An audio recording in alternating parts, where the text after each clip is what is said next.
like, about a suspended driver's license. Yeah. She's like, "Are you driving right now?" He's like, exactly. Yeah.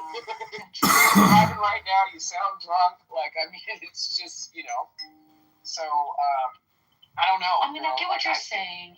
I guess it's because I don't drive too much anymore, and I guess it's just, you know, my lifestyle. Like Trevor doesn't drink anymore, and I really only drink a glass of wine here or there, or gin and tonic here and there. So it's just not my lifestyle. But if it's something that's really impacting your city detrimentally, I totally can see why you want to make these changes and enforcements.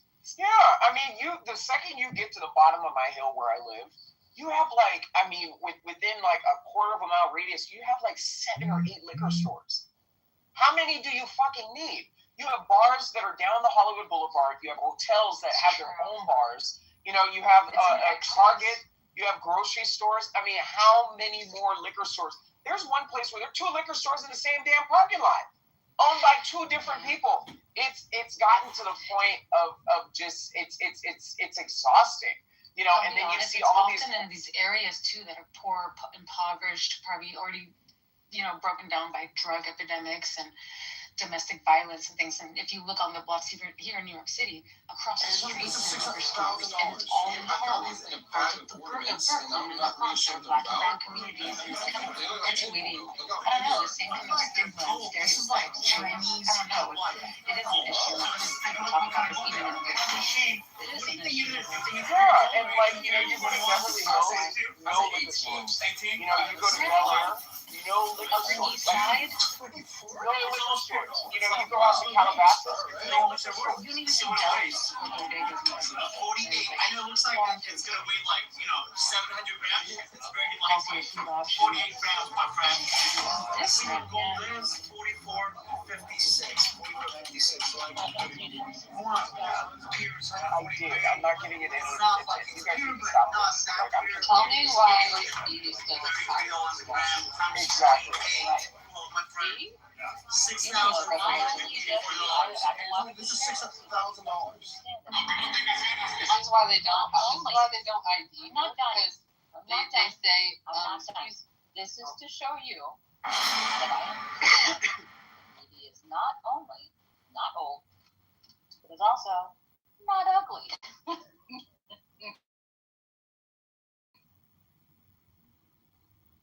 Well, she is like 1,000 years old, so I don't know. But it's like relative to vampire years.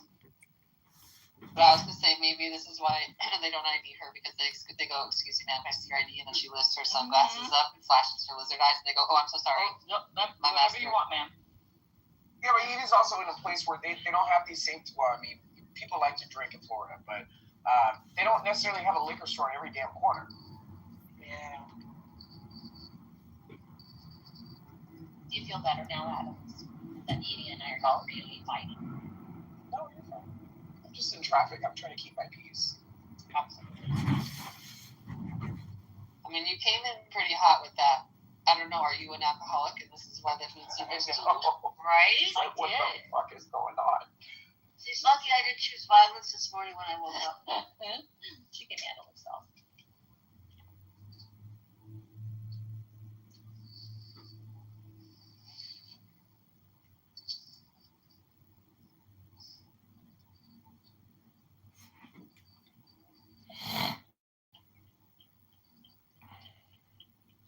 So today is the first day that they opened the subway that goes from downtown to Beverly Hills. What? That's amazing. Yeah, so we'll see.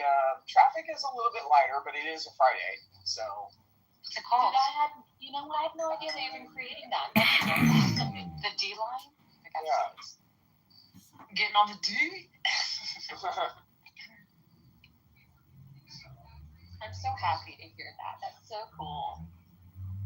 Well, I think it's going to be funny. All those stuffy people in Beverly Hills, it's like, welcome to what we have to deal with in Hollywood Hills. All those people are going to have access to Rodeo Drive. Y'all are going to be getting chased out of ballet.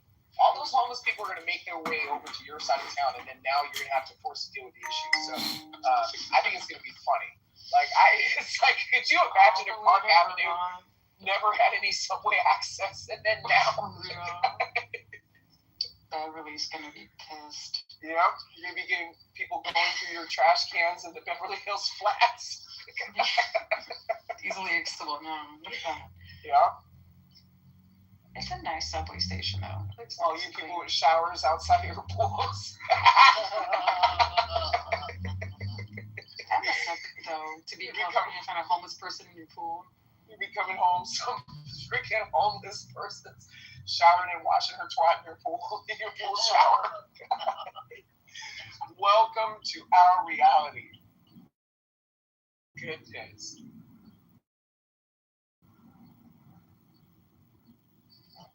I can't wait.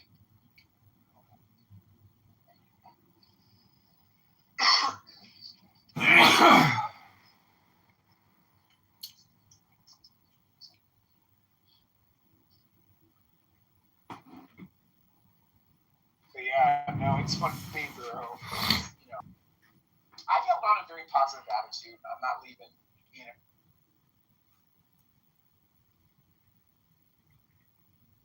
You'll be what? You will be here. Speak over what? Speak over yourself. Encourage what? Encourage yourself. Where? In the Lord. What a blessing. I'm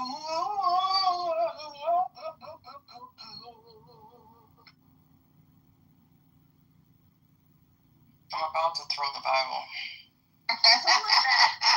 Who was that? Don't throw the Bible. At the end.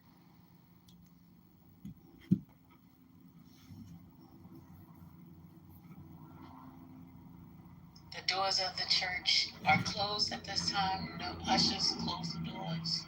No movement, no movement, no movement. No movement. Have a seat. Have a seat. Y'all ready for tithes and offering? Please get your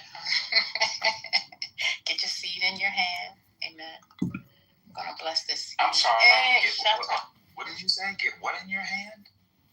Get the seed. Prepare this. I recommend if you get the seed in your hand, you go right to the sink. You don't want it to get all over the room. So if you ever have seed in your hand, just you want to wipe that off because it begins to smell over time. Just get rid of the seed right away. That's Really? yeah. You don't seed in your hand. Yeah. Well, you gotta harvest it. Oh my God. Well, I just caught that. Jesus Christ. Seed for some of us Oh, Lord. is we're too old to have more kids. So a lot of time you harvest the seed in an egg and a harvest, and then the fruit is a niglet. I'm post niglets. Oh, Jesus Christ. Well, Jesus never did that. Although there's a lost book of the Bible that suggests that Jesus may have in fact had Just children. chill, sis. Because when I say something, it's... You know what? You male-centered, upholding patriarchy people is fine. It's fine. Okay, let's just stay on the river. Yeah. Let's not go. Sure. Who would like to speak?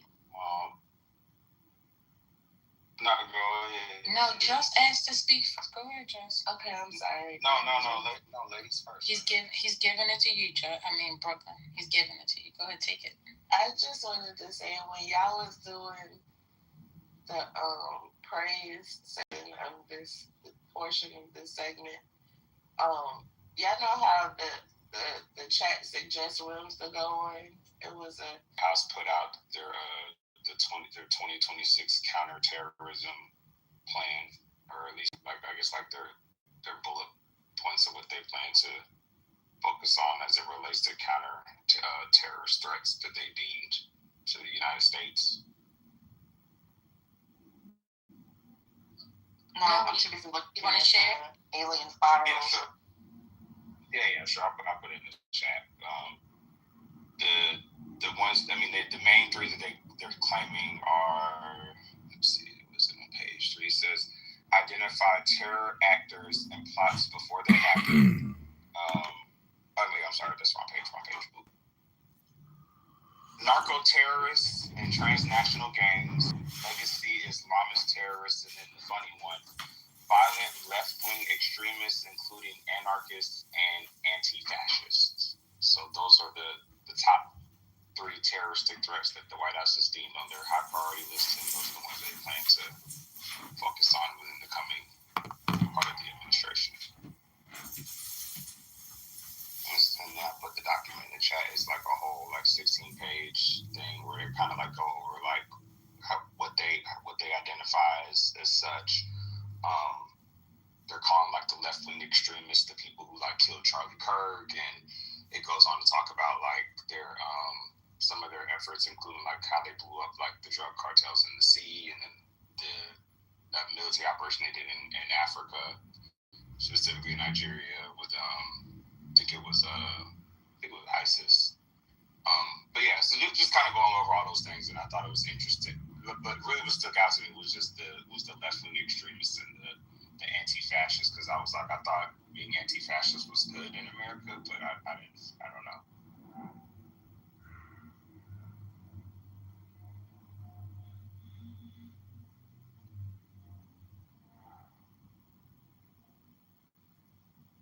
Alan, why do you think Dem donators funded the Charleston, Virginia militia? How did you come to that conclusion, sir? Oh, we know how. That's just old bullshit talking points that we already went over weeks ago. This is the SPLC stuff. Oh, gotcha. Yeah, it's already been back. Look it up. Anyway, you look it up, bro. We already talked about it. I think they were in court yesterday.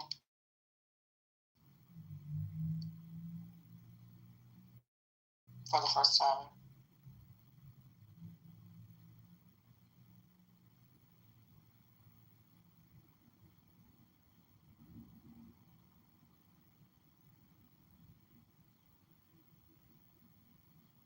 Did y'all talk about the White House releasing the focus room today, the space files, extraterrestrial files or something? There's a cute little moniker that they have for the. So it's the TLDR. What is TLDR? Oh. Too long didn't read. Oh, you don't know that? Okay. No, I'm over 50 years of age. No, I'm not reading it. It's just they dump all those files. I put the link in the chat earlier. If anybody wants to look at it.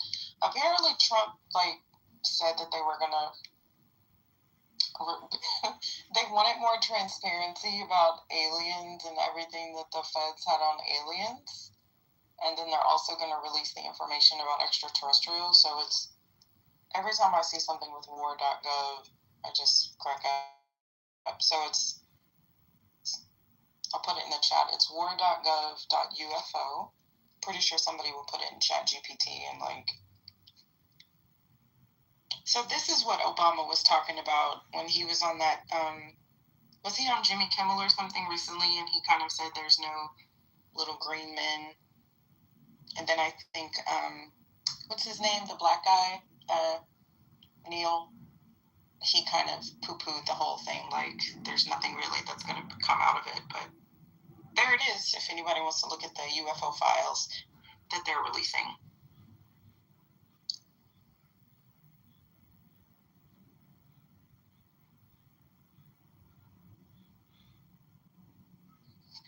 Well, so there's no takers on the alien thing. I see Wayne Brady went after Bill Maher. How do you say his name? Maher?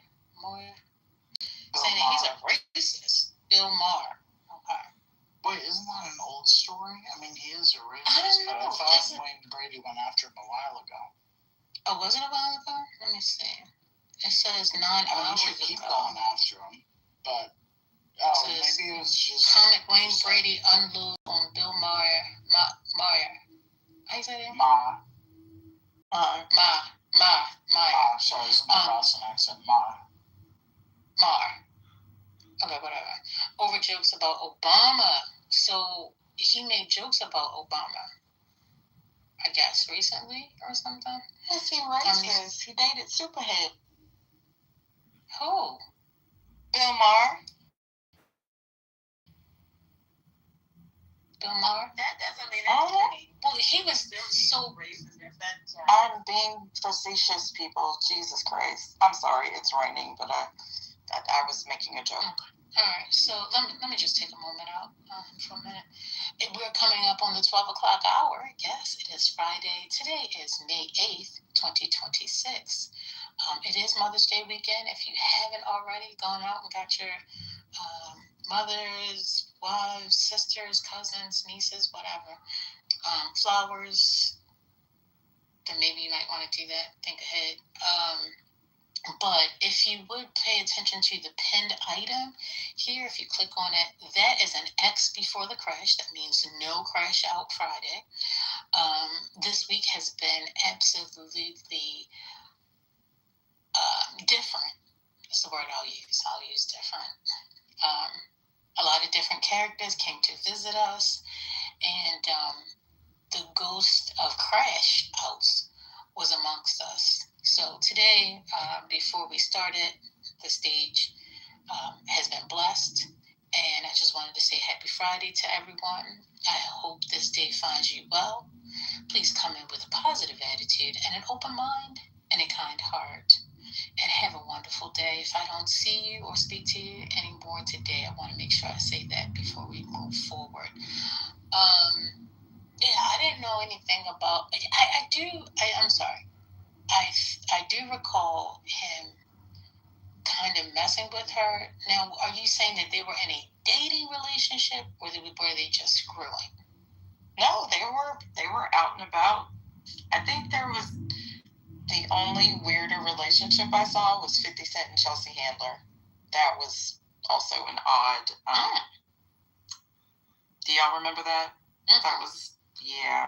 They looked both quite happy together, actually. Okay. But, yeah. So, Marr joked in 2010 that rather than making fun of Obama for being a gangster, he was President Wayne Brady. Huh? Brady spoke to Sarah Jones on her podcast, America, Who Hurt You, where they discussed Dave Chappelle calling out Marr in his latest comedy special. The Whose Line Is It Anyway? Star flat out said the HBO host was a racist. So I don't even know what's going on between or behind the scenes on this thing. So yeah, I guess this is something they just won't keep coming after one another moving forward. I don't know. In other news, it seems like a friend of Cynthia Bailey, who is a fashion designer, Keith Brewster, he has passed away. Does anybody know that designer? He's gone. He went on to glory. Guess nobody knows. That's Hurricane. Oh, you think Hurricane right now? Why are you always putting Hurricane in the midst of this? He doesn't want to be a part of that. He's fashionism. Yeah, so that doesn't mean he wants to He's be opera. But that's the Real Housewives. I don't think Hurricane watches the Real I Housewives. didn't know that was Real House. Yeah, isn't she? the designer. Wait a minute, Isn't she on the Cynthia Real? Bailey was a supermodel. Yeah, but she's on the Real Housewives of Housewives of Atlanta. Atlanta. Yeah. Yeah, Like, but that's she was her. talking about a designer who passed away, and like she was talking, she was sad about that. So the designer only designed for Real Housewives of Atlanta? No, but that's been like her recent notoriety, like for what, the last decade or so? But the emphasis is on the actual person who passed, which is the designer. Oh, okay. Because they have those guys that are just on the show. Yo, what's up, bro? What's his name again? What are you doing? Child, you would ask me that. Yeah. I'm assuming, I would mess up the name. Yeah.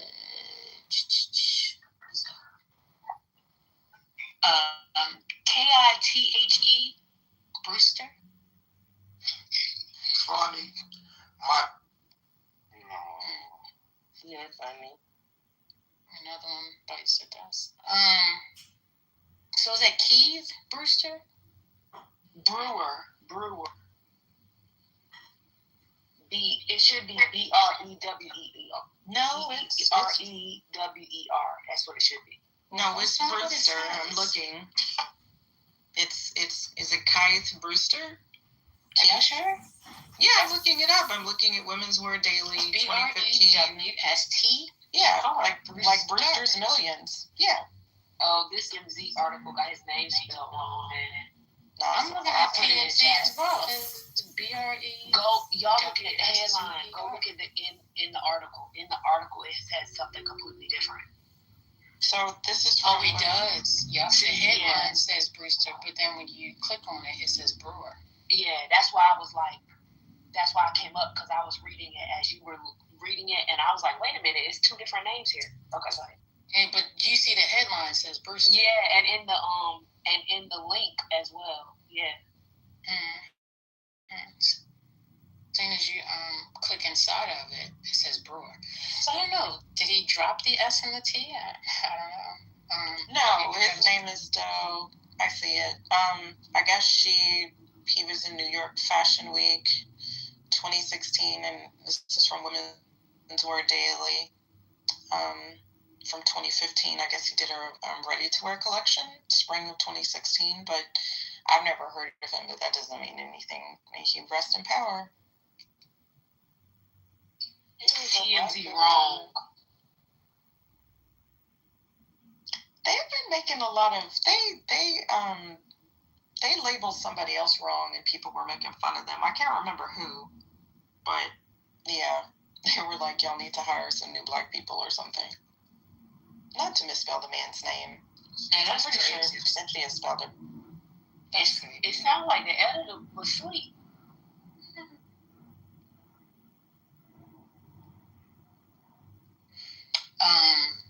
There was a show, I think, Dana Bash, she spoke with Keisha Lance. Is it Keisha Lance Bottoms? Yeah. People are missing Joe Biden more and more each day. I don't want to hear that. He endorsed her. She worked in his White House, and he endorsed her. She's running for governor, and will probably be the what's it called? Nominee for governor. Yeah. Governor in I Georgia. mean, not probably. I mean, almost certainly. Yeah. Does she have a shot at winning? Yeah. Oh, good. I like her. I've never heard anybody from Atlanta say bad things about her.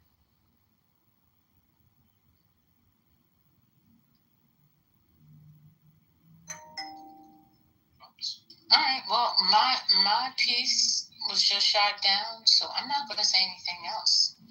You just started. You said she was on it last Yeah, night. but did you hear somebody say I don't want to hear that? So I'm going to shut up. No, Spiritus always That's not about that. No, it wasn't about. It was about people saying, "Oh, I missed Joe Biden." Like that. Where the conversation was about that. Just the part about Joe Biden. People saying, Y'all know Spiritus brain glitches. This was a glitch. We do miss Joe Biden. I miss Joe Biden. Now, people saying we miss Barack coming to the White House. I think they need to move forward, but that was just last administration. people, first of all, one, let my brain glitch. Two, people have been saying they miss Joe Why are Biden you whispering? while at the office. Oh, it is on you. Years. Well, hold on. Can I just finish my statement? While 4 years you were getting on Joe Biden's case, and now they're like, this is Democrats, this is Republicans, this is Independents. That's all. You're done. Yeah, but not the person who said that. The person who said that worked for him the entire 4 years. I didn't know she was in.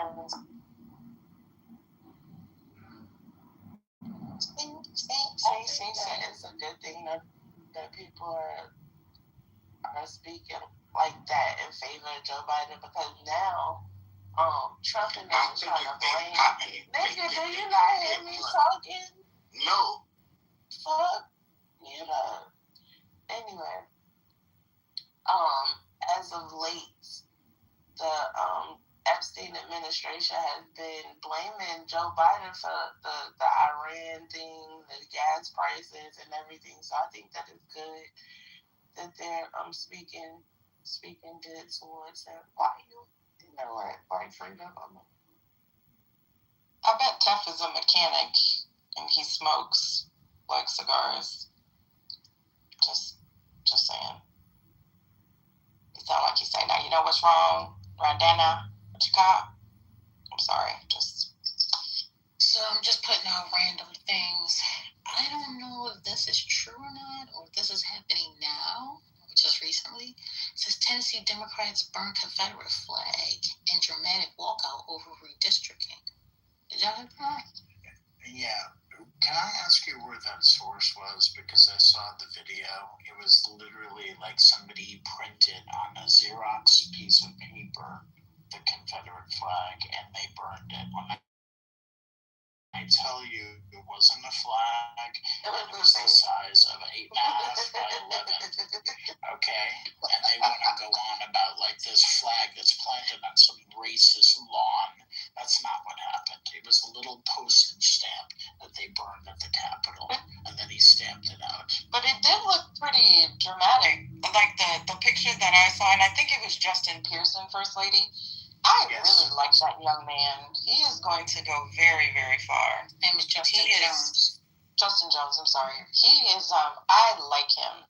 I like his strength. I like his power. I like his defiance. So he basically stood there in the midst of all of that racism and hatred, and it was like a PDF, like he printed it and he lit his match and he just kind of stood up and like, this is what I think about this. And did y'all see the video of them? Well, it says, wait a minute, Tennessee State Representative Justin Jones burned a paper depicting the Confederate flag after a new redistricting map aimed at unseating the state's last Democratic representative. Reform was talking about Representative Pearson, one with the afro, right? Oh, yeah, I didn't even catch that. Thank you, Black Struggle, because I was like, wait, maybe that is his name. Yeah. You're right. Okay, yeah, Pearson. And of course, I like him. He's smart and he's Black. You should try it. And of course, I love Black men. That is correct. So yes, I love him, actually. I don't just like him. But did y'all see the...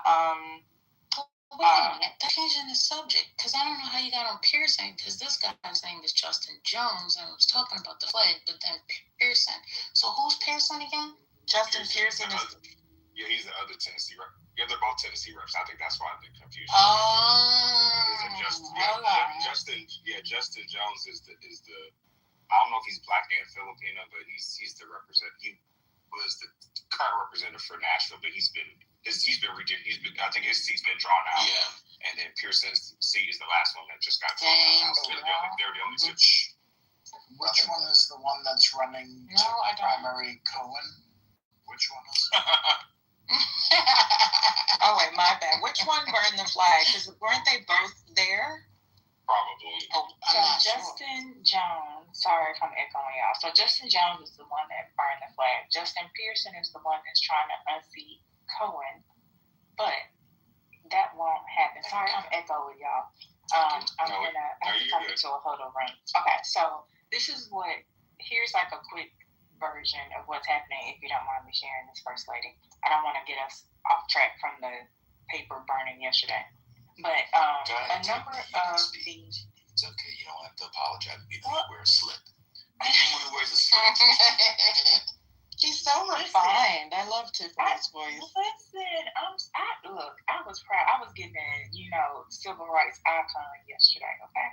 Anyway, so what has been happening in Tennessee for a while is that they have been redrawing all of these districts very quietly, but it's been really tricky in how they do it. So you'll probably hear a lot about London Lamar her district was redrawn a couple years ago to put her against Tory Harris, and then a couple of other districts were redrawn like that.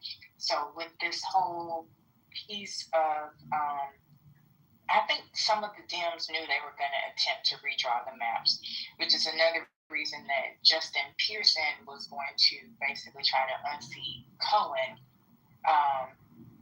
because of a number of things that happened here with XAI and all that. So a lot of the talk has been around the fact that in Tennessee, the only blue dots in Tennessee that exist, if you go and look, are in Nashville and in Memphis. Memphis is the majority black city. So basically, they are trying to go back to some older districts, and would basically, it wouldn't erase the black vote. I just think it would essentially it would make us Republican forever. It would make it really difficult with the voter turnout for us to be able to ever go back to being a Democratic city. So, for example, we just had primaries, and only 18% of the vote came out for primaries. So knowing that we already have low voter turnout and how they're redrawing the maps, it would make us basically more power would go to the rural part of the district, which would make us a Republican district.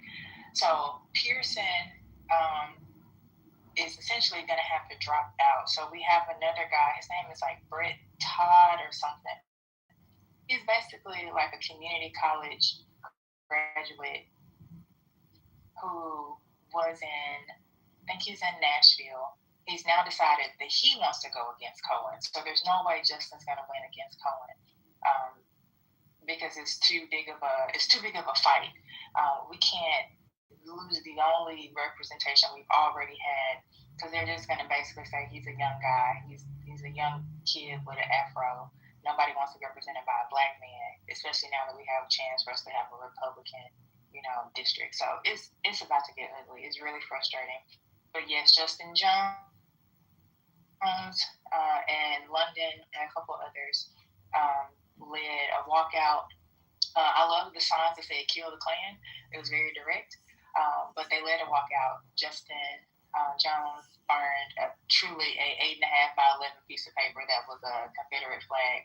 He probably could have gotten a real one because they're literally everywhere here. But I think he also didn't want to get arrested, because if you remember, the Justins were also kicked out. They were censured 2 years ago. So it's a hot mess here in Tennessee. And people have said Memphis should leave the state. And I was like, I don't think that's going to work. But that's a whole nother situation. But it's just been ugly and ridiculous here the last couple of days. Tiffany, with the district where Memphis is, like, isn't that like being stretched out by like 300 miles? And like, read something where like, I mean, it's going to be stretched out to like rural areas, but I heard like it's as large as like 300 miles inward the state. Is that accurate? So I still haven't. I keep just seeing like screenshots of the map. I haven't actually seen a map, so I'm trying to get my hands on an actual map so I can look at it. But so there's I can't think of the name of the county, but there's a very rural county, like literally the people that are missing teeth that don't even have a chance at life, we would be grouped in with them.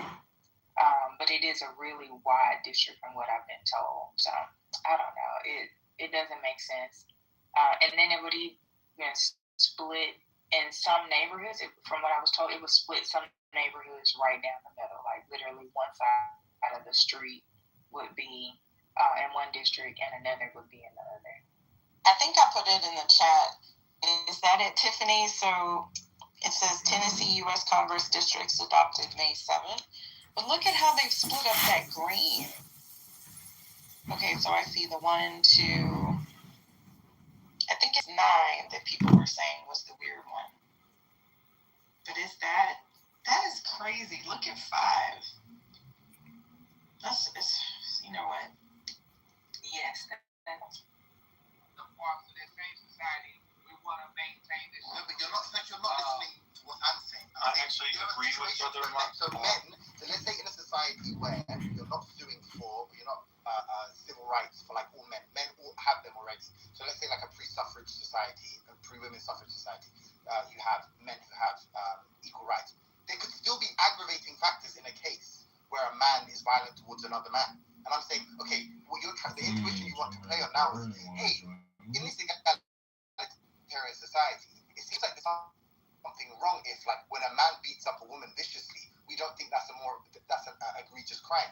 No, you still can in a feminist society. You still can in a completely equitable society. You still can, because we're not concerned with like everybody being seen as the exact same persons. They're all facsimiles of one another. What we're concerned with is that everybody.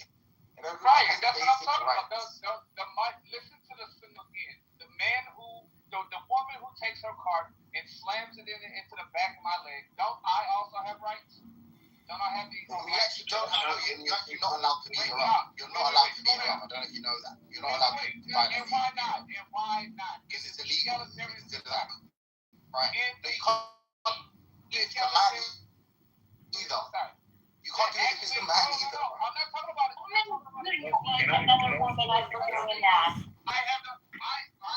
Stop. I have the right to have legal protections just like the person who's the actual aggressor.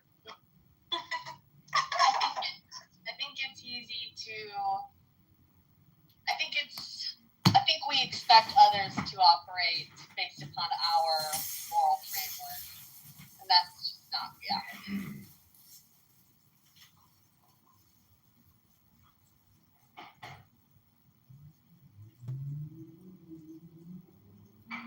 Yeah, I think that's true. I think it kind of goes both ways. Where I think people who have an inclination to sort of be immoral tend to project that onto other people. Yep.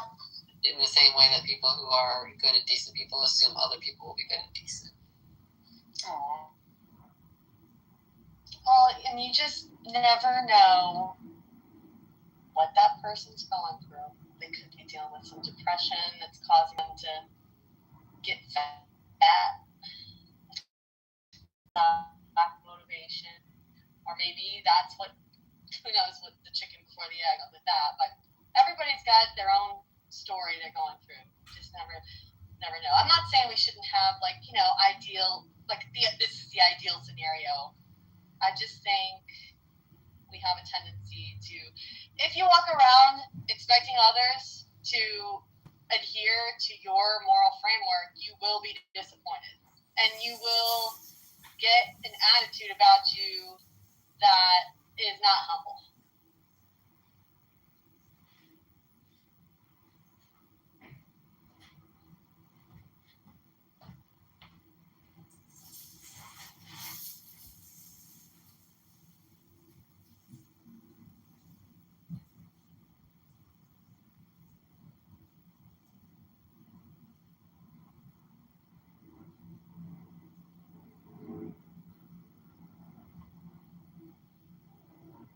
Can y'all hear me? Yes. Yeah, we were just resonating on what you said because it was so true. Yeah. Mic drop. We agree. Okay. Yeah, we agree. Period. Yeah, I mean, I hear Keegan, and though I don't disagree with what he's saying, I see this in my best friend too. I see her do it all the time, and I want to shake her out of it because it causes her so much. What is she getting a little matrixy, FYI? You see her doing what all the time, though? I'm confused. Wanting to look good for other people? No, not just that. No, more like just from my perspective, it's like she can't just shake things off and give grace as easily. Or is it me? I probably am. She is. No, it's just her. You, Teresa. Like, I think if you have that mentality, you don't give grace as easily. What are you talking about, though? What are you talking about? When you don't have that? What do you mean? When you don't walk around expecting others to always mold themselves, adhere to your moral framework. Like that, you will end up being the type of person that has a hard time giving grace. And is she hunting his man? Oh, Doris, if you're in the Matrix, though. Yeah, I was about to say, right. I found it. I found out what happened now. It's you, boo. I think right now would be a great break for water. But I think Holly Water and remind Keegan. you. I think Holly and Keegan are making two different points, though.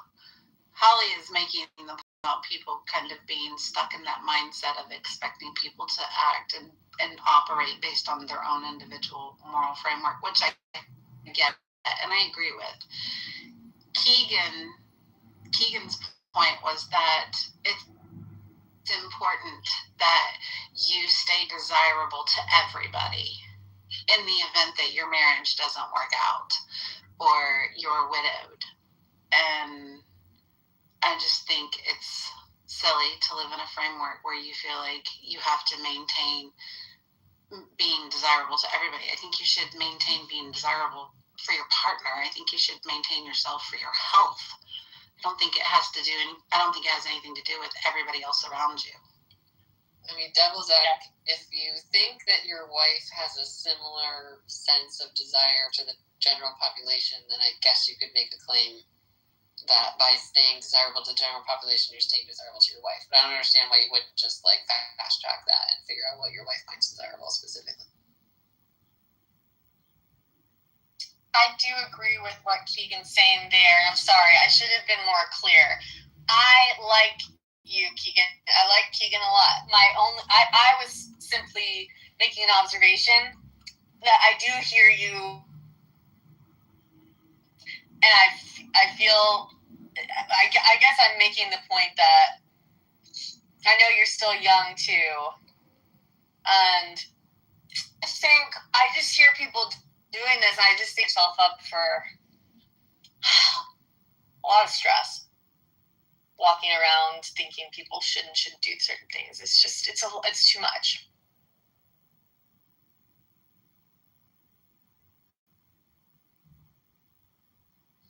Oh, you're saying you might not, you don't know if you agree or disagree, or maybe you do agree with my worldview, but it's that I shouldn't have this expectation for everyone. Yes, that's exactly it. Yes, that's exactly it. Listen, I do think I run into the idea that, idealistic. I believe that my worldview is the best worldview, which maybe is a young thing. Maybe it's my ideology, but, I understand. But I also, it kind of stems to we had a discussion in Chillism thing about Karens, and I said I actually think Karens are a good thing. Like, I think most Karens are good for society, right? They're trying to keep order, right? And our society has become more and more chaotic. We've lost more and more public decorum for each other. And I think that a lot of Karens are just saying, like, I saw a video that was like a Karen, like, on a hike. It was a kind of a busy hiking trail. You see, like, over, like, 10, 15 people cross you. And, that right there is a pretty busy hiking trail. If you see over 15, 20 people cross you in the matter of about a 5-minute clip. And this group of, like, I think it was like 3 people are hiking. They're playing loud music. And she's like, hey, I don't want to listen to your guys' music. Do you guys mind turning down your music? And they were like, oh, what are you, a Karen? And she's like, oh, don't do that to me. Like, come on. And they get like a little argument. And they just end up turning up their music and walking away from her and being like, what a Karen. And, they're recording her. But, I'm like, I kind of agree with her. Like, she's just saying, hey, like, and I understand the idea of, like, just let them be. They're not harming anybody. But I also think there's something about, like, trying to be like, hey, guys, like, we all live in this society. We all live in, you guys are my community. And, like, let's just all respect each other. And, I understand it was maybe kumbaya crap. It was very shocking earlier hearing how hard it was for people to hear that message. It was really concerning for me, I don't think that we're being an authority figure to each other if we remind each other, outing around me at the ice cream line and I say, hey, buddy, there's a line here. You might say, oh, sorry, okay, thanks. You might just get in line. It could be as simple as that. It doesn't have to be I'm going to stab you in the heart like Carmelo. Yeah, I feel like that's where my ideology comes from. It's like, I'm like, maybe I, found out, have these, all or nothing ideology, or it's like, you should do this, you need to do this, or it's harmful, and maybe I'm wrong, whatever. But I think it stems from the ideology of, the Karen ideology. I have a Karen ideology. I am someone who, when I see disruptive behavior in public, I will call them out. I will say something. I'm not someone to be like, it's whatever, I go, okay, they're being disruptive. I'm going to go let them know they're being disruptive to me, and I hope that they hear me as a person, and they go, okay, I won't be disruptive anymore. And, I feel like we've kind of, and I think maybe it's maybe there's the difference between, people who live in a city and people who don't, right? Suburban lifestyle is just much slower, and, we're let's all just be neighborly. The Midwest, very neighborly. The Midwest is a very neighborly community. And maybe that's just it. Vero, did you see in the New York Post, they had an article about the tunnel at this apartment building in the Bronx? Did you see this? No, I didn't. You broke up just a tad bit. Something in the Bronx, what? It was the tenant from hell. And it was an article in the New York Post yesterday. Let me find it. It's this tranny young person who is stealing everyone's packages. Tried to blow up the building. He left all of his gas burners on in his apartment all day long, and also apparently has multiple personalities and wears a different wig depending on which other tenant in the building he wants to harass that day. They're afraid to go in and out of the building. He's been arrested at least 5 times just for harassing his neighbors in the building, and he hasn't paid rent since 2024. But they're trying to get him out. I like a New York City Karen. I'm a New York City Karen. I'm not I wouldn't be a Karen in Keegan's sense. I'd be in a New York kind of way, where it's for the safety of others, really. If someone tries to come into your door after you, you use your key, you open your building door, and someone tries to come up behind you. No. I don't know you. I don't know you. You live here, or you were Karen? Yeah, I'm good on it. You live here, I'm not trying to have a fight just going, someone stab, ripping into shit, going on a rooftop, doing crack up there. I have to think that when you, I love that people have weaponized the term, right? So because a Karen basically is somebody who is not necessarily doing the right thing. They're doing it in a way that's ridiculous, that's out of line, that's offensive, that that's all the bad things, usually racist or judgmental, things like that. Flush to the car industry and how they own the health insurance companies that also own the pharmacies, that also own the doctor's offices, but just they have.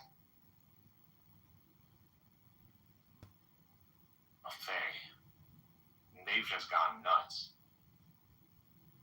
I don't agree with that, but you can understand the concept, the level of conviction these people had to do this, to see the dead as cake, and to see cake as shit, and to see shit as strawberry, and to see that all in one and find that. That's pretty powerful. And half for nothing, but when my boss leaves, I don't want to be here anymore. As soon as he leaves, I leave. There's no reason for me to still be here. My boss left for the weekend. Why the fuck would I still? I'm leaving. Every minute I'm here after he's gone, I'm leave. I'm leaving. I'm here after he's gone. Traffic, might as well stay a few more hours and fuck around on Clubhouse and get paid for it. Unless you get salary. I'm still gonna get. Well, I get hourly rate, but it is kind of a salary. I'm guaranteed 40 hours, and then the overtime. They made the military hourly. Everybody would fucking join the military. The biggest trick about the military is the salary part.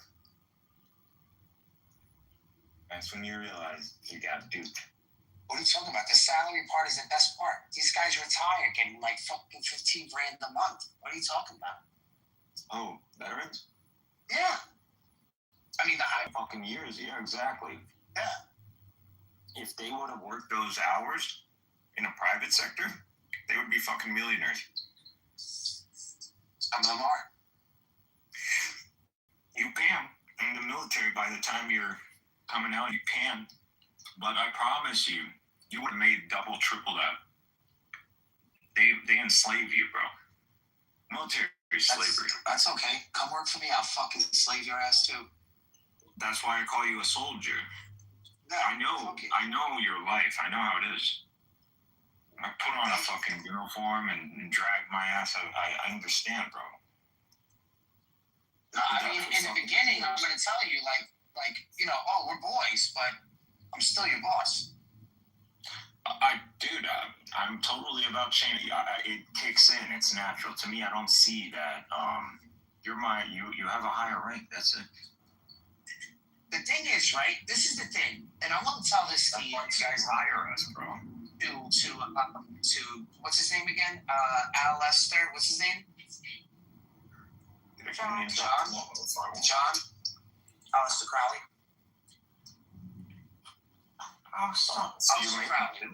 Yeah, I'm here. Alistair Crowley. Let me tell you something. I'm here. You know what the most difficult position to play is? Is to know when to play the number 2 out. It is so important. To play the number 2 out?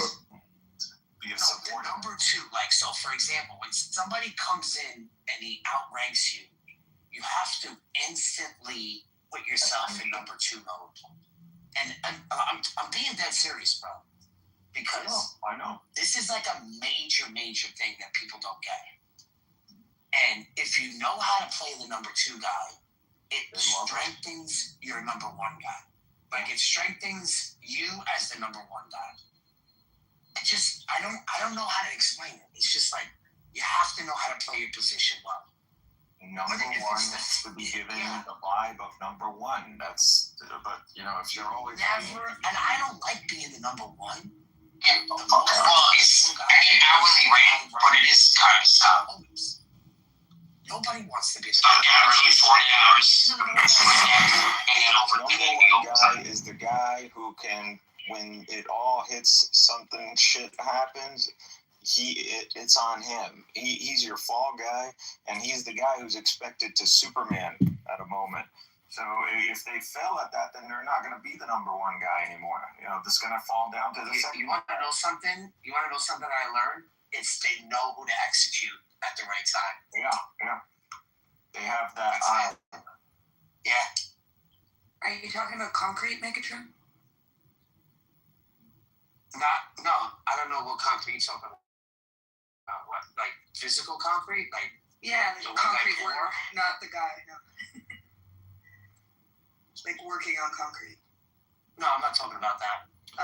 No, he's talking about relationships. When somebody's there and he outranks you, you have to know how to play your position well. This way, you work in unison. You know what I mean? Yeah. Well, see, they can't handle that. They can't. They can't handle that. In the military. What's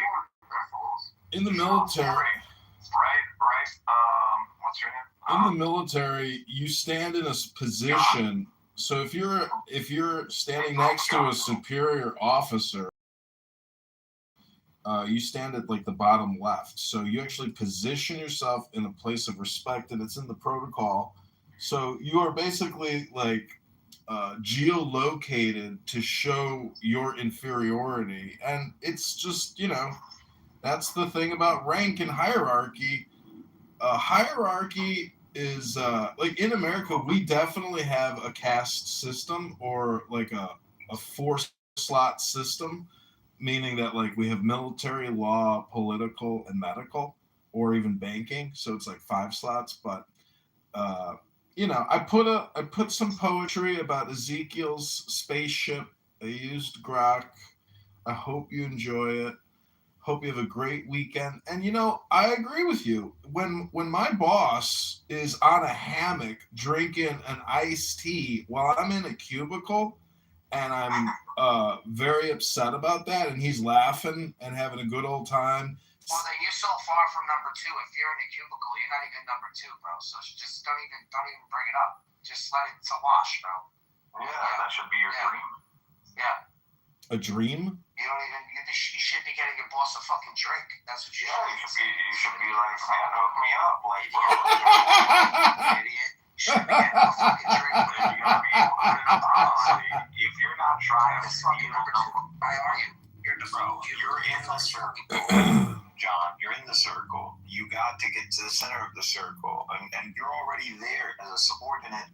You can consume more because they expect you to do more, and so the more you can do, the more you can. All of a sudden, you're one of them, and then they wake up to it, and then they realize, holy shit, this guy knows everything we know, and then that's when they freak out.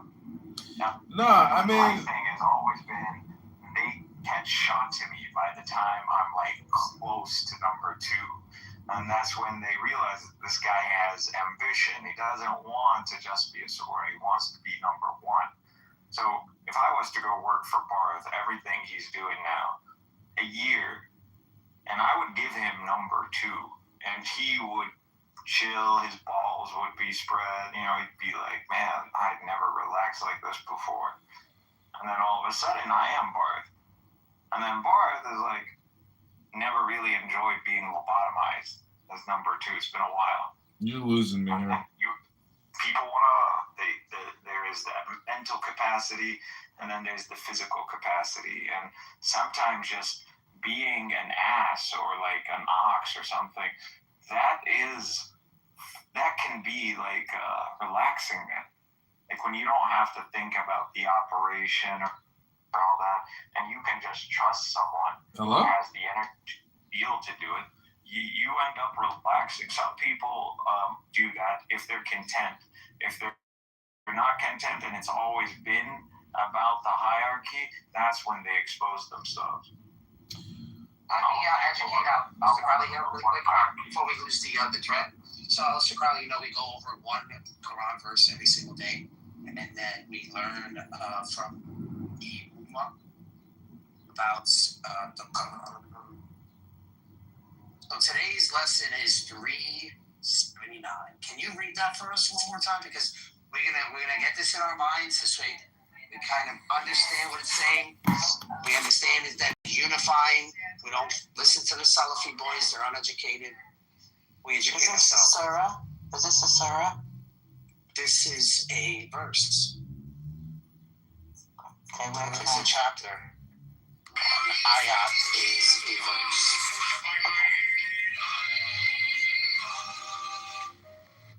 Because I'd like to read along. Yeah, okay, read it.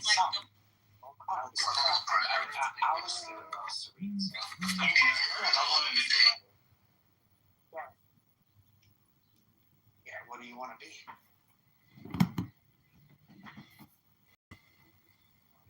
I'm doing the start too slow. Oh, I could try to read that. It's like the full book. I want it to old for the furnace. It's gonna suck. That's a little weird. No.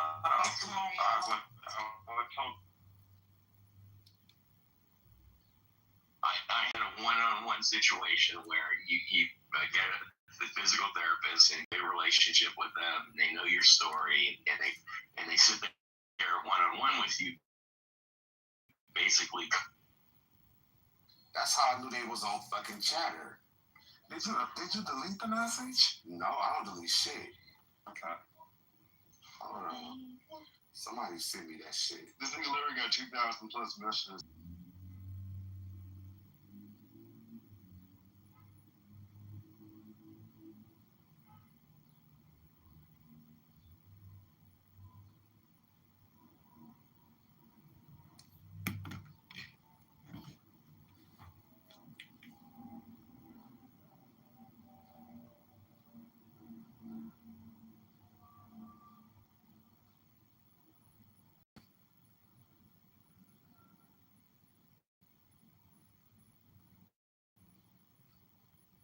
3 things to consider before applying for your next credit card. Number 1, your lifestyle. Do you fly a lot, spend a lot at restaurants? Mother. Among those with us this afternoon are a number of the angel moms who saw their precious children stolen from them by the open border policies of the radical left. Open borders, I call them stupid borders, not open. I call them stupid borders. And bad things happen. 25 million people came into our country. Many of them were criminals. Many of them were murderers. They allowed them in with their open border policy of stupidity. These incredibly brave and resilient women have turned terrible tragedy into unyielding resolve, becoming advocates so that their mothers do not have to endure the same heartache that they've felt all their lives. They've felt for so long. They've raised the most beautiful child that was taken, and they spent so many years. In many cases, I see some of you I've known you for years, and others are unfortunately new members of that club. And I say unfortunately, it's a sad thing. Should have never happened. Should have never happened. In their honor, we've rapidly turned the worst and most dangerous border in the history of our country into the strongest border in American history. We have no people come in during the last 11 months. We have zero. Nobody even tries to come up. You know, you used to read about the thousands of people that would pour in and just come up in caravans. I think it was my name. I came up with it. It looked like a caravan. 25, 30,000 people pouring up. They walk through Mexico. They come from all different locations, come from all over the world, actually. But they came in through our southern border, and they'd come up and just let them walk in. They'd walk in. Nobody had any idea who they were. They were murderers. 11,888 murderers. They were allowed to come into our country. We've gotten a lot of them out.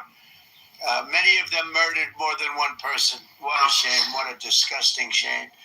That people can even think that this is okay is pretty incredible. But for the past 12 months, that's been our number. These numbers are by people that the numbers when I say zero, I actually mean zero. It's hard to believe, actually. But they're done by people anymore because they know they're not going to get through. So when they know they're not going to get through, they just don't come. And just on that, we save a lot of lives because that journey up from Honduras and El Salvador and lots of other countries, or from the Congo, where they drop them there and they walk up and they come through our country. They emptied the prisons of the Congo into the area of the southern border and then told them to just walk in because stupid Americans are going to accept you beautifully. And these were hard, mean, vicious criminals they allowed into our country. How anybody can vote for these people is hard to believe, okay? It's hard to believe. But to a friend of mine, Marianne Mendoza. Marianne, where is Marianne? Where are you, Marianne? I got to know you right from the beginning, right? And I won't ask her that, but I would often ask, is it easier with time? Because time has gone by. Marianne, no, it's not. Sadly, it's not. You know, you always hear it with time, but a lot of people say it's not easier. But you're a special woman. I've gotten to be a friend of yours. You're a special woman. What you have to go through is disgraceful. Tammy Nobles. Tammy, are you here? Tammy Nobles. Right. Does time help, Tammy? No. It used to be, you know, time heals all wounds, right? But it doesn't. When you love somebody that much, it doesn't help like it should. Tammy Nobles. Jacqueline Medina, a great person. Where is Jacqueline? Jacqueline, where are you? Thank you, darling. Thank you. And so many others that I want to thank you for coming. And I don't think you've been treated properly. It's hard to believe, but the angel moms have not been treated properly. But this president treats you properly. I can't speak for others, but this one treats you properly. And we love you all, and all I can say is our hearts are out to you on Mother's Day, and you have a good Mother's Day. Go and have a good Mother's Day. In securing our border, we've also made tremendous strides in stopping the flow of illegal drugs into our country. The flood of deadly fentanyl across our border is down by 59%, and the drugs coming in by sea are down by 97%. 97%. And we're trying to figure out who the 3% are, because they are the bravest people on earth. You see how we stop them by sea. You know, for years they'd go and catch the boat, bring them to court, they'd go in, they'd go out. By the time of the evening, they'd be back in another boat, bringing drugs in. So we gave them warning, and we don't do that anymore. We do it much more efficiently. But down by sea, a lot of them came in, about 50%. It's down 97. Now we've started a very strong. The sea was more difficult, and now we've started land, and you'll see it coming down. It's come down a lot, but you'll see it coming down. And they come through Mexico for the most part. We have a problem because the cartels rule Mexico, and nobody else. The cartel, they just rule it, and we lose 200,000 people a year through this poison that pours into our country. So we have the sea done, meaning the ocean, waterways, pretty much done 97%, and we're going to have the land done very soon. I want to thank the brave moms fighting the epidemic of drug addiction, and this afternoon, including Ann Funder. Ann, you're here someplace? Ann Funder does a great job. Wow, good. That's a great job you're doing. Stephanie Rowe. Stephanie, thank you. Thank you, Stephanie. Thank you. Behind the cameras there, Stephanie. Thank you very much. And a friend of mine, Jackie Siegel, is a great mom, great mother. Thank you, Jackie. I've known her for a long time. She looks better now than she did 20 years ago, right? Behind the camera. Thank you very much, Jackie.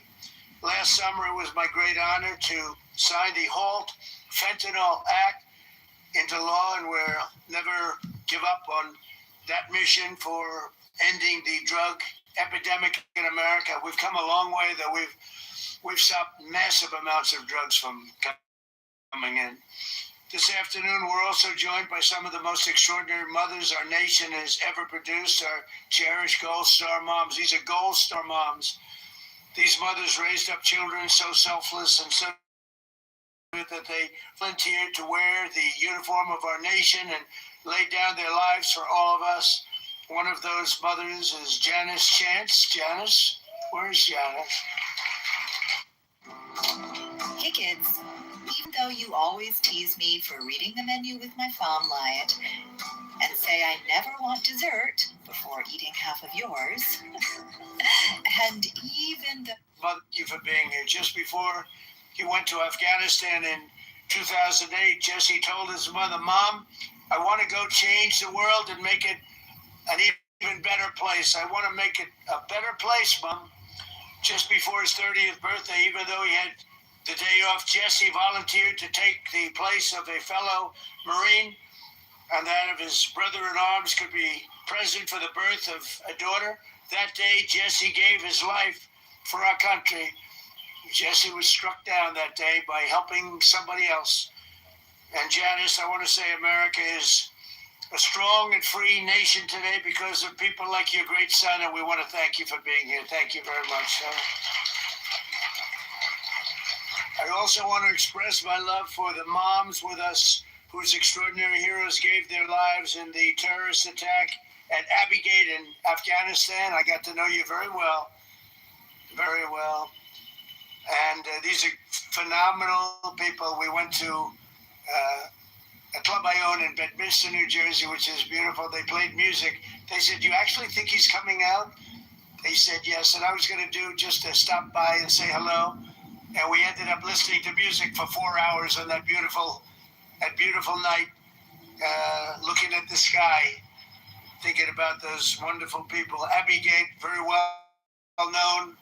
Should have never happened. That should have never happened. That was incompetence by the Biden administration. So to Alice Lopez, you know that, right? Yeah, we know that.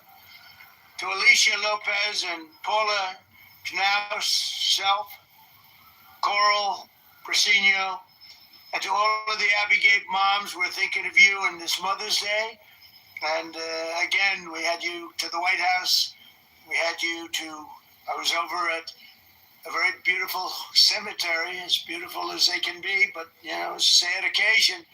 We went over and we paid our respects, but we lost Great people that day. We shouldn't have lost any people that day. Gross incompetence. This Mother's Day, we're thinking of all of those incredible moms, and we're doing everything in our power to support them and millions of other mothers all across America. And we're blessed to have many wonderful mothers serving in this administration, including Secretary of Agriculture, Brooke Rollins, who's doing a phenomenal job. Thank you very much. And the first woman ever to serve as a White House Chief of Staff. She's become a legend, Susie Wiles. She's amazing. To help American families and mothers, we passed a great, big, beautiful bill, the largest tax cuts in American history. We expanded the child tax credit to $2,200 from a much lower number per child, and delivered the largest expansion of school choice in American history. We have school choice all over now. We had virtually none. Everybody loves school choice with accounts. We have a very special thing, the Trump accounts, where we're helping families to set aside tax advantage savings for their children's future. And we are giving every American newborn child $1,000 automatically to invest and to grow over the course of their lives. And I want to thank the Dell family. It's a great family. He is amazing. She is amazing. They've done such a job. They put up a lot of money too. Put up $6,250,000,000. That's somebody. And he started making computers on his bed in college and selling them because they were better than other computers. And I said, how did you do that? He said, well, I did it and I just never stopped. It just kept going. So go out and buy a Dell. They're great. We're also working to make it easier than ever before to start a family by lowering the price of IVF, cutting regulatory battles and barriers, and fighting to bring down the cost of living so that more Americans, we phrase the statement, but we now play. When I was here, this was a big ambition right at the beginning. I was able to cut them a little bit, but I didn't cut them. I cut them more than anybody else, which was a little bit, because for 28 years, drug prices and prescription drugs only went in one direction. And when I came back, we now did something that everybody said was impossible. Favored nations. We had the highest drug prices in the world by far. Now we have the lowest drug prices in the world. Can you imagine? So we cut them by 50, 60, 70%. And go out and you'll see exactly. I think it's one of the biggest things that we've done.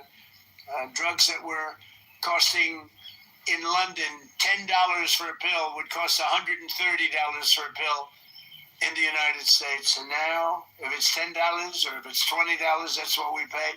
We pay the lowest price anywhere in the world, so it's great. And the fake news doesn't want to write about it, but that's why I talk about it, because we have no choice. We have to. So I just want to thank everybody for being here. It's so important. We do things like we keep men out of women's sports, a very popular issue. We stopped transgender mutilization of your children for everyone. We don't have that. But I want to thank every single mother here this afternoon and all across our nation for your work every single day. America's moms are raising the future of our country, the most important. You have the most, we don't call it a job because when you love it, it's not a job, but for this purpose, you have the most important job there is in America or any place else, and you're doing an incredible job. I just want to wish you all a very happy Mother's Day. We're going to have a great Mother's Day, and for those mothers that lost their child, many of whom are with us today, the angel moms and others, Gold Star moms, we love you especially. We love you maybe even the most. Thank you very much. Thank you, everybody. Appreciate it.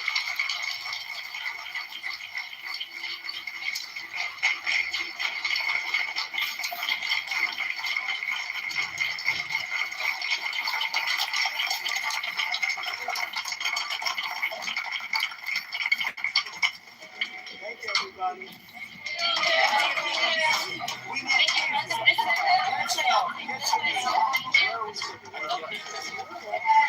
This way, please. Guys, grab your stool.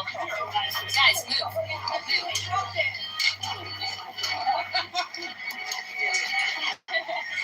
You're still tired.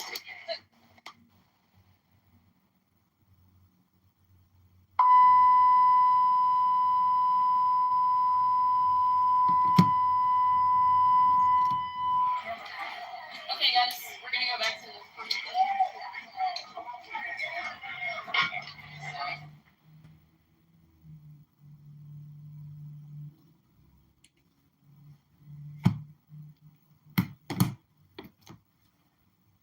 All right, that was Trump speaking in the Rose Garden to the Gold Star moms, who we love the most. Mothers who lost their daughters and sons to illegal alien invader murderers who murdered their children. Trump has hosted them at the White House. He was talking about cheap drugs. Now we took $150 pills to $10 pills, and now we got the cheapest drugs in the world. Rabboni Shalom. Good Shabbos!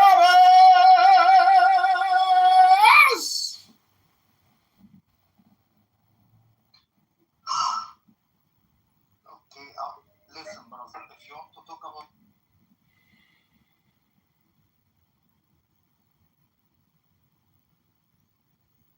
fully God, I'm fully God, but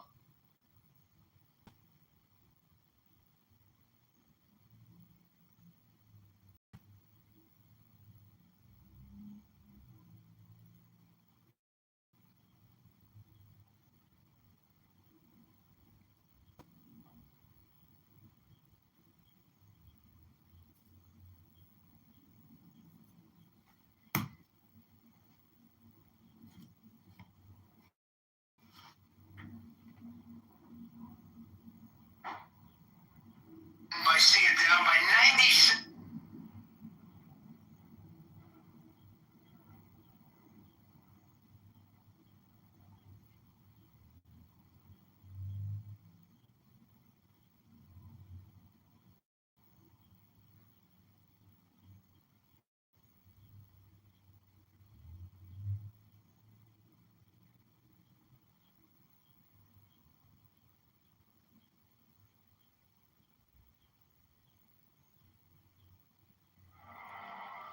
Mine is the head of the man, and my insight is keen as the hawk's. By my head I invoke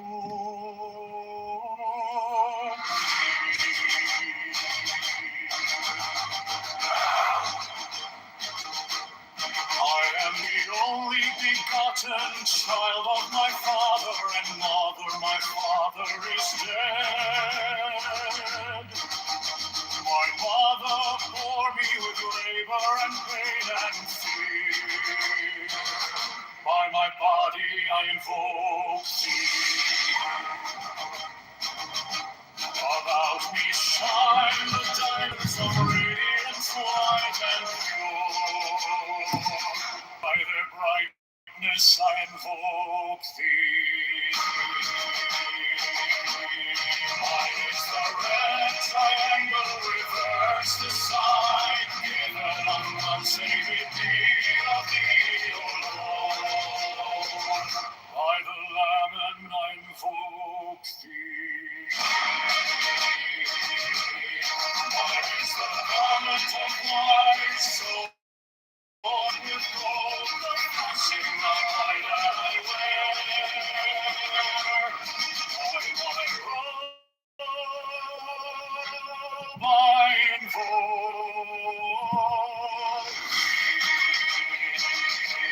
Mine is the sign of the prophets and time. By the sign I invoke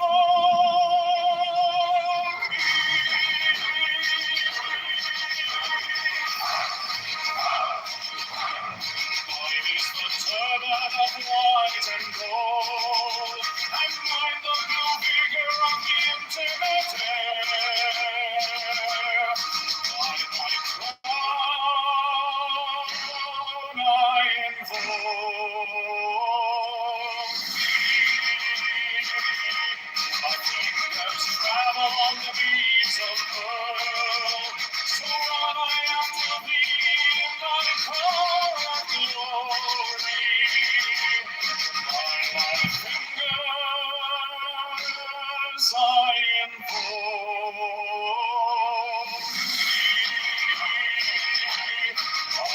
the one of double power and the voice of the master.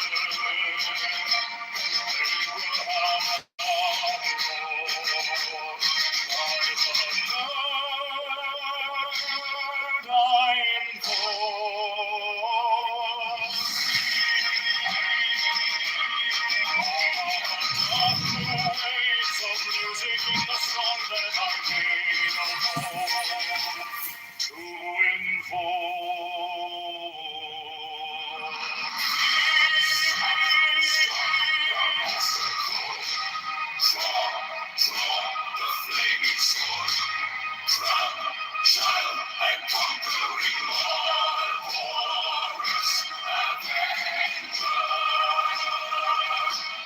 the song I invoke.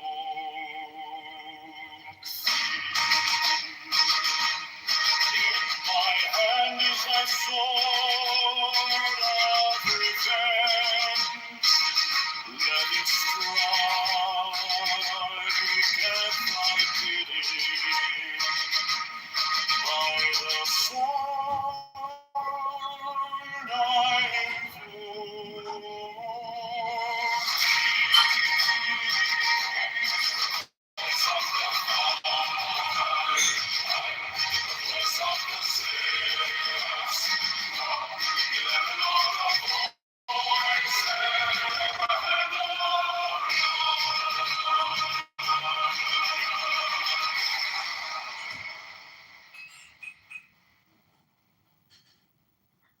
Mine is the head of the man, and my inside is keen as the hawk's. By my bed I invoke thee. I am the only begotten child of my father and mother. My father is dead. My mother bore me with labor and pain and fear. By my body I invoke thee.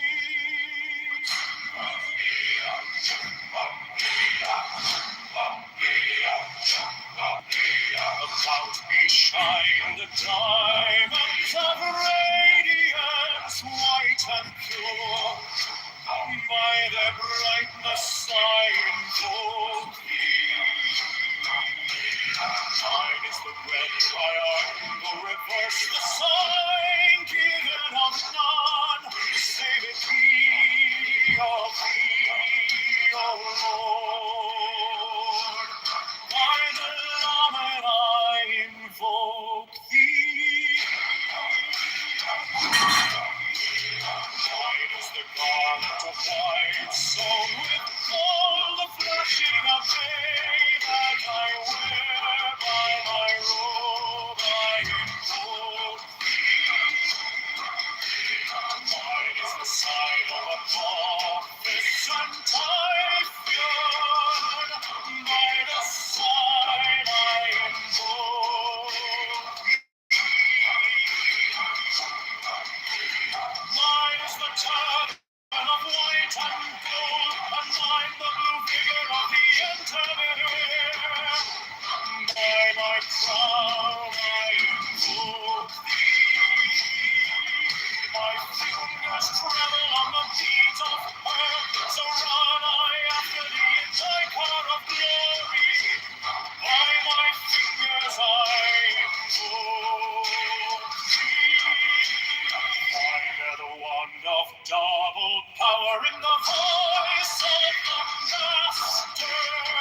my sword of revenge and strike my dreams. By the sword I took thee. Voice of the five, the voice of the six, 11 are the voices.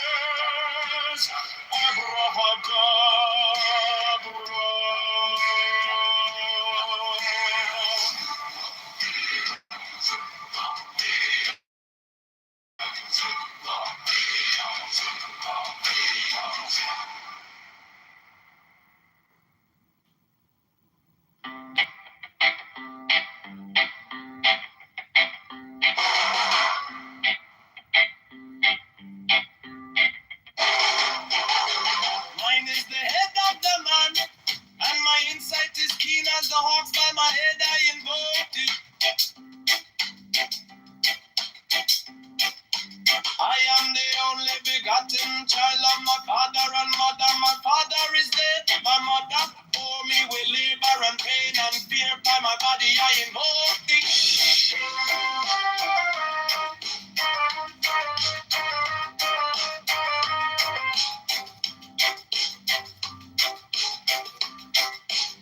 About me shine the diamonds are radiant, white and pure. By their brightness I invoke thee. Mine is the red triangle reverse, the sign given of none. Save it be of thee, O Lord. By the Lamb and I invoke thee.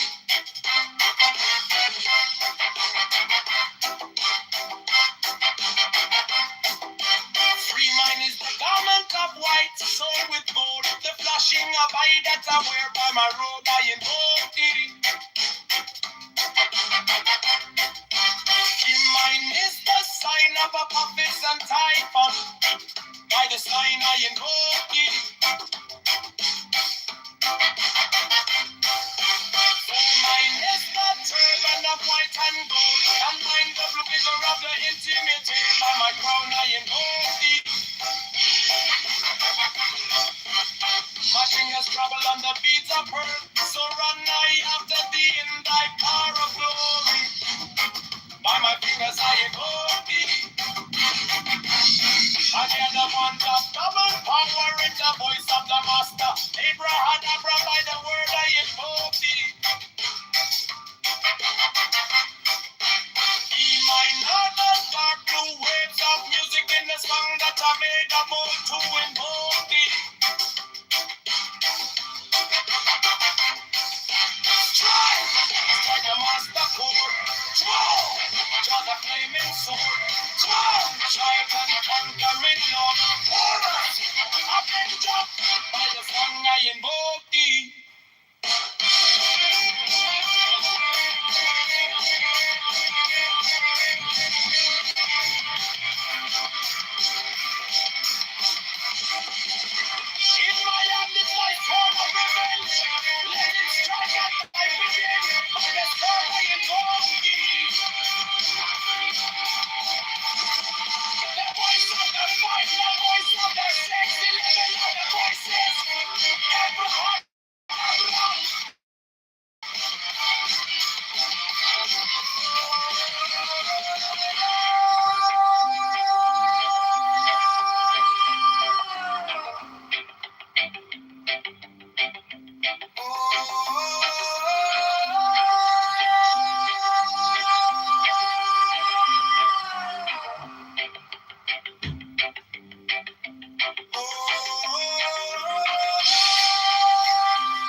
child of my father and mother. My father is dead.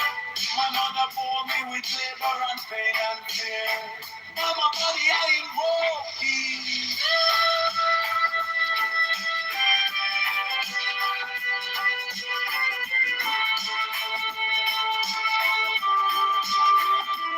Around me shine the diamonds of radiance, white and pure.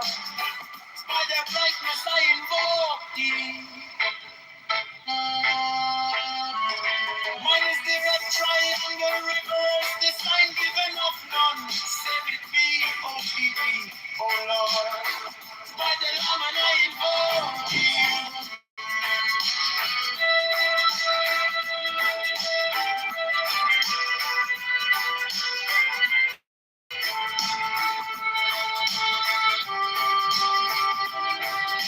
Mine is the garment of white sewn with gold, flushing a mind that I wear.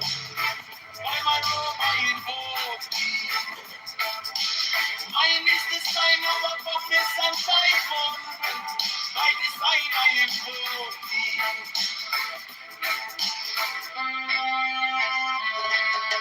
Mine is the turban of white and gold, and mine the blue vigor at the intimate air.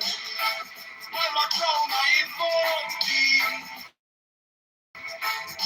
My fingers travel on the beats of pearl, so run I after thee in thy car of glory. By my fingers I invoke thee. For that the one that's got the power in the voice of the master. Abraham, Abraham. By the word I invoke thee. Hey, mine heart, the dark waves of music in the song that I made about to invoke thee.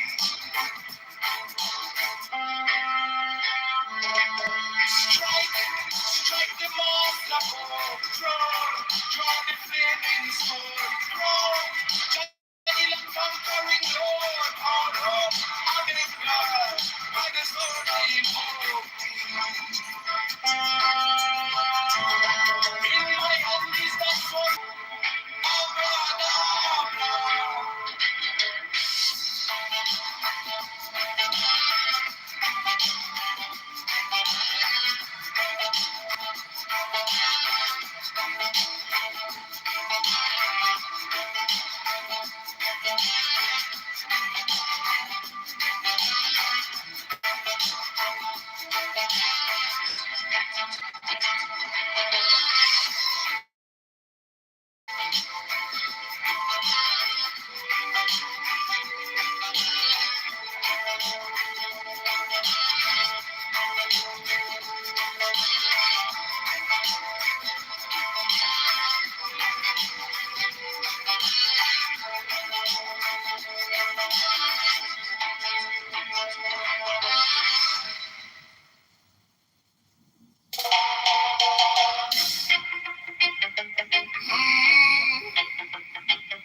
Mine is the head of the man, and my insight is keen as the ox. By my head I invoke thee.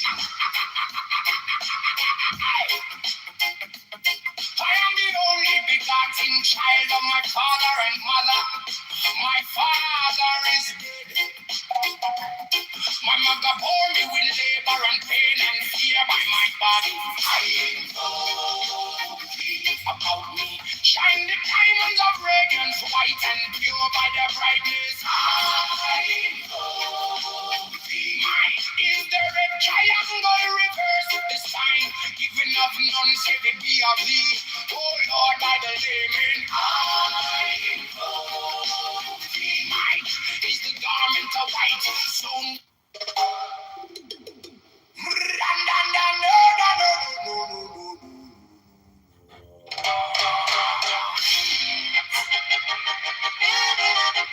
is the head of the man, and my insight is keen as the ox.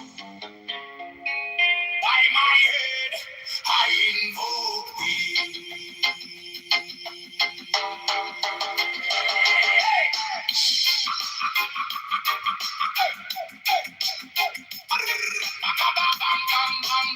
I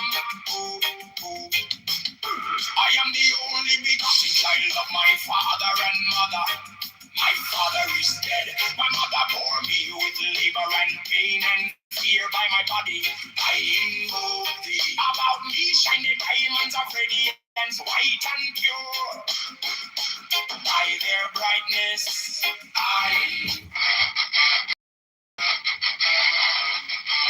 mine is the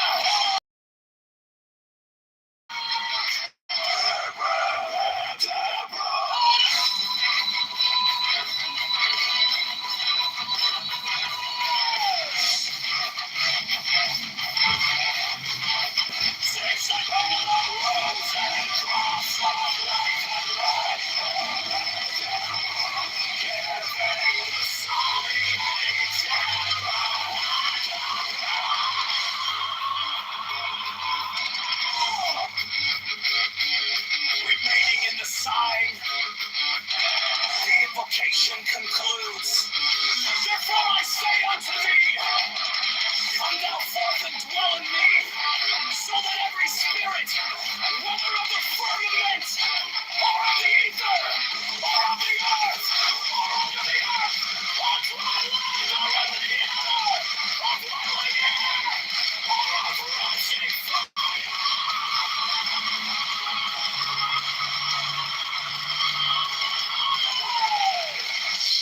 and every spell and scourge of God, the vast one might be.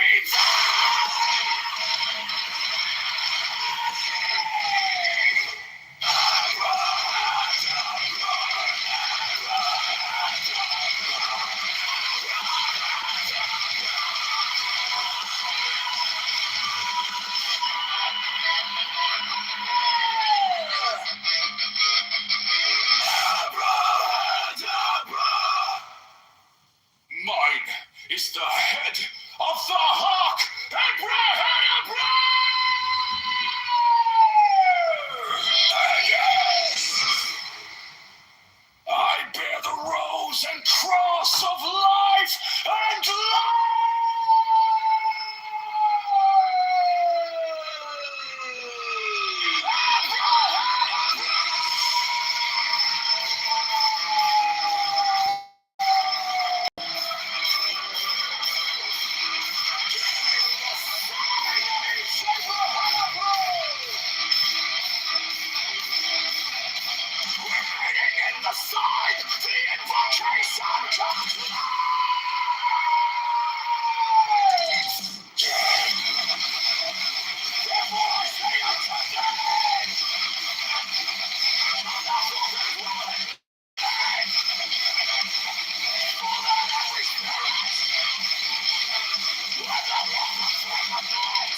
life and light. Giving the sign at each abracadabra. Remaining in the sign, the invocation concludes.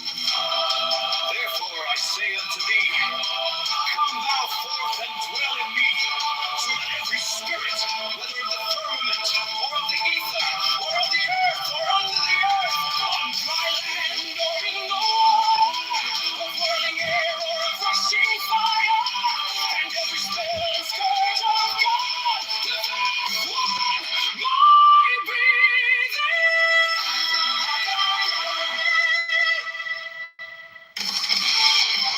Mine is the head of the hawk, abracadabra, and ends.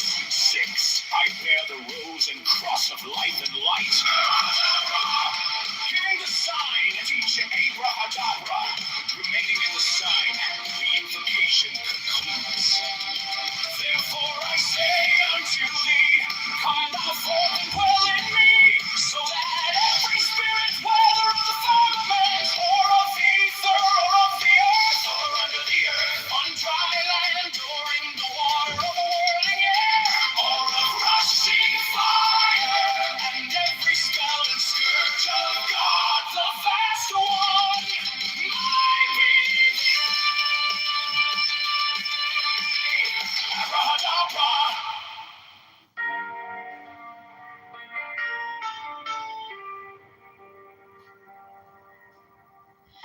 You came like dawn in my hands, soft but stronger than me.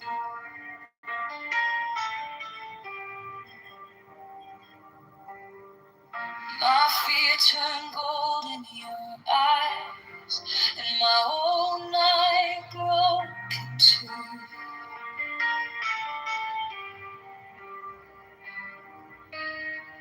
I was lost in the noise, now I'm learning how to stay close to your quiet light in the middle of the day. Stop thinking, let it fall. Take the deepest breath of them all. Hold it close. Don't run from the feeling. One second, you can't stop believing. Wisdom of God.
stronger than I knew.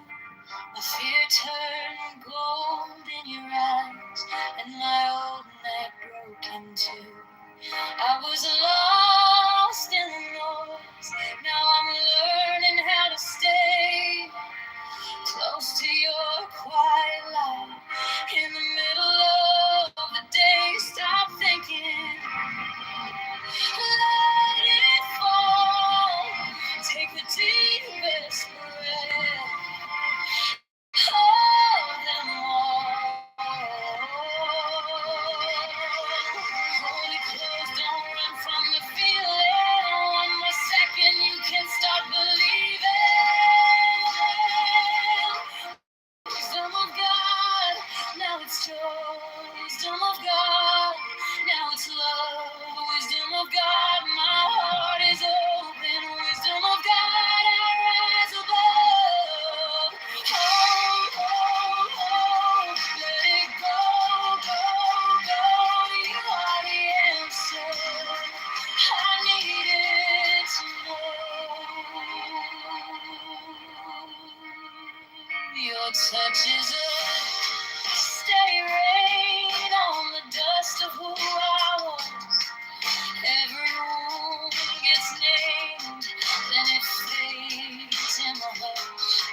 I don't need 1,000 signs when your name is in my chest. One deep breath, one brave step, and the rest can be blessed. Stop thinking. Let it fall. Take the deepest breath of them all. Hold it close, don't run from the feeling. One more second, you can start believing. Wisdom of God, now it's joy. Wisdom of God, now it's love. Wisdom of God, my heart is open. Wisdom of God, rise above. Hold, hold, hold, let it go, go, go. You are the answer I needed to know. If I tremble, stay near. If I break, pull me through, teach my hands to release what I cannot hold with you.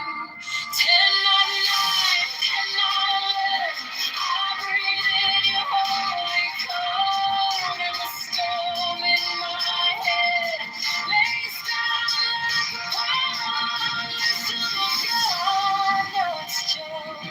Wisdom of God, now it's love. Wisdom of God, my heart is open. Wisdom of God, I rise above. Hold, hold, hold, let it go, go, go. You are the answer I needed to know. Wisdom of God, now it's home. Wisdom of God, I'm yours alone.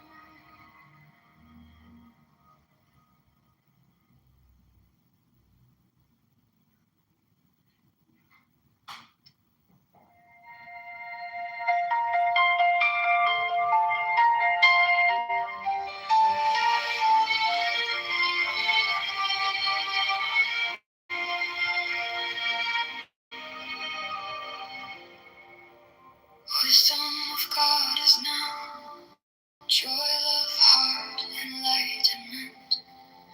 You found me in the quiet with my hands still shaking. I was carrying the hurt like a name I couldn't drop. Then you touched my trouble and the whole room stopped. Stop thinking and your problems. Take the deepest breath of the day. Hold for 10, not 11. 10, not 9. Stay.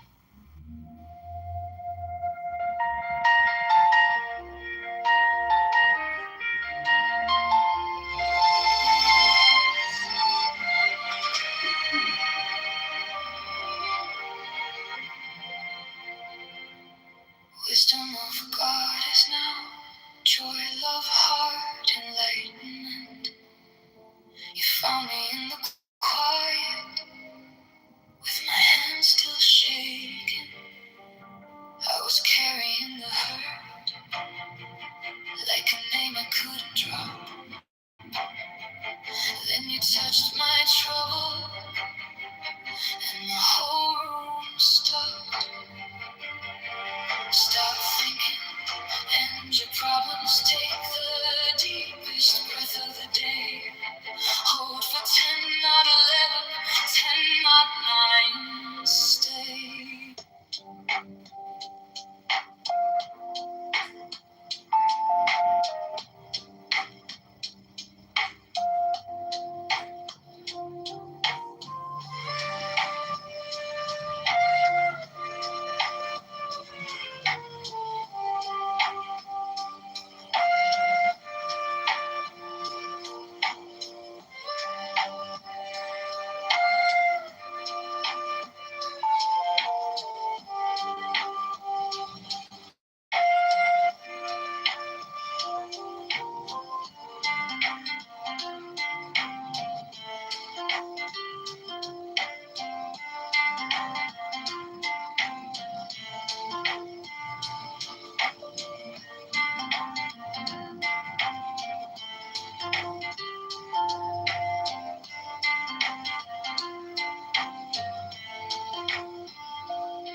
where whispers lie.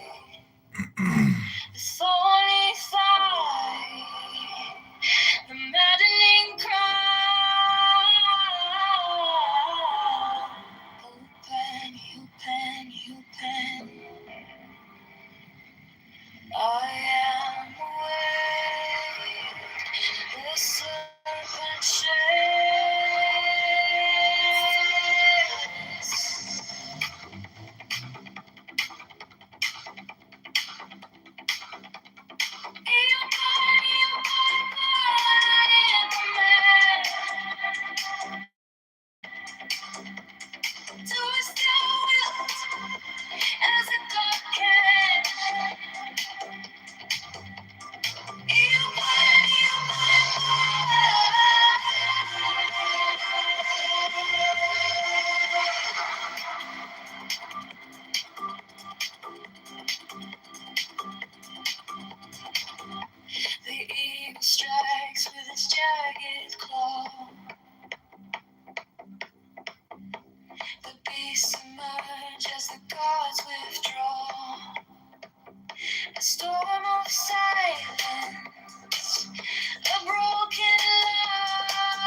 see the surface, but I don't ask why.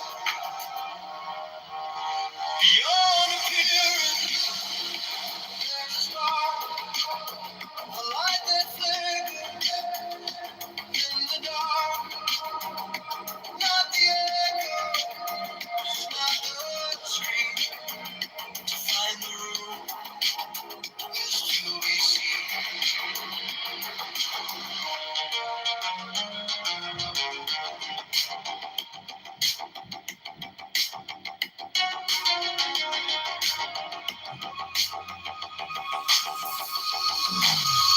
Hollow world, it spins and bends.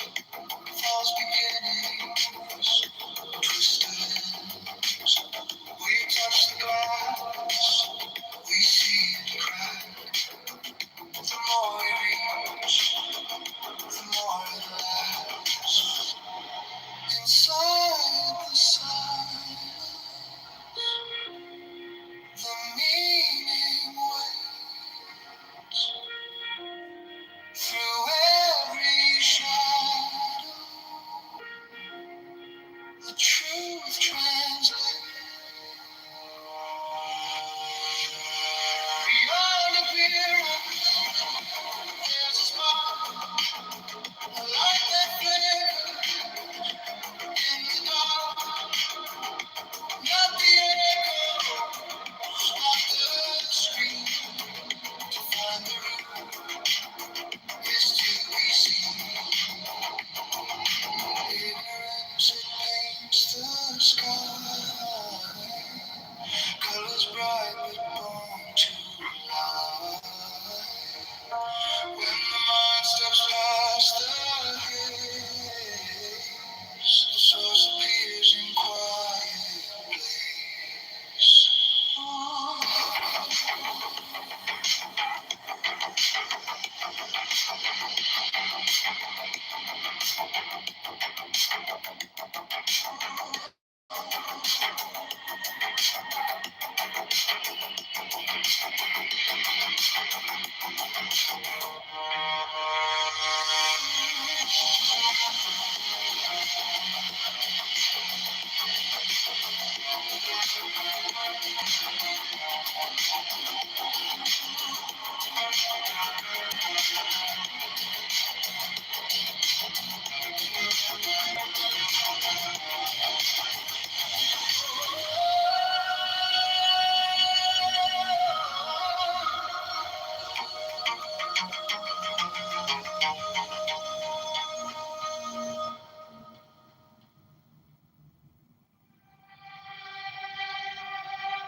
Self-affection, love,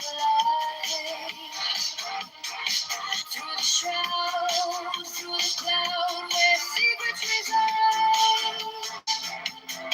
Through the storm, through the smoke, I survive, I survive. To the mountain can by the rays of the night, I invoke by the fall, by the fire, the sky,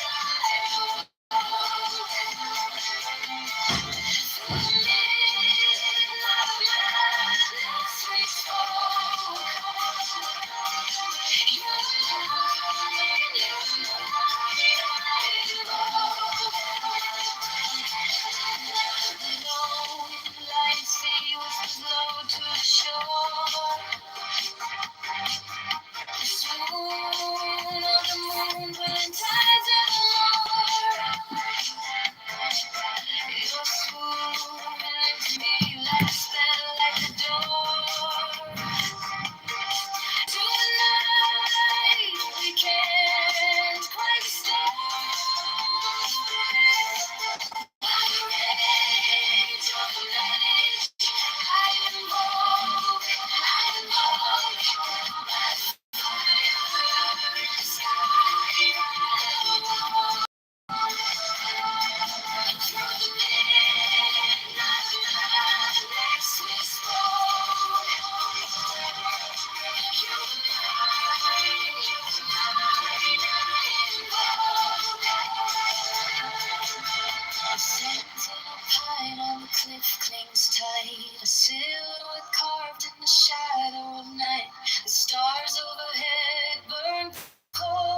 James has read the quote, and it's Googleable.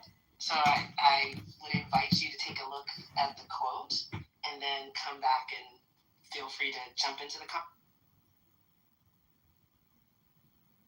I noticed no one has addressed the exact quote from Kennedy where I read, every black kid is now just standard put on Adderall, SSRIs, benzos, which are known to induce violence. And somehow that doesn't make you squirm a little bit, that the guy in charge of Health and Human Services said, I think it makes us all squirm. Yeah, we all squirm. I think it's utterly disgusting.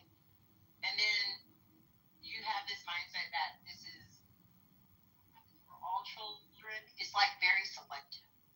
And I think that's also what makes it very disturbing as well. I like when I first heard about it, I watched the video and then I read it. And I was like, why is this okay? Why is this motherfucker has anything to do with healthcare? Why has he not been booted out? But, once again, I guess it doesn't matter. It's just one little thing. And I think everybody's just worried about one little thing. I'm worried about many, many, many things that come out of his mouth. But, hey, it's just I gotta put the sarcasm on really early so nobody misinterprets this. But I think it's because of diversity, equity, and inclusion. And we needed some people with court-filed, self-confessed brain damage, no medical background in the medical field, especially directing programs. You have to include those conspiracy theorist white guys who are very incapable. Without it, we won't get the kind of diversity we need in healthcare because we need those opinions of people who have never practiced medicine to tell us how medicine works. And people with brain damage, especially the heads off of whales and dump dead bears in Central Park because, there aren't many people like that. Their unique voices are that powerful. So, yeah, you look at this administration and I think why people don't react maybe is that it feels so obvious, like the racism and hatred and bigotry is so systemic. Like if you look at that quote, when they start screaming about DEI, when that one, I think it was the senator, asked them, how are you to know about racial disparities and maternal mortality if you don't look at racial demographics and look at these facts? And his response is something like, we're getting rid of woke ideology. Who does woke ideology help? And she's like, how are you going to know about Black maternal mortality and death rates? And like, that's not there. And that's one of the other secrets. Like, if you just plug your ears, blame it on something else, and don't look at the realities, you can say anything.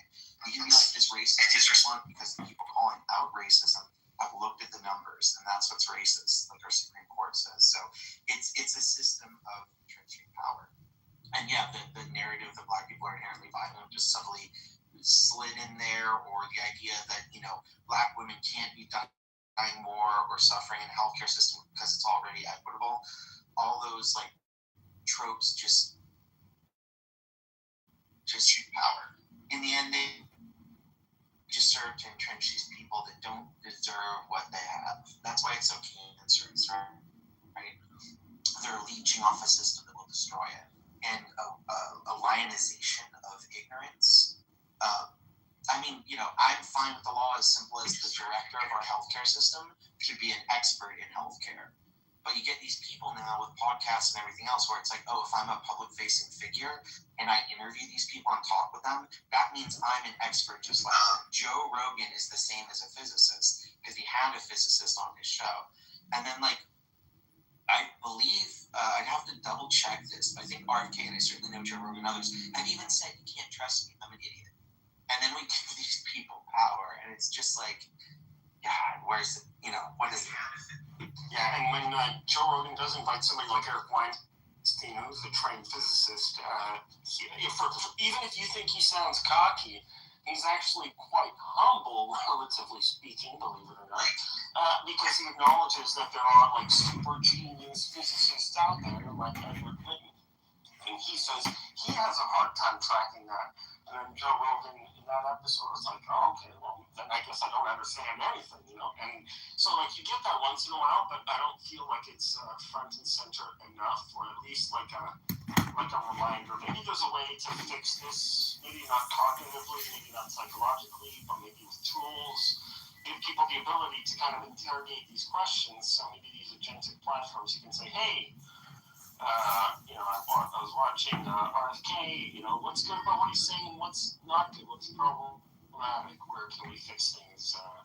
But not just accepting what they're saying on face value, I think is super important. And Dr. James was critical enough to point it out to me that these kinds of discussions are co-opted for these kind of movements, and it's not always appropriate to bunch them together. So to me, that's like a win. I went in with you know, wanting Dr. James to push back on something that I came across, and got thrown in the ocean, not just pushed off the deck. So I appreciate the swing, Dr. James. You took us all with. I'd like to learn how to teach, learn how to learn as a group, and not learn how to be angry, because this shit makes me angry, and I can just sit here and be angry about it. But I'd like to get a new administration into office. We could do that as a group. That'd be great.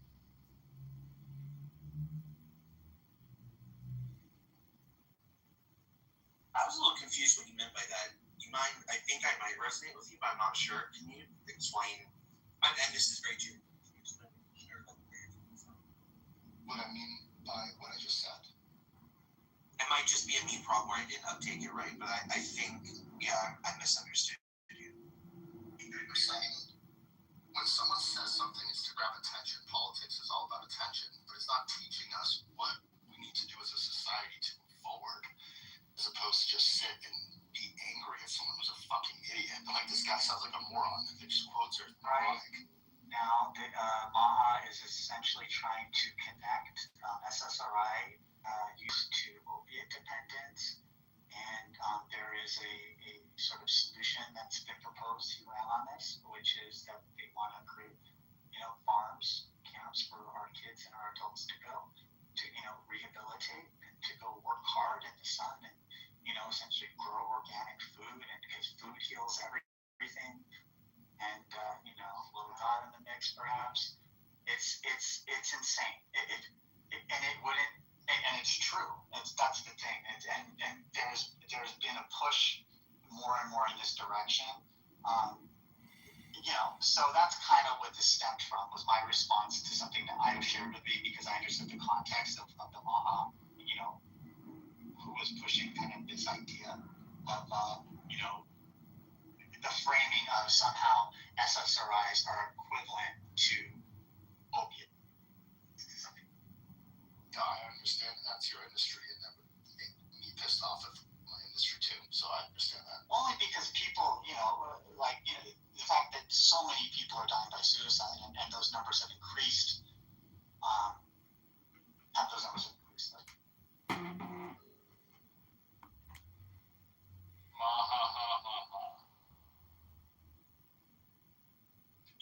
Jimmy, thanks for clarifying that. I think I get what you're saying. It's like you would rather people be didactic and educational than attention grabbing. And I think that, if I understand you correct, I think that's a really fair thing to ask of leaders. But I think our current media ecosystem has made that, if I'm understanding you correctly, like untenable. Because if somebody comes up, like, I was so fascinated by the previous, I believe it was, oh my gosh, I'm forgetting the director, the lead Surgeon General, who used to talk about like the crisis of loneliness. And I didn't think it was initially as serious, and then I looked into medical data and it was shocking. And it was educational. I could hear him talk and learn something. But I don't think he'll be remembered. And right now, with the media cycle, you need to be constantly remembered and gotten attention to be worth anything. So I think that might feed into what I think it obviously feeds into what you're talking about. And I think we've also started to demonize education. I think it's been a long-term move by authoritarians and quite liberal fascists. The educated elites are bad. And they are elites. They're not just people that have learned something. Like, as a literal teacher at one of these elite institutions. We're not better. We're just like know this thing in the same way. Like I would never pretend to tell somebody how to do. Right now they're doing roofing next door. That guy knows infinitely more than me about roofing. He could tell me what to do all day long. So I think we've done something where it's like, oh, if you're educated, you understand stuff better. And on the flip side, I do think even within academia, this everything from publish or perish to get attention has become so strong that they, in the end, start feeding into this cycle, and it's just really brutal.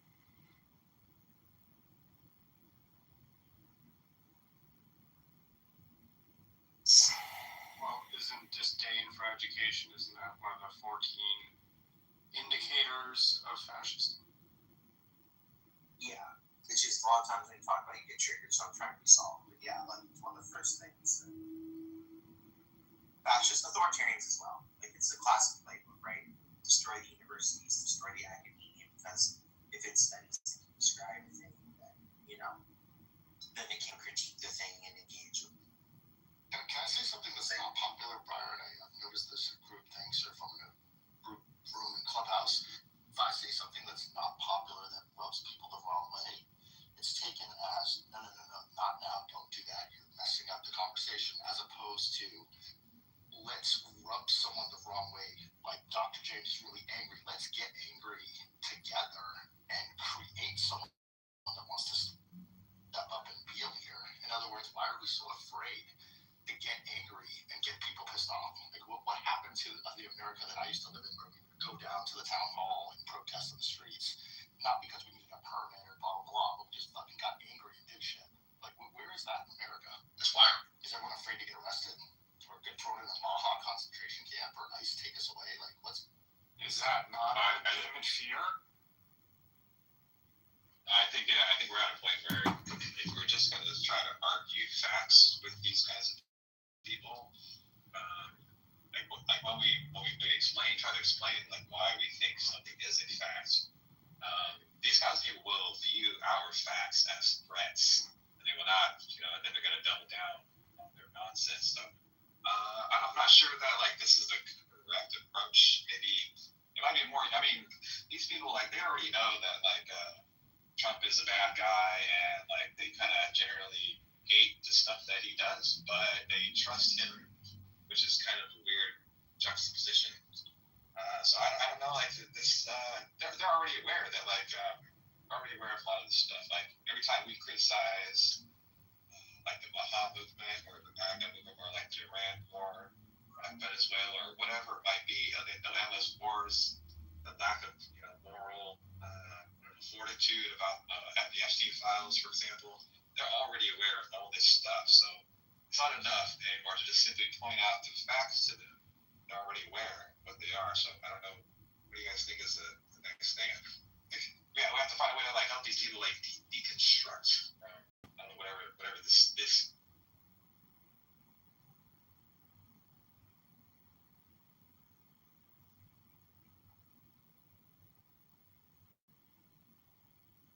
Really feel what you said there, and I think to what both of you said, I think, look, somebody close to that friend I referenced earlier, my longest lifelong friend, the friend, literal friend of a friend, but one of their closest friends was the Buddhist peace activist that was locked up and tried to be sent to an El Salvadorian prison and missed the birth of his child because he said he was against any conflict in the Middle East, and he is not for the killing of any life.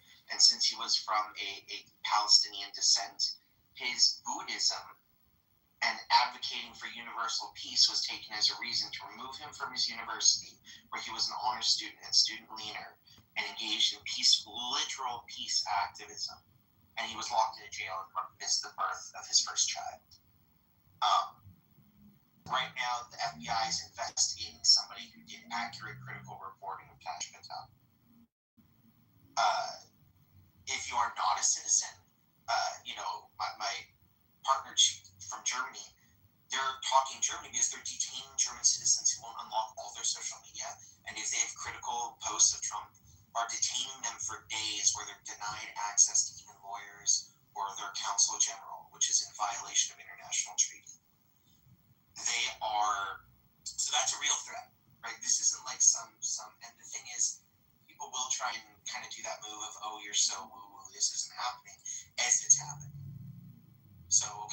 that's one component. Yes, there's legit fear. Let's say you're a born and raised, white male American Christian, red-blooded American who's everything that you think of as not being targeted, and they march up to protest. Right now, the system, the new gerrymandering laws and everything that's set up, the electors are picking their representatives. I'm not saying that protest and speech, but we've had record-breaking protests every year for the last several years protesting what's going on. I don't think that moved the needle very much, and the protests are very weak. So you see these town halls, and Team Red comes up and screams, and Team Blue comes up and screams. A couple people get arrested, and yes, at local places, they're literally like arresting these people that are, following the rules, and the next one comes and does it, but they're on their team. We've made everybody so amped up and angry that going out and expressing outrage feeds the system. It thrives on that. I don't think somebody yelling, I think I'm not saying it's useless or feckless, or we can't weaponize it or do something good with it or constructive, because all those things can happen. But I think the idea of, if Mr. Smith goes to Washington and screams and protests at injustice, things change. No, Congress is hardly ever in session and pass almost nothing. The amount of work being done is done behind closed doors with judicial activists saying guns need to be everywhere except anywhere they are while they set the rules. It's the hypocrisy and installation of the powerful where they want people outraged and screaming. Like, if all the left just disappeared and all the right wing that's in power had utter absolute power, there would be this break, because when people are upset, where do they go? But while there's these two kind of mediocre, middle of the road, this argument that it just drifts. And right now, if we're being honest, the drift has just been to the right. But it's like we have the center-right party and talk about how insane the far-right party is. So let's meet in the middle at the right. And then, okay, so the right's fine, and they're extreme fascists. Let's just meet at far-rightism. And it's demonstrably been happening in America. Name the last president that didn't drop bombs in the Middle East and try and attack people. It's just become. I feel that need for rage, but I guess the question is unchanneled rage. I keep saying it. I think the only thing that will be effective, the only time I've seen real change in such a stupid little thing, is when prices gets too high and people will literally resist, or when everybody does an econ. So I think screaming at a town hall won't do much. Getting organized will, or having a general economic strike that's targeted towards businesses. Disney caved when they lost money instantly. Meta and Facebook and all these companies, all this crap, they'll do whatever they can. Google, Apple, they'll flip-flop to whoever has power. But if everybody stopped buying their products, they are, again, just greed and power. So, but I think right now we're so divided that it feels so feckless what we do. You just said it. You just said exactly what to do. Don't buy the services. Don't be a part of that services. Create a campaign that communicates for other people why it's so great to not be a part of Disney and get ready for Disney Plus. Start a movement. Start a bagel shop where you cut a bagel in half. One side is Republican, the other side is Democrat.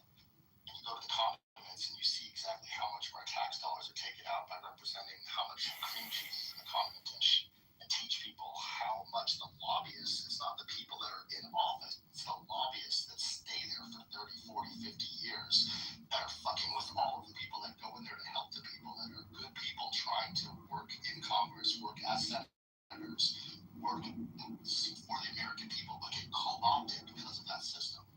Start a movement that educates, and if no one wants to do that, let's just stay ignorant. Has anyone heard of bank transfer day? Yes, I've done that. I've heard of it. You want to tell us about it? Yeah, you can transfer your money out of banks that you don't want to participate in and go to local credit unions. Move the money locally. And that does hurt economies, and it does raise up your local economy. But that's always a good movement. Thank you for that. I may just do that. Yeah, one of the only pushbacks my stuff, and it's inconvenient. It's just a matter of reprogramming your direct deposits and reprogramming how you pay your bills automatically. Nobody does banking anymore. I think there's some truth to that. And by the way, like, I would just echo, for whatever it's worth, if anybody wants to hear from another voice, credit unions are extraordinarily legit. Like, and banks are shady as hell and probably hurting you if you're there. You're a tool, whereas you're an owner with a credit union. But to your point on education, here's what I found as a literal educator and teacher. People right now hate being taught to. They like choosing who to learn from. So if, let's say, I don't know, Jordan and Io each go make podcasts, and one extols the virtue of AI and one extols the virtue of psychedelics for solving the same problem. The problem is right now that this is the pro and con of decentralization. You can find your own microcosm to learn about whatever you want. So people really hate when somebody teaches something as like objectively true that is challenging or limiting, and they resist that. And because there's so ubiquitous access to information, and again, information can be true or false or propagandist or whatever, and we've been conditioned to be so commercialized that we're used to being propagandized and marketed to everywhere, that I think it's really hard to engage in what would be in academic circles called good pedagogy. Challenging assumptions, trying to have a rational basis, engaging in community, trying to have some grounding in what we teach, making sure we're being self-critical. But, so that idea of are there people that are trying to teach all the hell over? Like, I'm a professional teacher, I walk around a lot of other people. We try and do community events, we try and do different things. But what tends to happen is an environmental group wants to do something on the benefits of how recycling could be done effectively. So everybody who's already informed and cares about that shows up.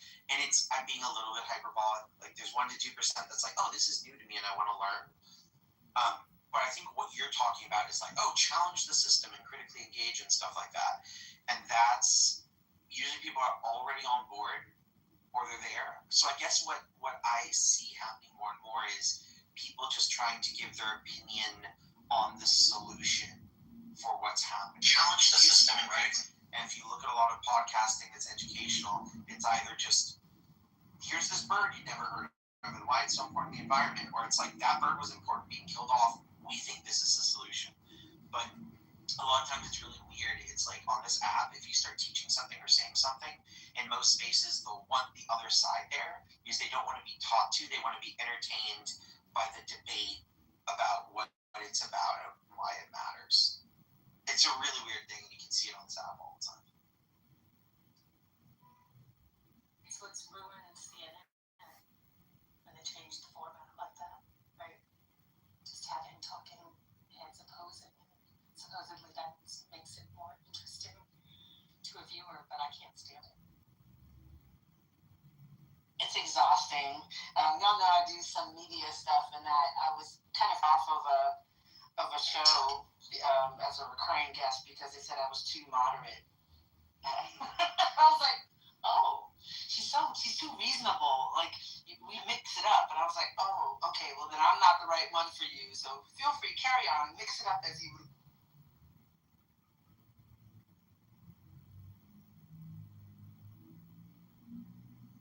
It's so funny because I think you are very, I wonder if they meant moderate or you're, I think the right words, like not graceful, like you're not non-confrontational, but there's some degree, oh, you don't want to just shut down argument offense. And I think what they meant is they want that because I don't know, I think, what's that, Everett? They want that back and forth. Because if you shut it down, you don't have you're going back and forth with the points. Exactly. To shut down, it is what it is.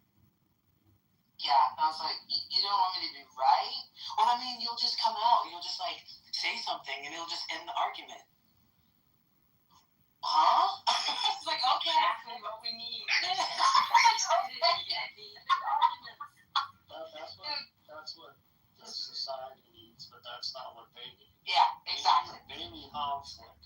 Conflict makes people tuned in. Right. I think it's a really interesting fact to get the bulk of your information and the original intention. I mean, if I was being generous, I would say, okay, it's great to kind of hear both sides of an issue, right? That's like debate 101 from high school, but it's really gotten to a point where it's just entertainment. It's not about getting to some clarity around the issue. And it's bizarre in a 24-hour news environment. Like, you have all the time in the world. Why do we have to answer this in 45 seconds?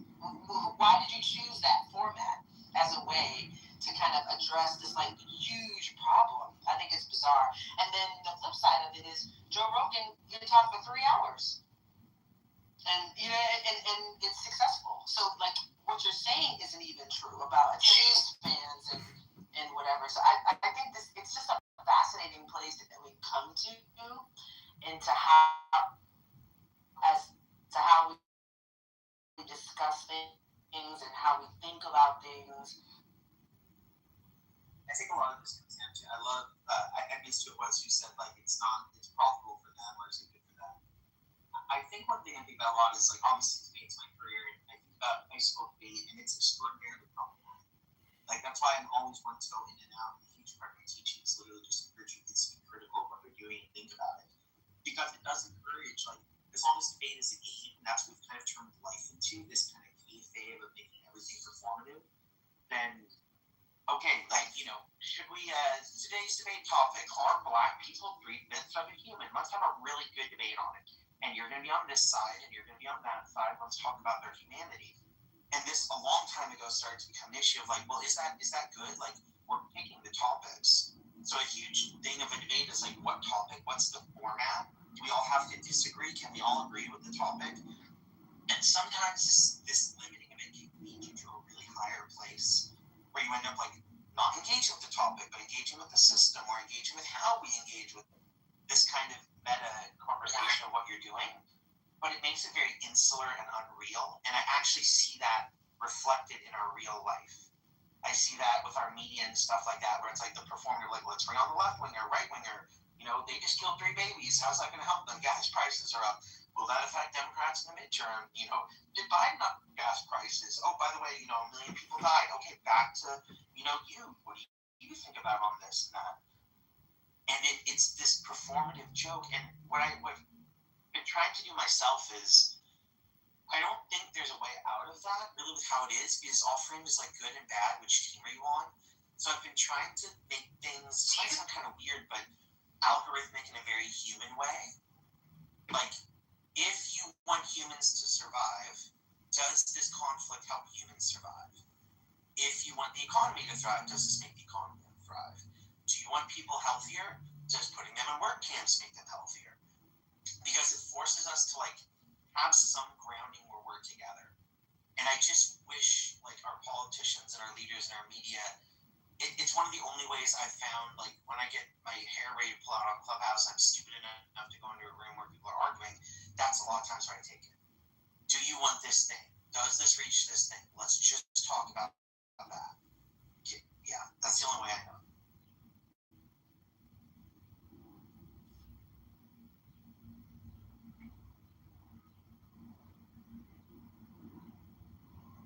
I see that Elliot just came to the stage. Hi, Elliot. What would you like to add? I was just gonna say, like obviously they're all kind of they got the wrong idea about. I mean, everybody isn't. I mean like just about everybody is an expert at identifying problems and faults in some kind of system or another. Like human beings are just kind of naturally very good at this kind of thing. So, but like the solutions that people have to the problems can be very different.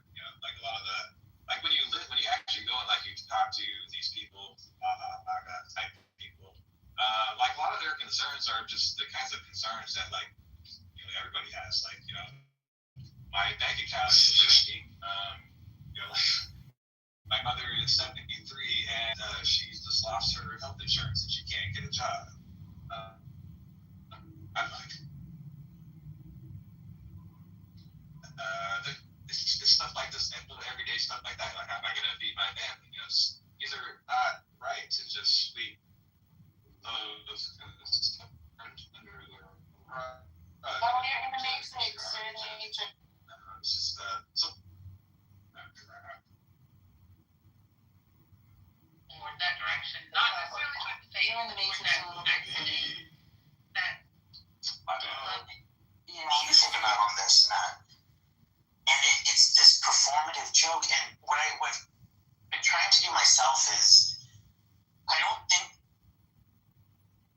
JL said, I think Clubhouse is having issues. Steve, I'm trying to bring you up. I see that you raised your hand, but can you go out and come back in?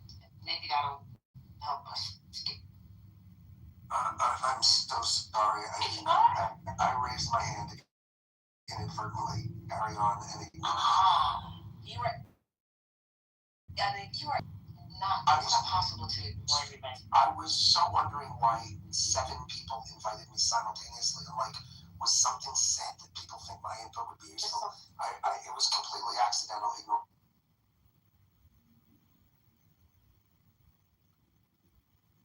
Moment of levity. There used to be this show, and my favorite character on it was like a 15-foot tall character that would just come around and yell at people as loud as they could to ignore him. And so I could feel Steve coming up to anyone and be like, no, please ignore me. It's just the best attention getter you can do.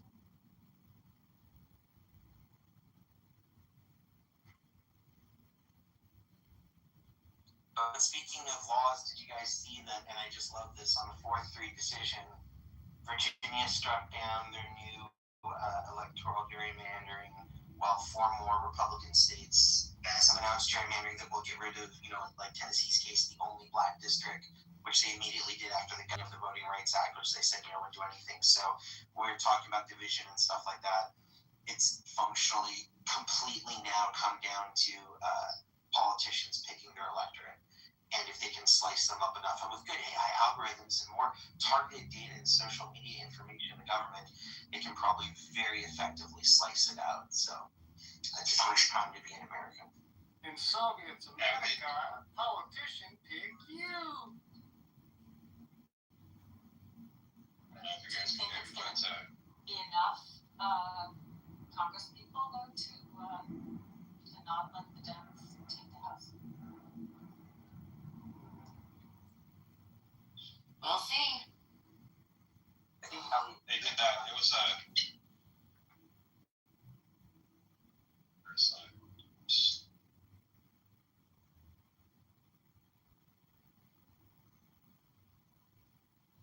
Elliot, are you trying to talk? I see you unmiked, but I can't hear you. Yeah, I was wondering if you could hear me. I only have like 2 bars on there. I heard that. Okay, geez, man, yeah, it's a bummer. The Virginia thing, I think the court, was it the Virginia Supreme Court, they struck it down on like a technicality because they said that at the special session that was called in order to pass this,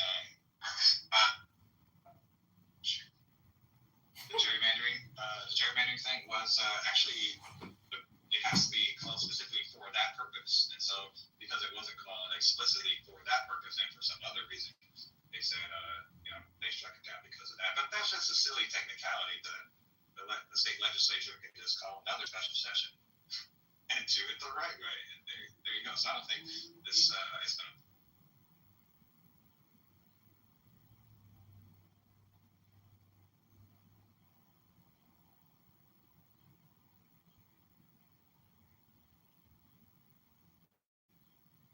Yeah, it's a bummer.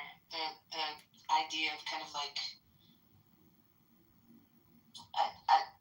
this is my woe is me kind of statement, like this feeling like only one side has to follow the rules.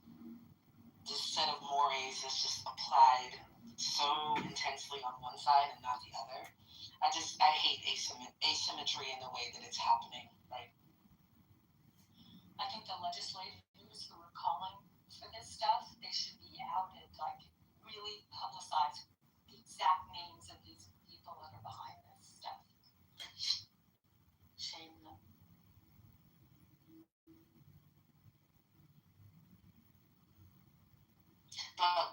shame them. I think winning is everything. If you have to have shame to feel shame. Yeah, that's No, like, everybody I think else shame is was dead. No, have it for history. And when things go back to normal,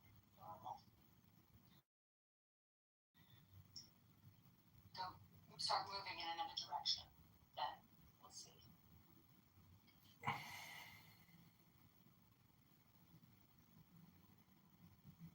Yeah, I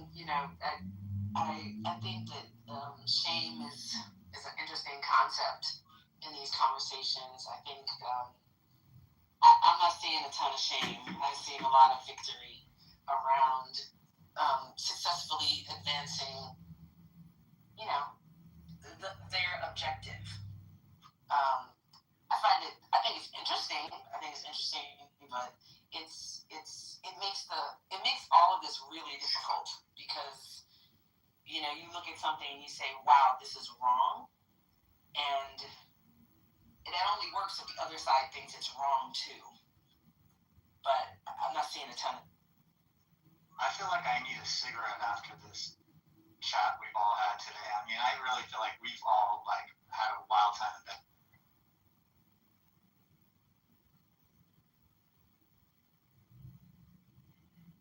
IO is to blame for the entire thing, by the way. Fucking Canadians. IO's got that bad scientist energy. Jersey James sure was in the house. Oh, yeah. Give it to the church. Hey, Dr. James, I'm sorry. I just came in this room to tell you, last Saturday we were talking, and I was trying to get you to play the sports book to invest your money into the Philadelphia 76ers. You won a ton of money. They ended up winning, and it was the first time they were a team down 3-1. They never won. So you gave me good financial advice that I didn't take, and now I gave you bad betting sports advice that was stupid. If you had listened to me, you would have had a lot of money. Therein lies the rub. I can see the allure. But I'm using that as a metaphor for what's going on in our country right now, because that's kind of where we're at. A bunch of people didn't want, these stupid people in Drain the Swamp. We don't want these corrupt people in our government. Let's vote for someone who's not a government person. Let's vote for Trump. He'll take care of us. And it kind of went. I was watching a documentary on Hunter S. Thompson last night, this old gonzo form of political writing, and I feel like we need a few Hunter S. Thompsons to come in and just fit in. I'm not familiar. Who's Hunter S. Thompson? Fear and Loathing in Las Vegas. Essentially, he used the character in this. But he was a political writer, I say back in the day, back in the 70s or something, that he would, he didn't just talk politics directly about the thing in a literal way. He talked about the entire context of it, like the zoo, the landscape of, so like if he were reporting on, let's say some horse race, he wouldn't report on the horses who won, he would report on all the people who come to see it and all the different, culture and people groups within it, and kind of the way, kind of the grotesque nature of the entire process itself, and had kind of a meta way he would dissect it by taking things to kind of its ultimate extreme. And so he had this character that he built around himself that the movie Fear and Loathing in Las Vegas was about, for example, where it was basically a way for him to say the things he wanted to say, but through the vehicle of a character that was extremely extreme, I guess for lack of a better word.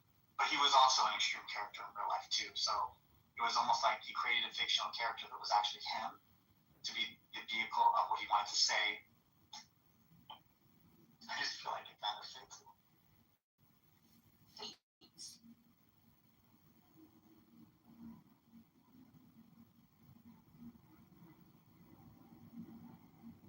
And his form of reporting was called Gonzo, Giolencio.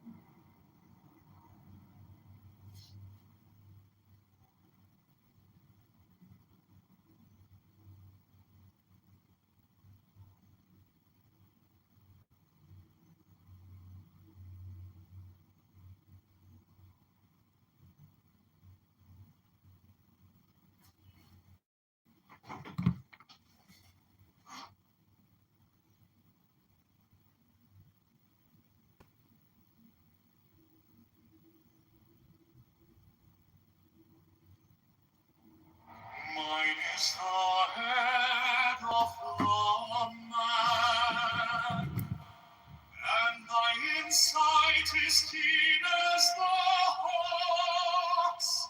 By my head,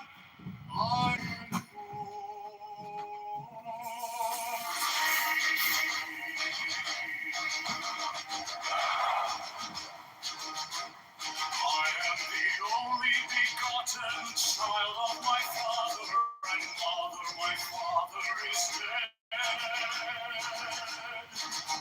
My mother bore me with labor and pain and fear. By my body I invoke thee. About me shine the diamonds of radiance white and gold. By their brightness I invoke thee.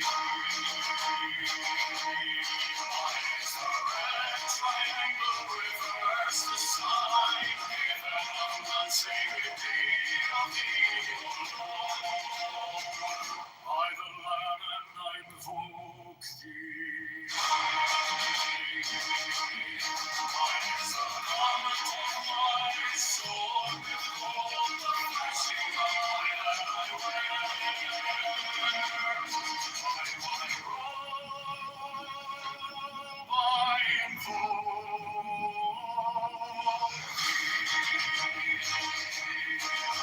the Son of the prophets and time. By the side I invoke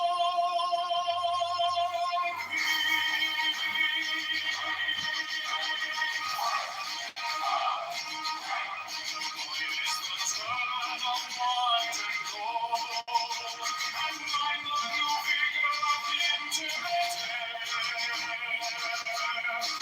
By my crown I invoke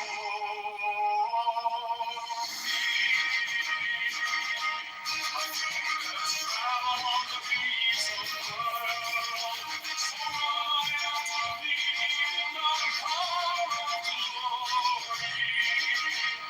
By my fingers I invoke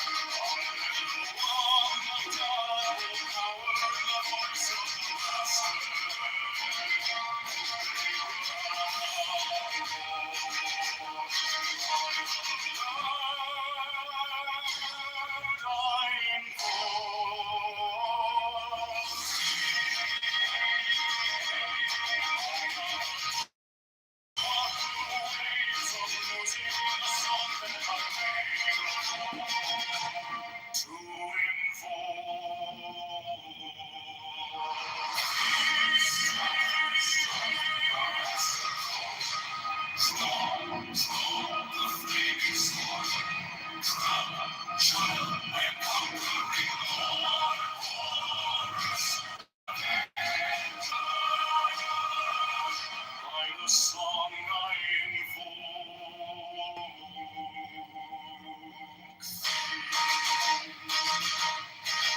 my hand is my sword of revenge.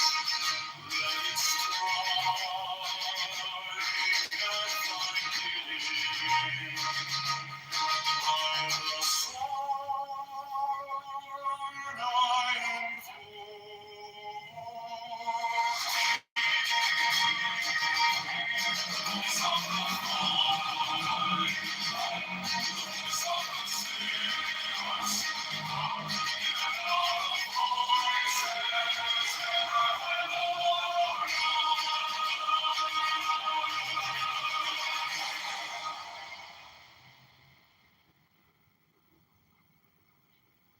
Mine is the head of the man, and my insight is keen as the hawk's. By my head I invoke thee. I am the only begotten child of my father and mother. My father is dead. My mother bore me with labor and pain and fear.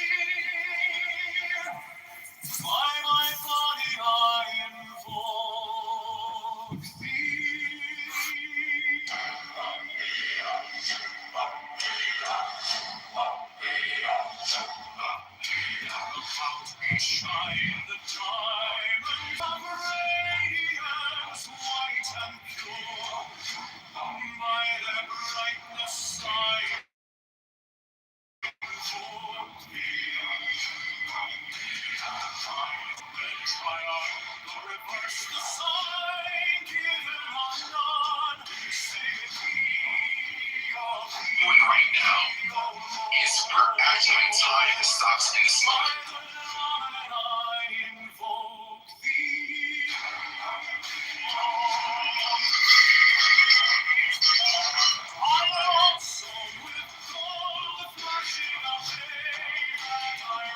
Lunch, I don't know. You sure you want to disturb his lunch?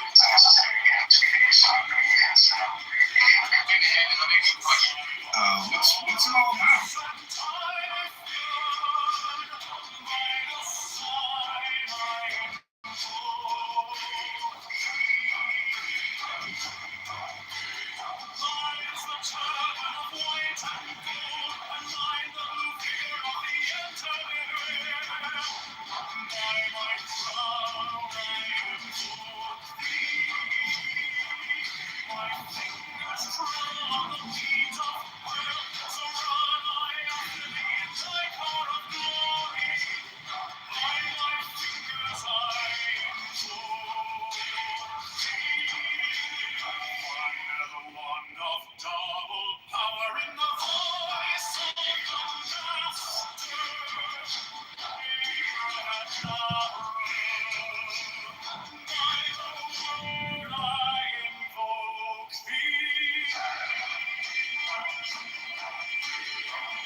Strike the master chord, draw the flaming sword, shall a conquering war, or a scavenger.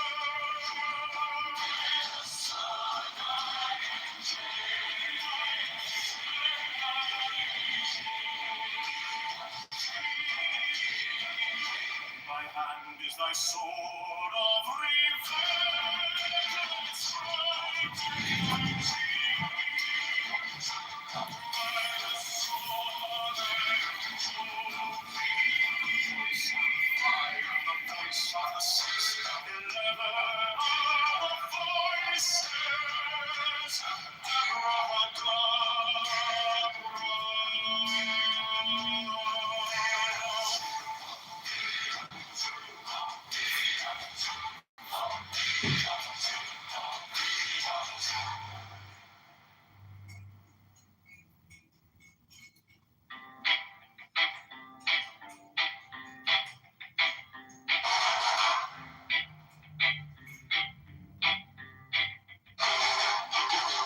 Mine is the head of the man, and my insight is keen as the hawks. By my head I invoked it. I am the only begotten child of my father and mother. My father is dead, my mother bore me with labor and pain and fear. By my body I invoked it.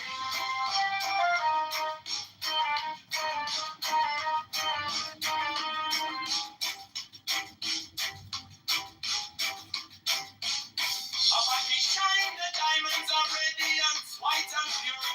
By their brightness I invoke it.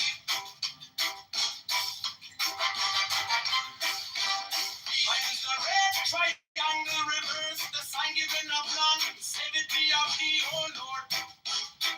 By the Lamb and I invoke thee.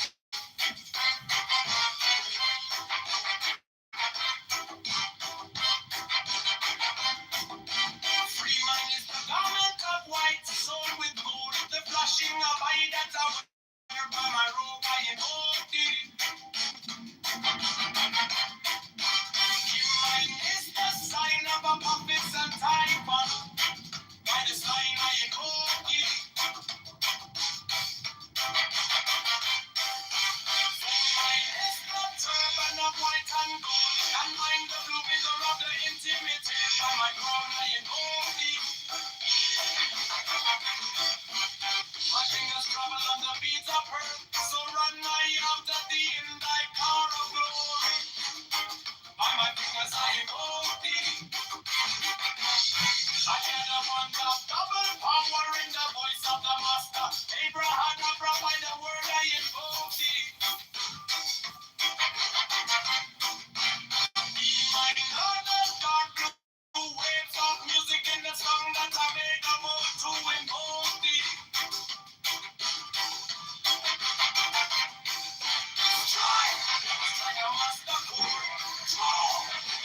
flaming sword. Child and a conquering Lord. I've been drunk by the song I invoke thee.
Mine is the head of the man and my insight is keen as the heart.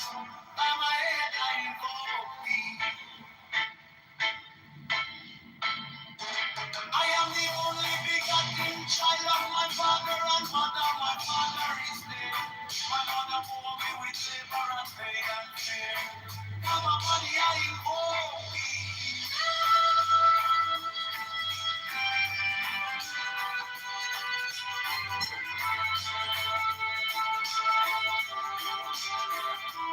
How we shine the diamonds of radiance white and pure. By the brightness I invoke thee.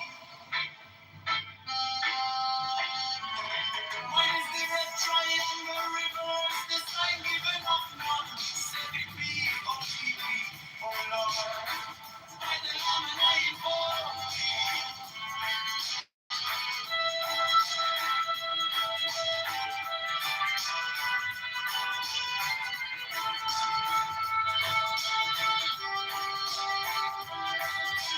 Mine is the garment of white soul with gold. The flashing of light that I wear. By my robe I invoke thee. Mine is the sign of a office and title. By the sign I invoke thee.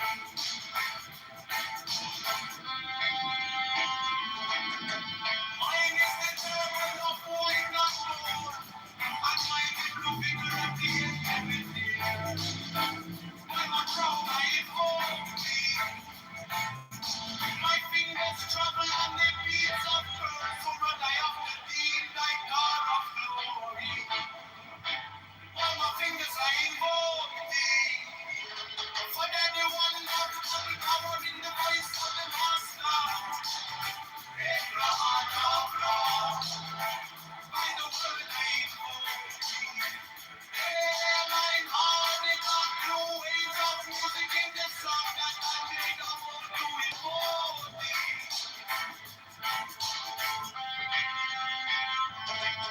Strike the master.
soon.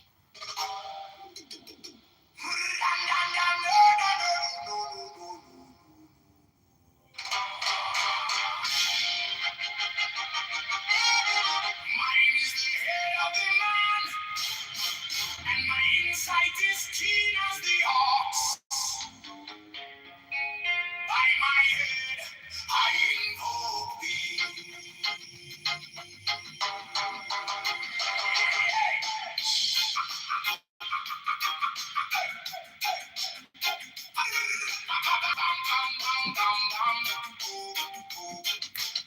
I am the only begotten child of my father and mother. My father is dead. My mother bore me with labor and pain and fear by my body. I invoke thee. About me shine the diamonds of radiance, white and pure. By their brightness,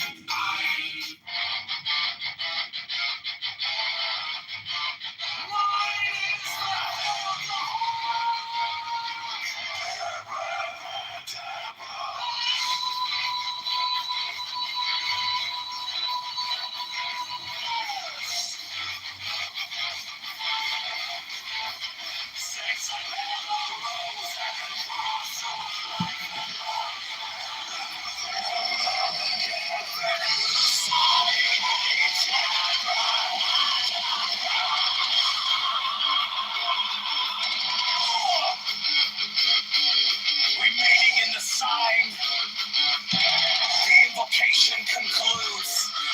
Therefore I say unto thee, come thou forth and dwell in me, so that every spirit, whether of the firmament, or of the ether, or of the earth, or under the earth, or dry land, or of the air, or flowing air, or of rushing fire,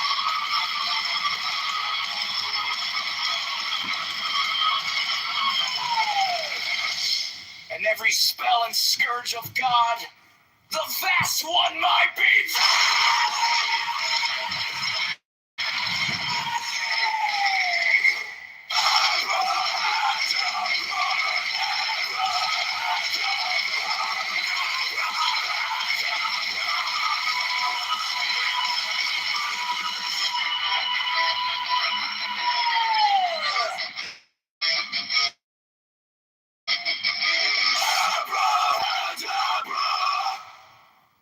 mine is the head of the hawk, Abraham!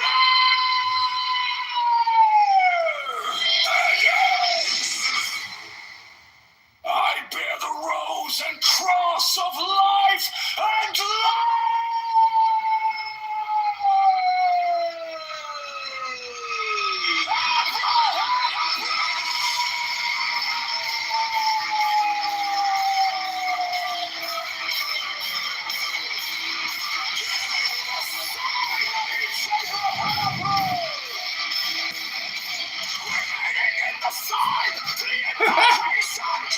We're gonna get it all in the time.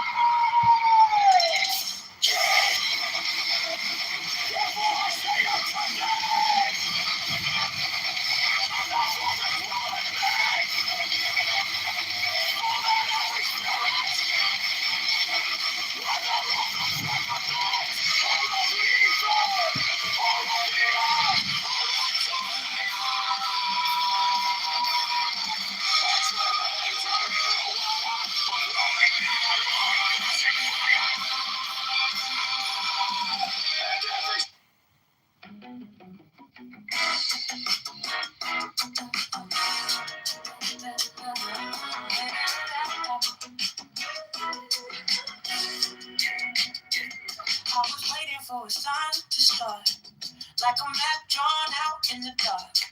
Now the city's calling out my name.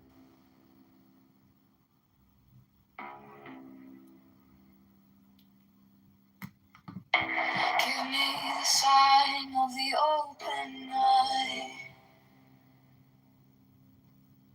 a riddle of shadows where whispers lie. The thorny thigh, the maddening cry. Open, open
Under neon skies where the starlight comes.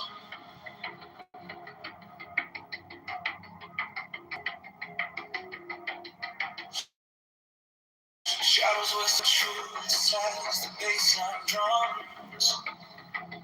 The will is fire, unchained, untamed. No path is written, no soul is blamed.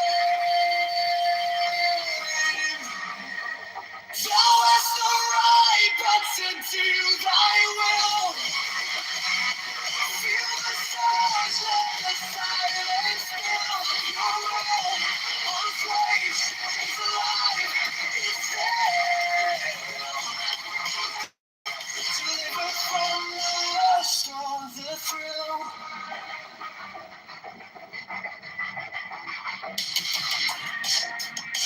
Echo shattered glass where the circuits glow.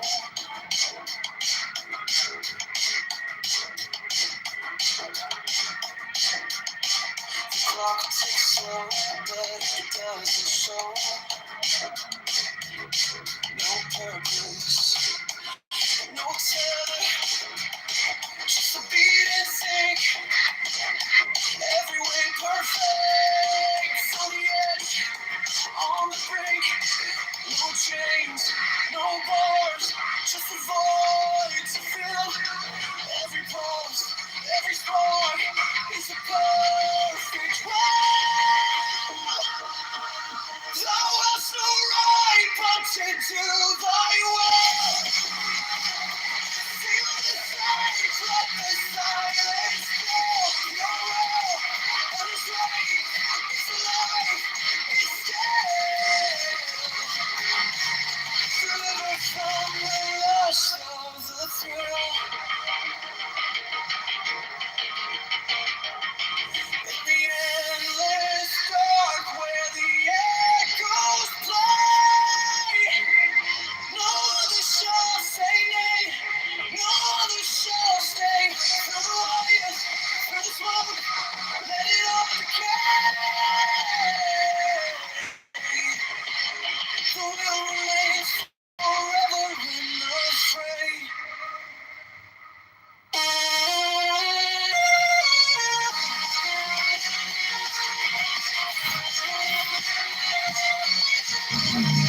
child, this body aches, a cage of stone, rest whisper stop, the only throne.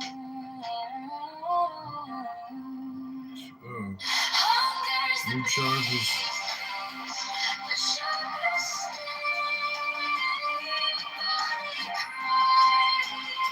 it's constant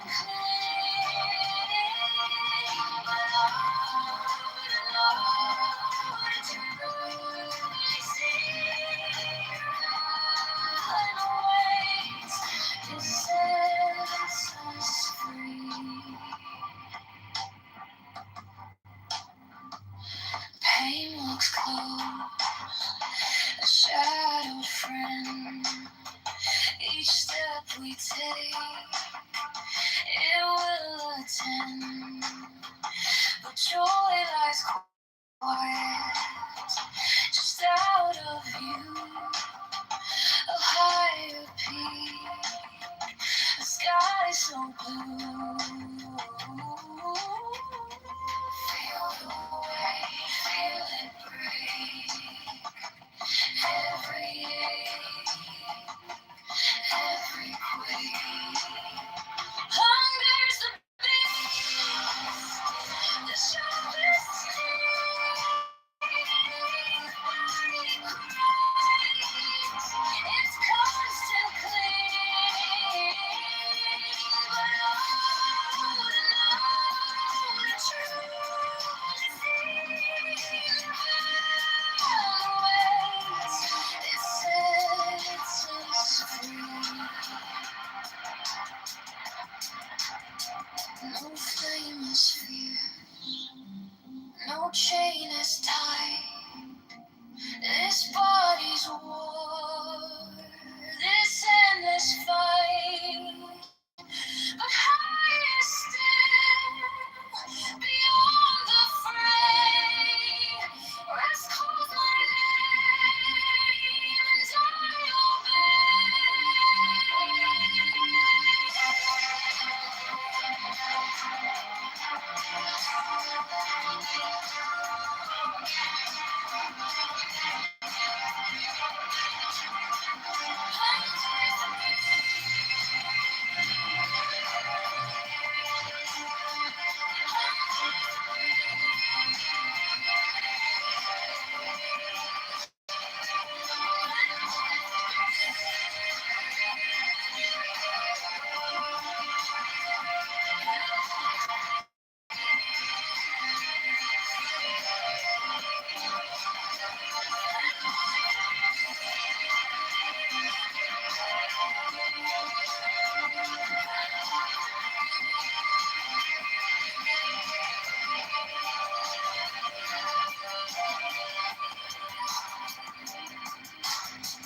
I let us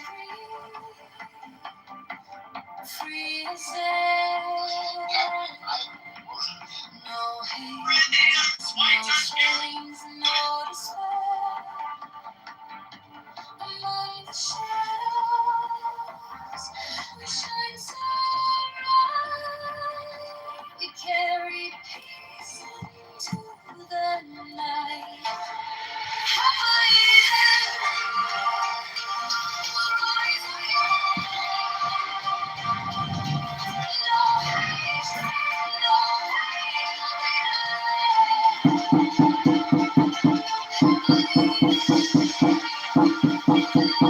pain.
The serpent shakes.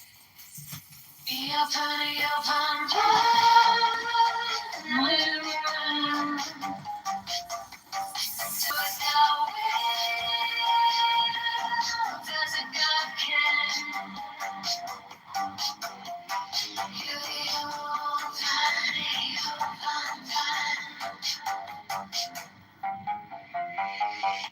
the eagle strikes with its jagged claw. The beast emerges as the gods withdraw. A storm of silence, a broken law. Open, be open, be open. I am born to death, reborn on the horn of the unicorn.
By the mystical union of fairy and fawn, a dance in the shadows from dusk until dawn.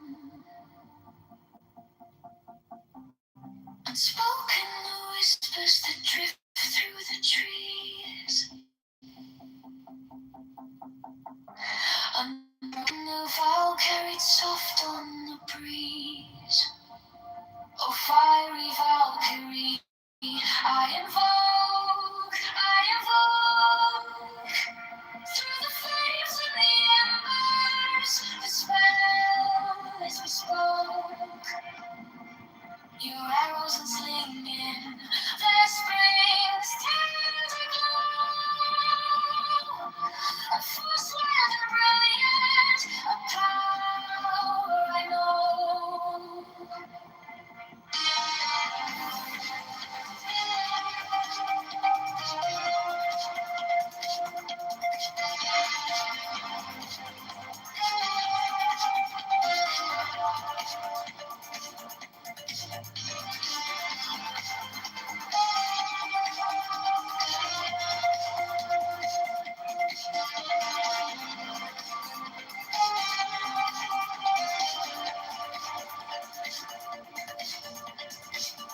A secret communion of hearts left unsung.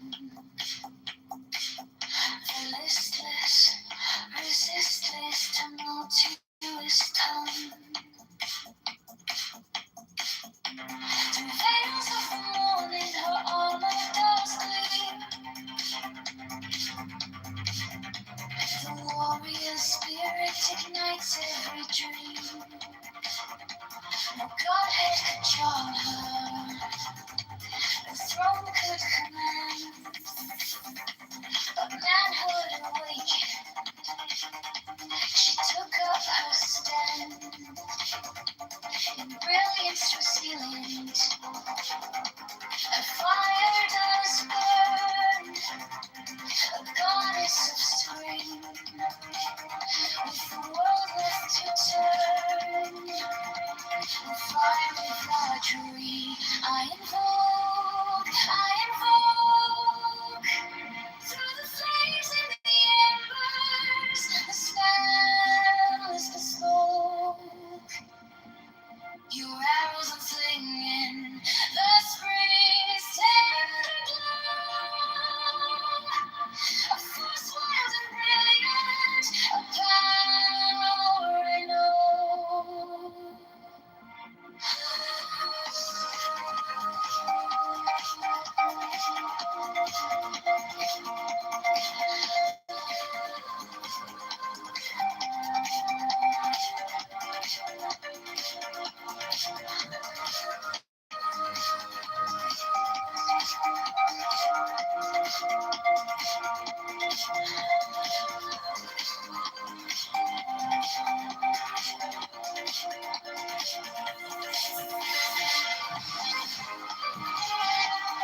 mystical union of fairy and fawn. I dance in the shadows from dusk until dawn. Unspoken whispers that drift through the trees. Unbroken without, carried soft on the breeze. Oh, fiery Valkyrie, like I love. Through the flames and the embers, scares the stars. She yells and sings in the spring's tender dawn. A force wild and brilliant, a power I know.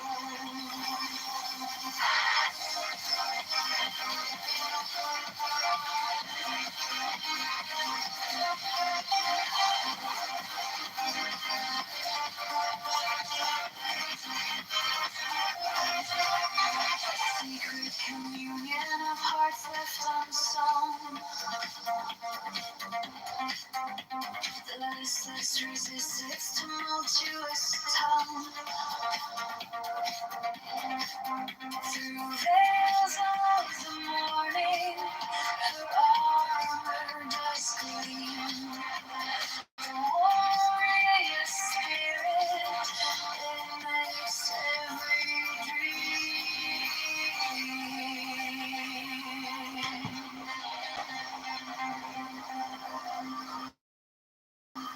No godhead could charm her, no throne could command, but men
that regard.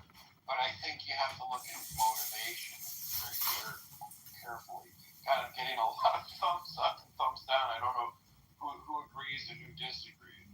So, but Dr. Jordan, explain to me then why, after the Supreme Court decision, which said that congressional districts cannot be drawn up taking into consideration race to favor any particular group, why immediately after that, I think 4 southern states rushed to redistrict in a manner in which eliminates black representation in Congress if it's not racial. I'm going to have a hard time understanding that, but I think probably if anybody can convince me that I'm wrong in my observation, it is.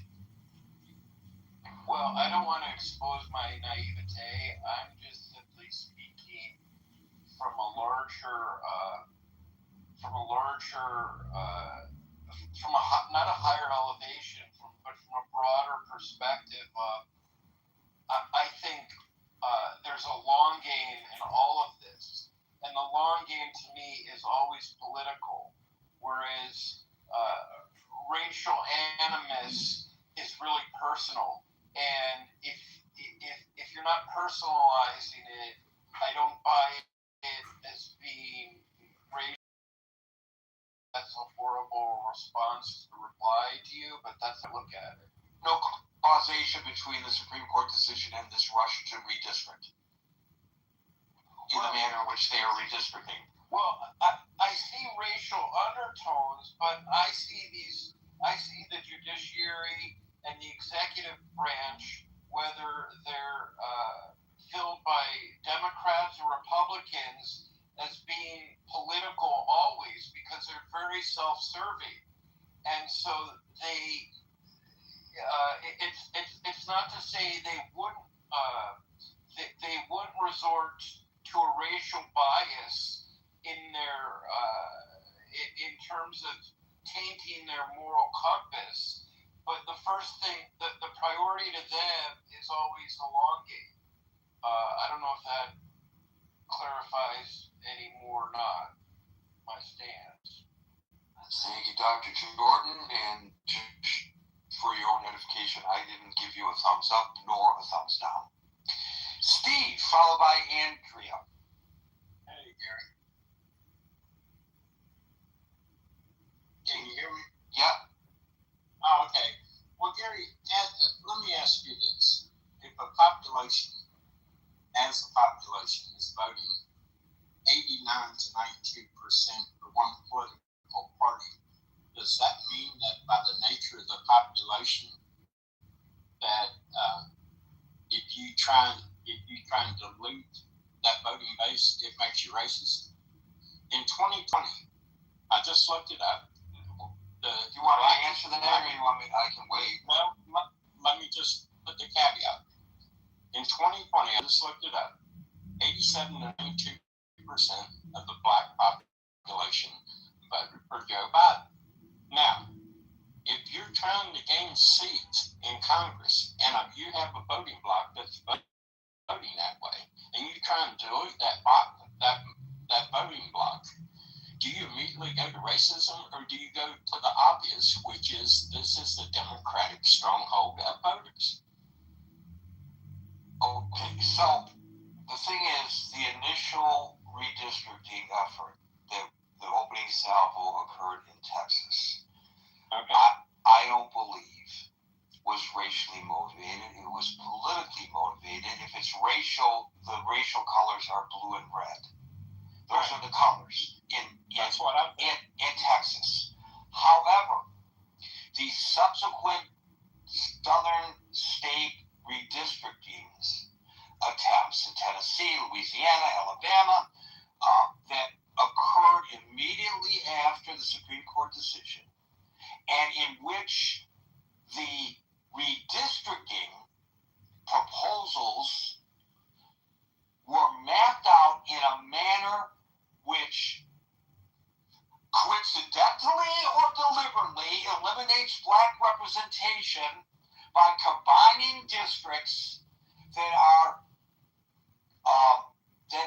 next to one another in order that at least one of those black members of Congress cannot stand for re-election because one's going to primary out the other, I don't see how I cannot wrap my mind around any conclusion other than that was racially motivated. Now, you may argue otherwise, and that's fine, but it seems pretty obvious. Now, you can argue that the law which permitted the original districting that favored black representation was unconstitutional, and what they are doing is a proper redress to that, and that's fine for you to make that argument, but to suggest that there's not a racial component in it just doesn't pass Gary's smell. Well, Gary, let me ask you this. If you have two districts and both of them are Democratic and your objective is to get more Republicans, your immediate instinct is not that we're eliminating a Democratic seat. Your instinct, what I'm hearing you say, is there's got to be underlying racism. It's based on the Supreme Court decision that they're doing this. They didn't do it before the Supreme Court decision. So obviously it's racially motivated.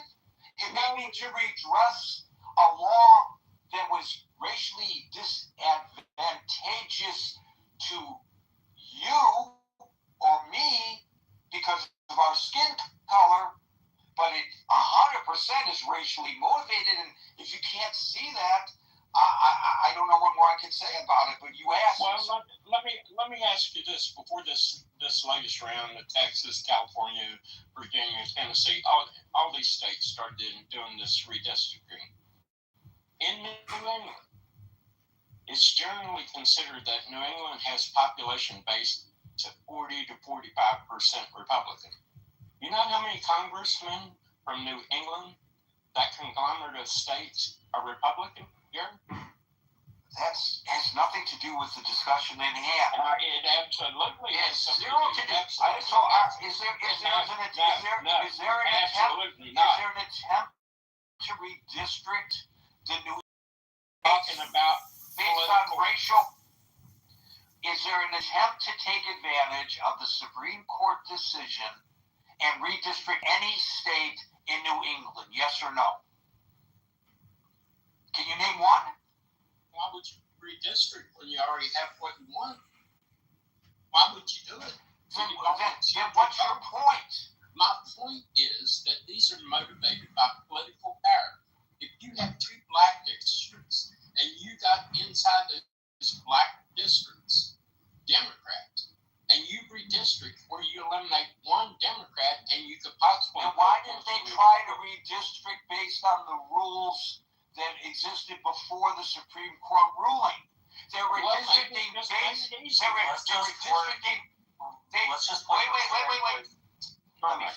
Let me finish asking.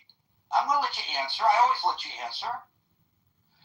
What they are doing is redistricting based on the Supreme Court ruling with regard to districts that favor greater black representation.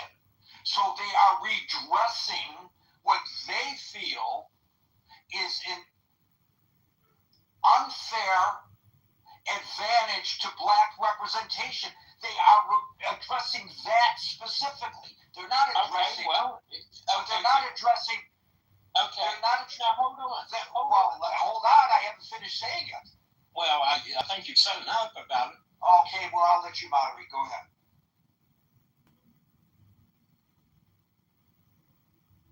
No, I mean, to the point that I was trying to get at, I don't want to moderate. But no, you can. You can. Gary. No, what I was trying to get at is if you're saying that they redistrict based on what was considered unconstitutional drawing of the lines, then the power of chief to do that would be unconstitutional.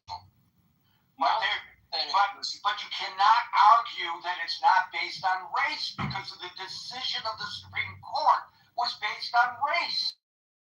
Just call it what it is. it's not Say just that one of the say examples. this, Steve, if you say this to me. The districts were unconstitutionally drafted in a way that favored black representation, and we are redressing that wrong because it disproportionately represents black people. Then say it. But that obviously is race. I mean, if that was the case, fine. If I'm hold on 2 seconds. Like yard back and forth, there's a really, really good example. Exactly what Gary is talking about. It's the state of Louisiana. Louisiana constructed maps right after the Supreme Court decision, and they were struck down by a federal appellate court because they were drawn racially, which is now unconstitutional. The same maps, Louisiana is now currently suing again to get to be made their maps. So maybe it's not everybody, but it's certainly Louisiana, and Louisiana is certainly in the former Confederate South, and the countries, the states in the former Confederate South still hold those views. It's just not as many people. They're still there. Because Reconstruction was never finished, people still hold those views. So you do have to take into account that it's not just political. You can't just say it's all Machiavelli or Dr. Jordan, but you can't say it's all political and not take into account the cultural heritage and history of the place and noting that it still animates people. I mean, Robert Byrd was in the Senate until what, the 80s? Something like that. I guess my point here, Steve, is that there is an element to this. Argue that there's some political stuff to this, because I think that was Texas, right? Because we didn't draw out Hispanics. We drew out Jasmine Crockett's district because she was particularly caused some ire for the Big Three. Lieutenant Governor, Governor, and Speaker of the House. But it was more political than it was racial. Louisiana's was more racial than it was political. And so we got to recognize this. Marshall, let me ask you this, a serious question. Because I've lived in the Deep South a little bit. Do you think at this time that there's enough of that undertone that you just talked about to wield the political power that would be necessary to achieve these things? I don't think there's enough of it present, Marshall. Sure, there's a little of it there, but to the extent to permeate the political system, to the extent that you could get this type of movement, I don't believe it's there. Not based on my experience in the South. That's not what I mean. What I mean is you mix people together, and so yes, there are going to be some people in that group that make decisions that do it ethically and do it the right way and represent the people, but there are also those members that hold on to the lost cause mythology who still hold racial animus, and they may not be in Congress, but they are community leaders. They are people who go back a long period of history who people look to, right? I'm not saying that the South does not make great strides since Civil War. What I am saying is the South's genetic undertone from the start of the country is still there. It's not quantum. Let me ask you this. So, when the Supreme Court addressed what was going on in Harvard, and if Harvard corrected that admissions thing they've done based on what the Supreme Court said in their decision, does that make the faculty at Harvard racist? No, which is why I didn't use it as an example. It's why I didn't use the term racist. I said based on race.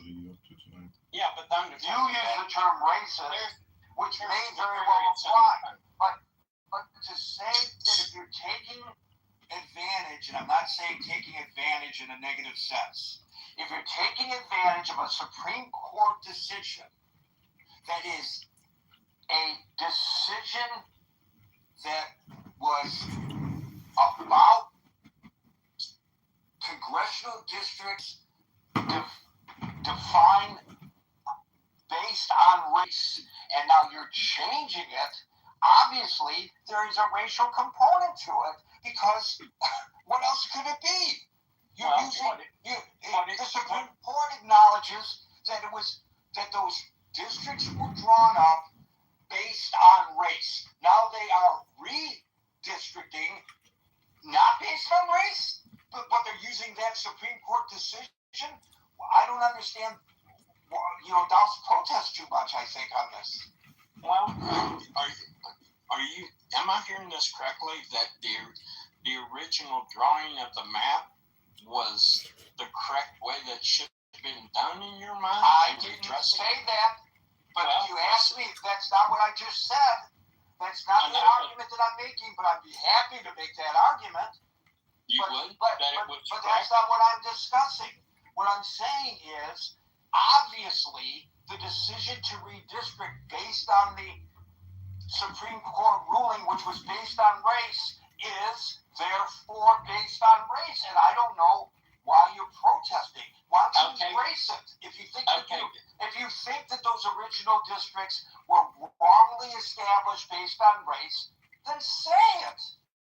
Just say what you believe. Don't try to pardon the terminology. I'm going to use the terminology. Don't try to whitewash it by suggesting that it isn't based on race. Oh my God. Well, I mean, if it was based on race originally and it was improper to have that based on race, and you're correct in that, I don't see any problem with it.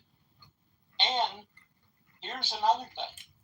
If you do that and you correct what was ruled by the Supreme Court to be improper, then you go to the motivation of why you're doing it. And I would say that political animals operate from the motivation of power, which the conversation up until now doesn't address that. It's all got to be some nefarious, shadow group of people meeting in a cigar-filled room somewhere. I don't know why you would. Well, I mean, I don't know why you portray it as such. Nobody said that. Well, that's my example, that's not what I implied. No, and Marshall talked about Reconstruction far more than I did, and I don't think he implied that, but Marshall, you can speak for yourself. No, I didn't imply that. My entire point was to say, from South, which the Voting Rights Act had purview over. There is a state, Louisiana, who drew maps after the Supreme Court hearing, and they got sued because the maps were racially gerrymandered. That is an element of DNA of the South. It just is there, right? It doesn't mean those people are always in power. It doesn't mean they're always influential. But in Louisiana, it certainly meant or else it wouldn't have gotten struck down on racial gerrymander because they would have drawn an appropriate map. And that is an example of what some of these southern states are doing. Right? And my point is, let me ask you this, in all sincerity. Where it wouldn't have that appearance, do you not think that power is more important to the politician than race? Oh, I think if a politician can service their racially biased views as well as advancing power, they'll do both. But my thing is the motivation, and in the era that we live in, the motivation of politicians is power primarily. Can there be racial arguments? But not in Louisiana. Louisiana is equal. But we're taking that one example and we're painting the whole building with it. Okay, I think everybody's made their point. I said it was part of the DNA of that region. So it pops its head up all the time. I'm listening to this book called Nations Apart. And one of the things it describes is the Deep South. The Deep South, when it was settled, was aristocratic and authoritarian in nature. And it was settled by former slave planters from Barbados, from the Caribbean. And that DNA is still in the South, in the same way that what this author calls Yankeedom, which is essentially the East Coast, the Northeast Coast, they prize more communitarian, they trust government more, they tend to see government as a positive force, right? So the regions of the country are different, and they manifest today, yes, in different ways, but because of those seeds that were planted, that'll always be part of the DNA of the region. It'll never go anywhere. It doesn't mean that those people will have concentrated power all the time, Marshall, that's the Confederates in the attic. That's the thesis. That's the thesis. See, I have the book. I just haven't read it. Okay, I think okay. at this point, everybody heard what I had to say, Steve had to say, Marshall had to say. I don't think there's anything more that Steve, Marshall, or Gary can say. That's people will have to sit. You know, we have a huge audience, and they can decide, and it's their prerogative to agree or disagree with any of us. Well, can I finish? I thought you had. Gary, can you clarify the format of this room for me? The format of the room is I run the room and I call people one at a time to speak. And moderators are allowed to interject. You're welcome. Okay. I just, at the risk of being redundant, Gary, it's my fundamental belief that politicians are primarily driven by power. And I'll leave it there. And in answer to your question, no, I do not agree with the Supreme Court decision. Andrea, followed by. Thank you.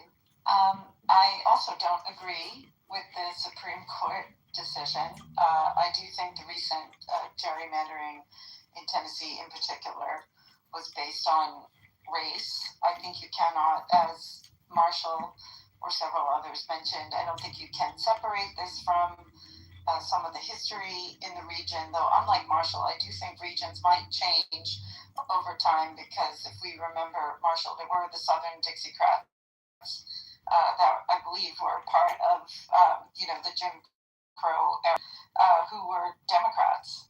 So racism, I think we're grappling with a new spotlight on this in our country for some, not new for others. I believe that, with the emergence of the involvement of Oath Keepers and the Proud Boys and just the increased spotlight on those groups from January 6th and recent involvement in ICE, that it's just becoming more in the headlines, so to speak, something that perhaps has been, existing for quite some time and never fully resolved, as Marshall said. Just a couple of other quick, and Gary, it's so interesting always to hear you and Francine speak, though I know there is an age difference there between you. I love the intergenerational rooms because of the perspective of people who have lived through history and know friends who have, fought and bled and advocated and died and lost family members fighting for this right to vote that the Voting Rights Act was meant to protect. So, but I do want to. So my heart broke today, though I wasn't surprised, and it broke when I saw Tennessee, and then when I saw Virginia come through.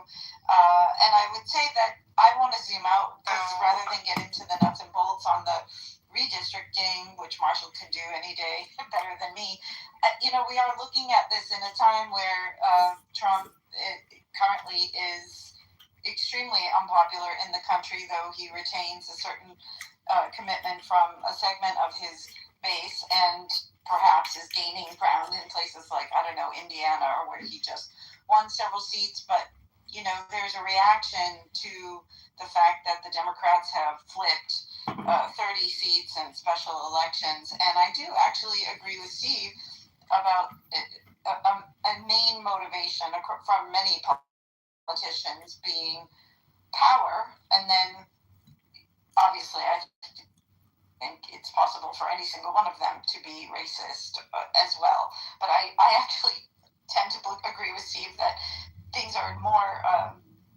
they're more motivated by power. And then I just want to say a couple other things. This notion, that point that Francine mentioned about secession, not the Civil War, about an economic boycott and a reaction by some of the blue states, that this is actually, I believe it is gaining ground in a way that's not very public. So I think it's, no, I'm not advocating one thing or the other. I just believe that it is out there as a tactic, that people have been, it's in the ether that people are talking about it. So it's not I don't think it's totally off the wall. And then the other thing I just want to say is, Marshall, I disagree with you on the deficit, even though all the administrations have maybe gotten us to this point. Ultimately, right now we have debt far outpacing GDP, and it's just accelerated. And what is, even though we're at war with Iran, we are currently still in relative peacetime here in America, and I don't see that we have a big economic boom projected or coming, post-war to save us, unless we're all relying on those 5 AI companies or however many that are propping up the stock market. So I'll land there. I do think it's racially motivated. I think this is a very, very important subject. Gary, thank you for hosting this topic tonight. Thank you, and again, a reminder that on Saturday night at midnight going into Sunday night at midnight going into Monday, we're going to be holding forth on Substack Live, something new we're going to try just to see what it's like. It's not a replacement for Clubhouse. It's a completely different environment. But if you want notifications of all that, feel free to subscribe to my Substack, which is linked above, which is a free subscription. You don't pledge any money, just subscribe. Gary, can I just say one other thing, which is that I think the only other big picture comment I want to make, and is they're also seeing a rolling back of other civil rights, in particular for women. So to pretend that is impartially what is at play. Obviously I agree with that assessment too. Hey Gary, can I add just a comment real quick? And Andrew, thank you so much for the call out anti-Semitism. I also want to call out language that I've heard on the stage so far today. It's the comments racial undertone or racial undercut. What exactly is that? And to me, that's a racial-based statement for someone to say racial undertone. There's no undertone. It's either racist or it's not. So I just wanted to share that I feel to be consistent, since we'll call out anti-Semitism, let's also call out those smoke signals that talk about racism. Thank you. Yeah, well, as I pointed out earlier, and I thought it was just great that you mentioned it, some of the racist rooms that appear on Clubhouse and elsewhere, that it's not often that people call it as it is, especially people who are politicians or in the political sphere. They try to hide it through euphemisms and use of semantics, and I think it's important for us to recognize that, and I'm glad you just did. David, and I don't know whether the other people we've invited up on the stage are going to make it, so you may or may not be our last one. Let's hope not, Gary. Yeah, Gary, great room. I wish we had maybe a greater diversity of thought up here, especially given the import of this court decision. I think we've heard some diversity of thought. What have we missed? I'm pretty sure that my position and Martha's position was countermanded pretty darn well. Tonight I'm ordering an probably the only one who challenged us in that manner, but I mean, there was a diversity there. Okay. Well, all right. Well, I'm going to some of these facts. Mostly Arab, Persian. How long these laws have been on the books. Also, though, when people let me in, to when I'm trying to come out of a driveway or let me change, I also always give the. Recall that when the march on, putting in play the new amendments of the post-Civil War Reconstruction period, that arduous, heavy lift that we asked white America to do in the face of years of their oppressive behavior, it wasn't easy. In fact, I take people back to 1912, where there was a court case involving a gentleman that wanted to vote in the great state of Alabama, and Justice Oliver Wendell Holmes ruled in 1912, you have a right to vote, sir, but we don't have a way to compel the state of Alabama to give you the right to vote. So therein lies, in 1912, the difficulty and the power of entrenched systemic racism against a large majority of populations in the South that were facing the inability to overcome. I just found out as well, Gary, that the term grandfather law refers to a slave having the right to vote, or excuse me, not a slave, but a former descendants of slaves having the right to vote if their grandfather was able to vote. And so the South uses some of these very onerous, arcane terms because how many people actually that's where the term grandfathered in comes from? That's correct. That's right. I never knew that. Yes, exactly. So 1911, in Giles versus Harris, Oliver Wendell Holmes made that majority opinion. So anyway, marching toward the Voting Rights Act, we saw what happened with the ascendancy of the Warren Court, circa 1950s, I believe. Earl Warren, by the way, was one of the was able to obviously lead the march when the cases were brought before him in terms of Brown versus Board of Education, and obviously that they overturned segregation with a 9-0 verdict that came down on high. However, the Deep South and their politicians were calling for Warren's head. They were calling for him in a Supreme Court case affirming with 9-0 these very amendments they were fascinated to in a case of Thornburg versus Jingles. And so here we have not just the legislature enshrining law the way it's supposed to be done in this country, but you have the sitting Supreme Court justice affirming that. We see a total takedown of one legislative victory, and then we have the Supreme Court affirming that, only to have this Supreme Court decide in all its wisdom that this is bad law. And we, in our wisdom as 6 jurists, have the right to override this precedent.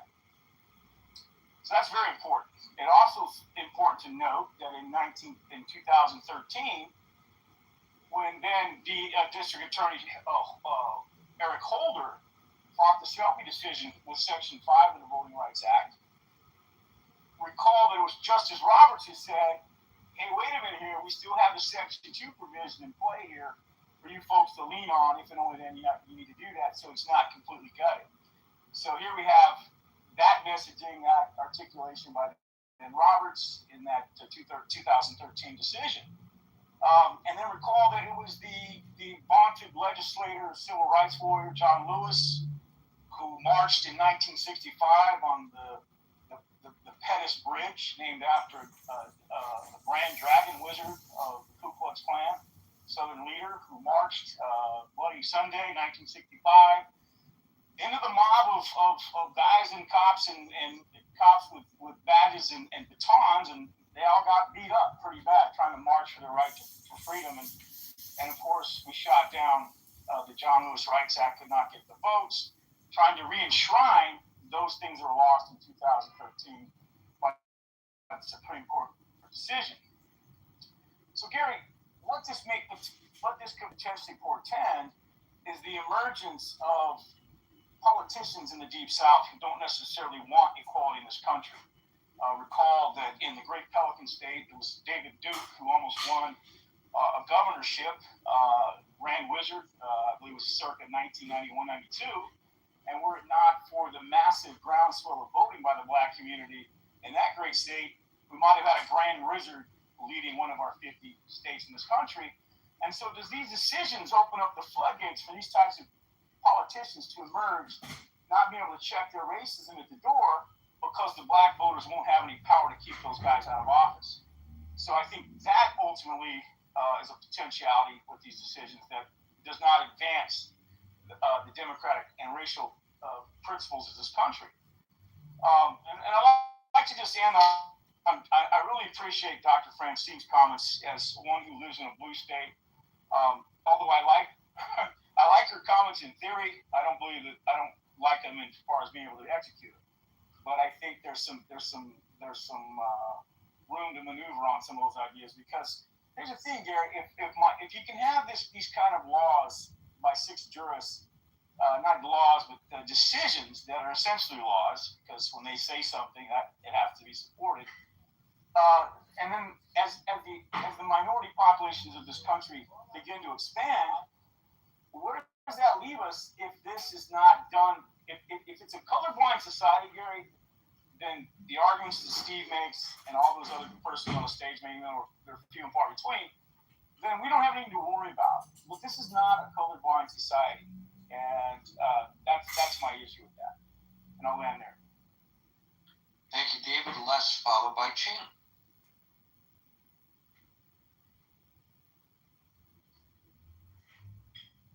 Hi, sorry, I got a new phone. To get back to the question of redistricting, I think the root problem is that politicians can choose their own voters. It should be the opposite. Voters should choose their politicians, their representatives. And we just need to get rid of all of this gerrymandering. We had that in California before the recent election, and I understand why California did that because of what Texas had done. And the only thing good I can say about that California gerrymandering thing is that it's sunsetted for 2013, so 2030. Hopefully we'll go back and we will do that in California if the other states do that as well. And so that would be my wish. In terms of racism, Mr. Trump is a racist. He was not, his properties were not renting to black people, and he tried to find that in the courts in the 70s.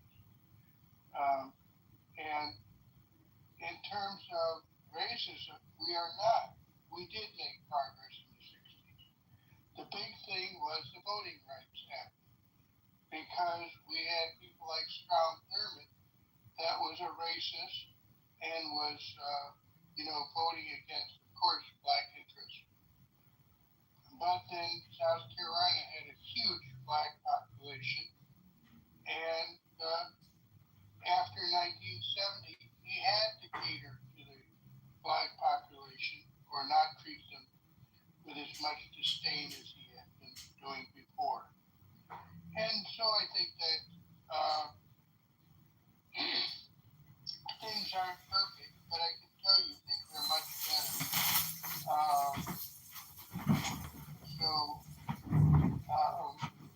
And I have personal experience with that. In 1980, I was picking up my daughter and my wife at the airport, and there was this racist cab driver. I should mention, she was black, probably still is, as far as I know. And he was just giving me all this racist crap on the ride over to the airport. I was picking her up in a cab. And I don't think cab drivers would do that anymore. And, I do think things are better. They're not perfect, but I do think things are better. And I guess that's all I have to say, unless someone has questions. Thank you. Let's Shing.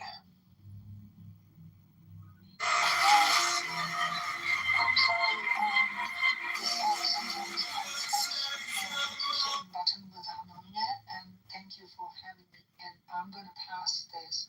I don't have enough knowledge to make comments, but it seems like it's not a good thing that striking down the House map. So, at the end of the day, thank you, Ching. The energy's got to stop at some point. I mean, America, we're going into the summertime area. We all, America. In manufacture, because when you rely on that, when you have Sure. Eastern Time on Substack Live. So until 5 o'clock New York time on Monday for the next edition of the. It's time for the quarter. Be safe, be well, and peace out.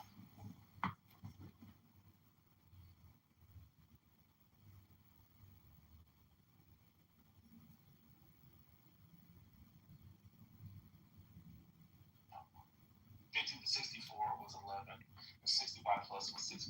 And I think that's interesting because, I remember a time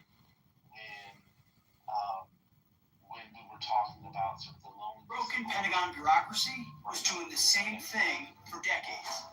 When our warfighters needed more weapons, aircraft, and ships, the Department of Defense allowed contractors to double dip at your expense. They charge you, the taxpayer, to build their factories, and then charge you again for the final product. Now, and despite paying companies to make weapons faster, schedule delays were constant, and cost overruns. I think that's interesting. I think that speaks to some of the things that help explain what's going on now.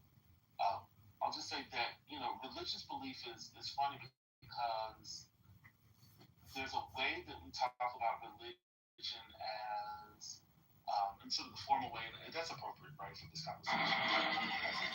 And also,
But we're seeing generationally, right, that younger people aren't receiving the opportunities that previous generations have. We talked about how, and we see that sort of manifest in the way that they're looking at homes, right, the way that they're looking at relationships and marriage, the way that they're looking at children, the types of jobs that they're getting, right, the fact that they're not going to school, right,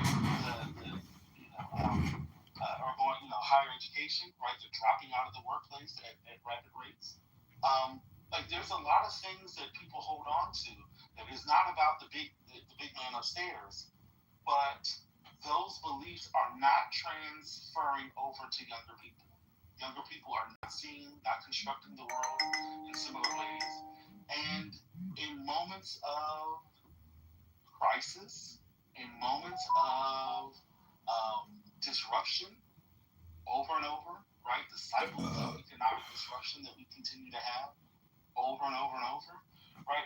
People are looking for, not everyone, but there are people who are looking for other ways, who didn't grow up with religion, who don't have the same sort of relationship with religion. They are looking for something that sounds or feels like there's some structure. A disruptive, seemingly normalist world. And it's not completely, this cycle is not new, which is one of the reasons why, people often laugh when they say, religion is going to die off now, right? God is dead. The world is, the world moving on. We're much more modern and much more sophisticated. A lot of people laugh because these cycles are not necessarily.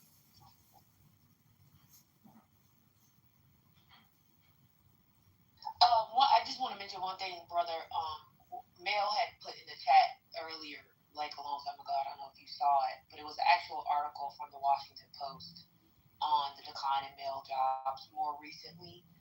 And the thing that stuck out to me in the article was the researcher from the University of Michigan said that it's not all retirement and education. There are guys just dropping off the planet. They're not looking after their kids. They're not in school. They're not in the labor force. Across the board, when we look at men, we see challenges that they face that leave too many men disconnected. That's one of the reasons why I brought up the sort of religious piece and sort of the revival that I was talking about and put in the chat, the Porch Church in I think it's in Texas.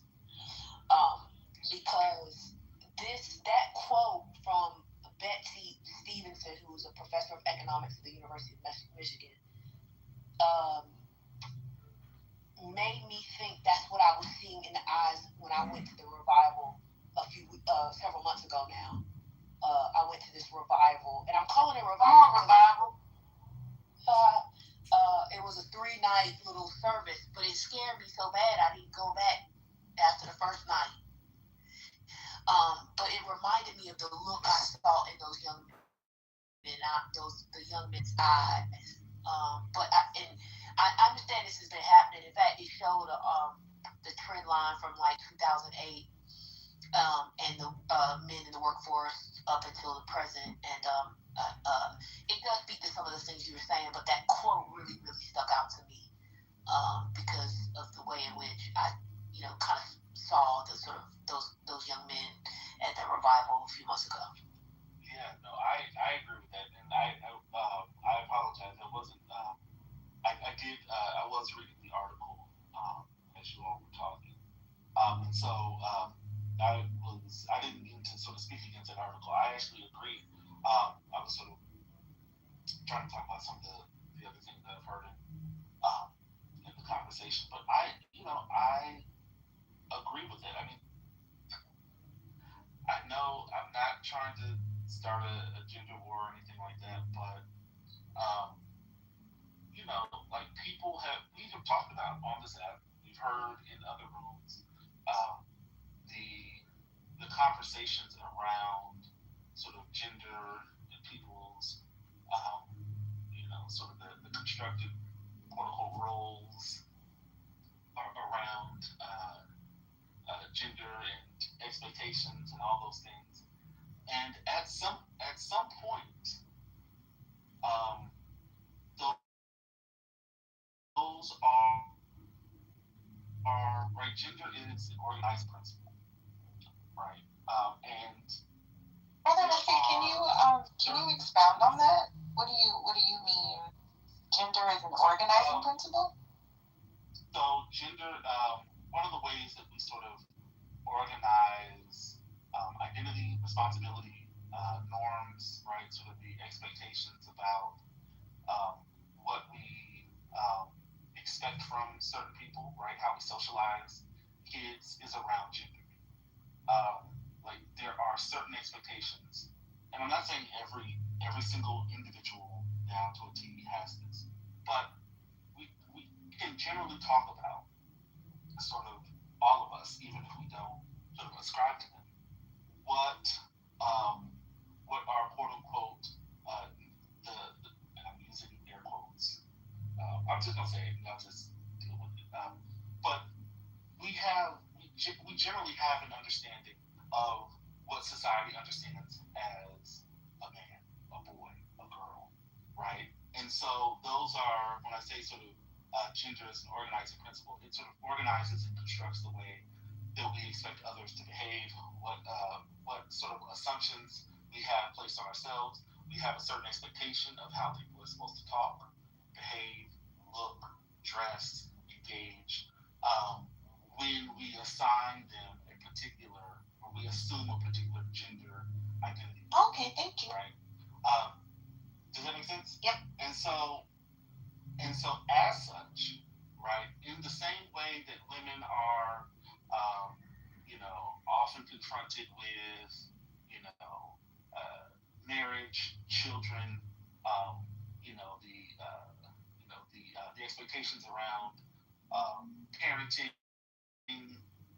chores, the penalty for having a child and coming back to the workplace. There are similar, not equally, but there are similar expectations around men.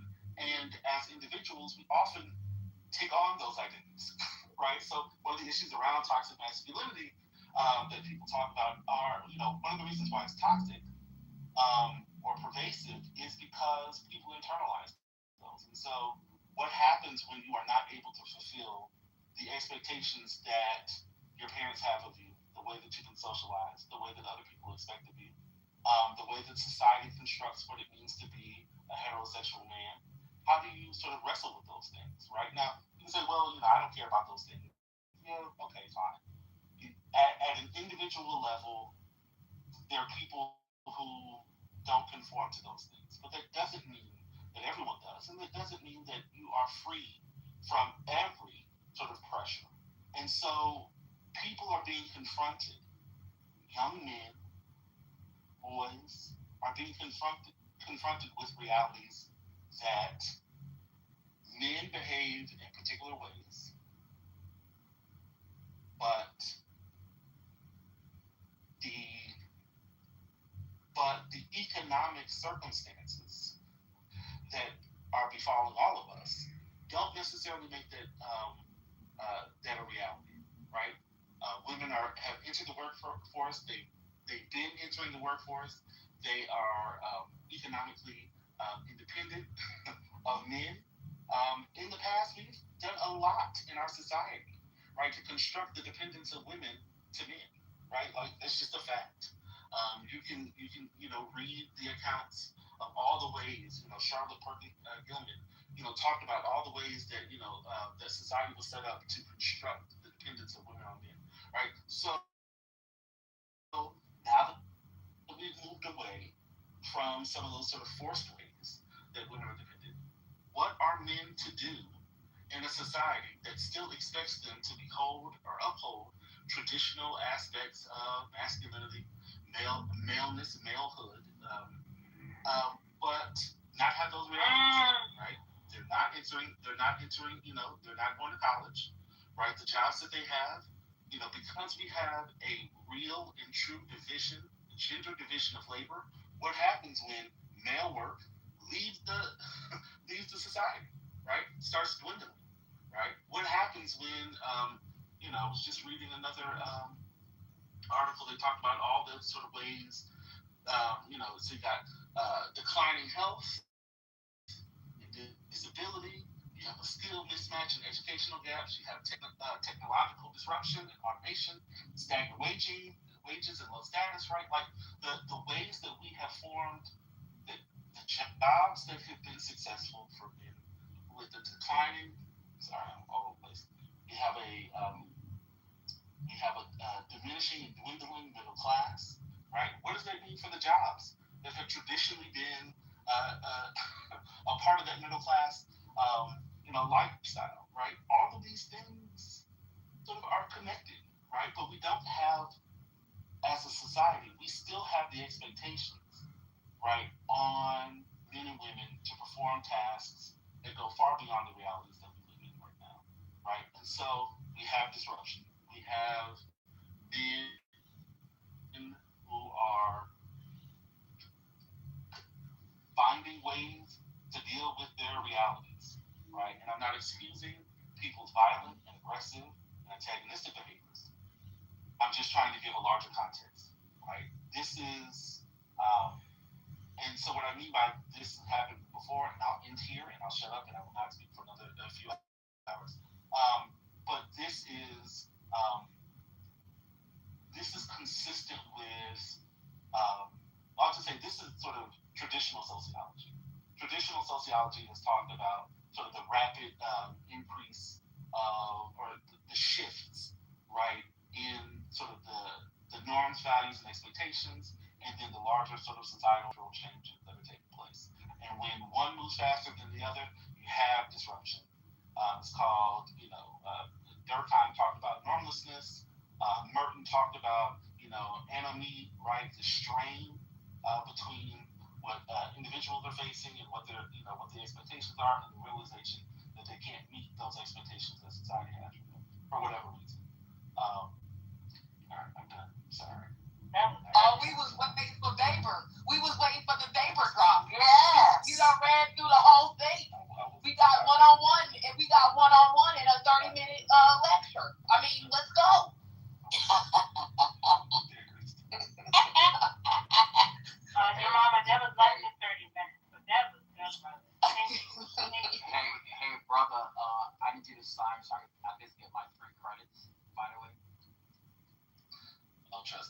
it's even more painful.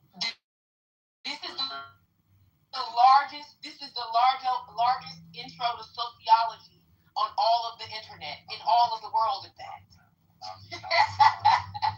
Shout out to Nubia. Shout out to Karen Hunter and Greg Carr. Well done, brother. I'm just playing. And thank you, brother, for substantiating what the data actually says, right? Men are losing their minds because that traditional concept, which, by the way, was not very favorable to men. And I would be curious one day just to hear you speak on those things and expound on them. Men had higher rates of death than women because they typically work to death. Men were not, especially black men, were not allowed to really, be human, in a sense, right? Like, you're gay if you do this, you're gay if you do that. I think we should really have those conversations without the trolling, because it's become so normalized. Like, I kind of get it why men are just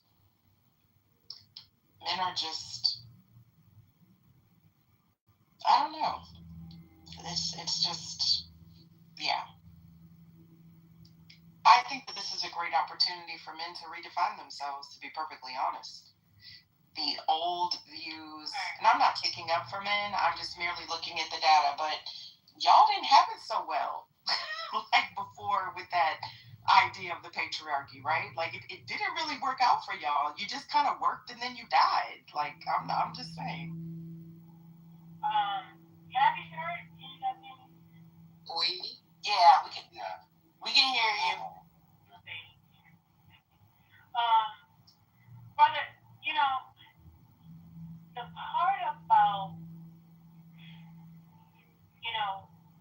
women on the rise, taking, some of these positions, and then the men feeling like, well, what am I supposed to do? And then holding on to some of these old traditional ideas versus adapting to the, place of where you are today. I thank you so much. I mean, I really wish, you would, allow yourself to present this, on a recorded conversation. Because I think the message, a lot of times in the midst of the conversation, I don't think some people can receive it because it's like they might feel like it's tearing them down and they want to obviously fight. And that's rightfully so. But perhaps maybe just, somebody blazing over a recording and they hear such, it might just be able to plant the seed. A lot of times the seed can't be planted in here because the soil is too thick. And it's thick with the ego and all kinds of other different things, especially being on an app. But I really appreciate how you articulated it in such a way. I think it was gentle enough to be able to pierce somebody's heart. So thank you. And it wasn't antagonistic. Also, encouraging. Okay, that's one of them.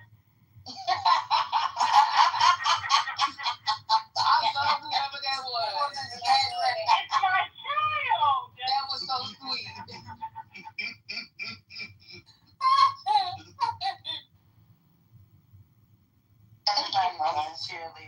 Brother, I'm gonna just tell you something that I won't tell you in the back channels, but I need to know how you come.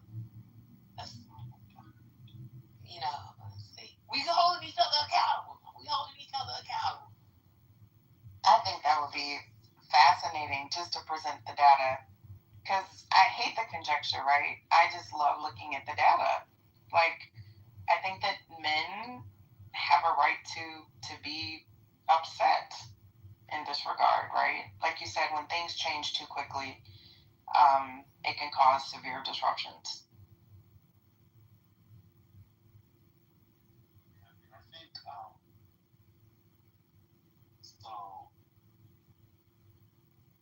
I think it is, and this is where it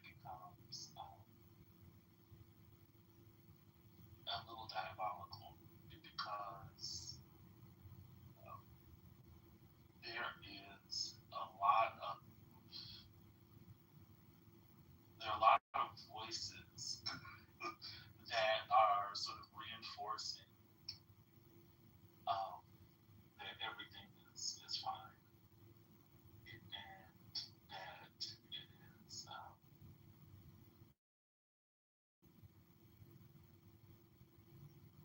everything is fine. And so what that does for a lot of folks is, with I think there's a lot of things, but again, sort of growing isolation of people. I think that also makes those narratives even louder, because I was looking at I was reading some stuff about hookup culture, and this was a while ago. But you talk to people, and they'll tell you, these are young people. They'll tell you what they do. They again, we've seen sort of the trends around sort of not having sex, not engaging, sexual activity, and it's not it's not the majority, but it's a significant group of of that population. And they'll say, okay, I'm not having this, but I think everybody else is, right? Or I think, and so then there are other questions where they'll ask, and so they have this sort of warped sense of what's going on, but they believe that they're the one who's the outlier, right? And so I think the same is true with some of the struggles that men are having, where these narratives exist about what it should be, what it is, or what's happening, right? That don't speak to what's actually going on, and people are talking to each other, and and so they believe that they're the only one, right? And then they find out that other people are struggling, and then they become resentful because they're the only ones. They think they're the only ones who are going through something, and we haven't really provided narratives. I mean, I've talked about this before. Again, I'll show back to this. I think institutions are really important. What institutions communities build for their people?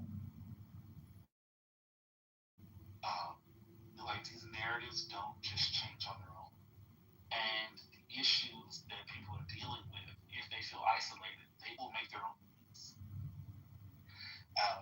And when people, and this goes for children, right? This is why, like, not having conversations with children, not having age-appropriate conversations with children about things is frowned upon, because people make their own meanings, and oftentimes those meanings are wrong, but they are trying to make sense of the world around them. And so when they do so in isolation, and when they think that they're the ones who are sort of getting the short end of the stick, with the old reinforcement of what they quote unquote are supposed to be doing, they can't achieve that because either something they did, right, or something something they're not doing correctly, or they just got the wrong end. You have a lot of resentment, and social media often does not help those conversations. It can, but yeah, I think institutions that are purposeful in sort of reaching out to people, and I think that's one of the reasons why the church is people are seeking the church, because that is an institution that more or less is in every community, right? There's a visible, people know where they can go, or at least have an idea of where they can go. And in the past, I think. I'm gonna be real quick. There's power in testimony. And what you said, if people are speaking about the good things that are happening, and someone who's young and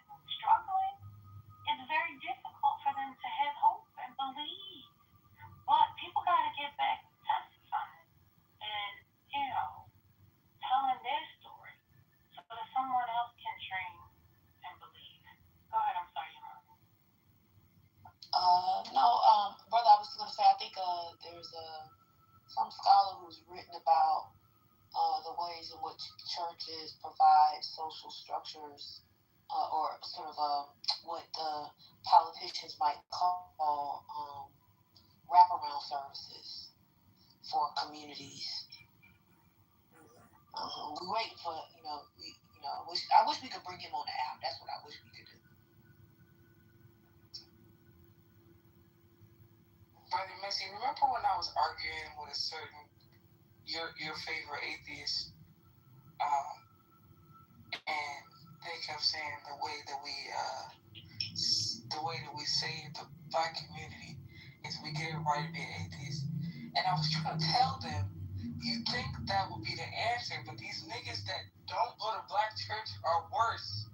They kept telling me, oh, the black church is the problem. And I was trying to tell these niggas, no, it's not the problem. Your beef with them, it doesn't mean you should shit on the institution, because we see when these niggas fall out of this institution, what happens to them? Dr. Library Card, I was there when you had that conversation. And wait a minute, want to create an institution of their own without a purpose. That's what I'm trying to get them to understand. So, like, when you shit on the black church as an extension of your beef with organized religion, it creates an environment where niggas start doing this multiracial shit where the values are all fucked up. Like, it's all mixed up over there on the other side. But y'all's beef with organized religion makes you shit on something that is not politically what you believe is problematic, but that's just how it all gets wrapped up in.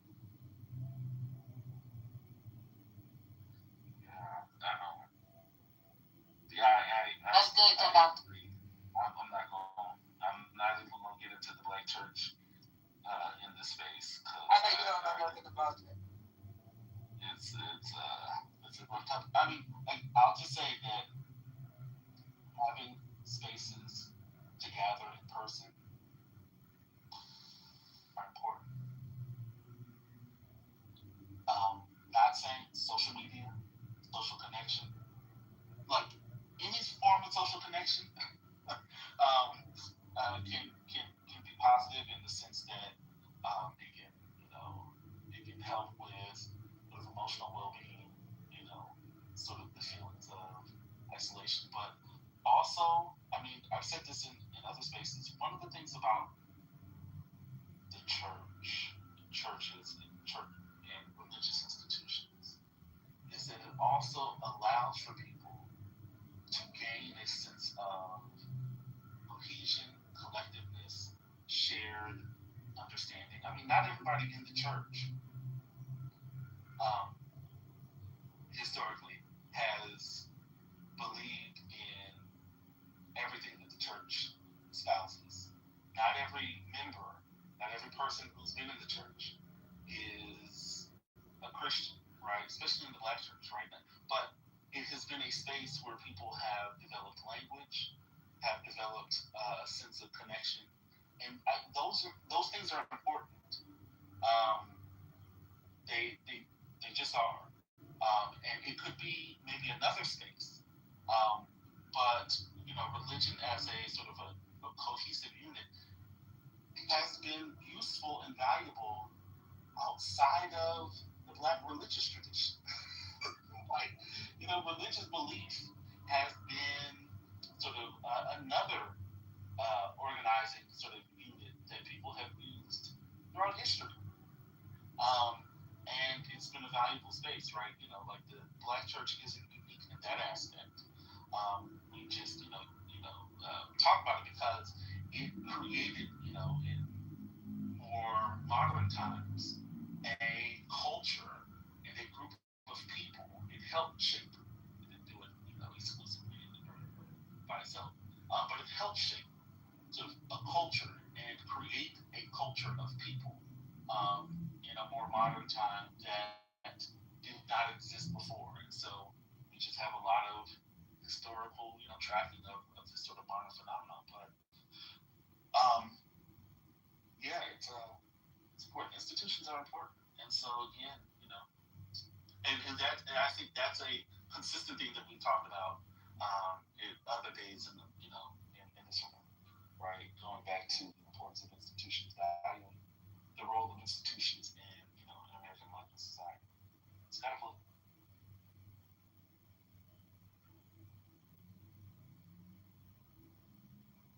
I've said this before, and it's just my own conjecture that the church also like helped to enact shame. Because the church was community, the church was also a social place. But I remember hearing lots of times, not directed at me, but just like better to marry than to burn, and a lot of those things, right? Like to be fiscally responsible or conservative. That's the manner in which I was reared. And I think that without that community judgment, so to speak, not like clubhouse judgment, right, which is based largely on boredom. You know what I'm saying? Like, I said this before and it was taken the wrong way, but it's just my thoughts.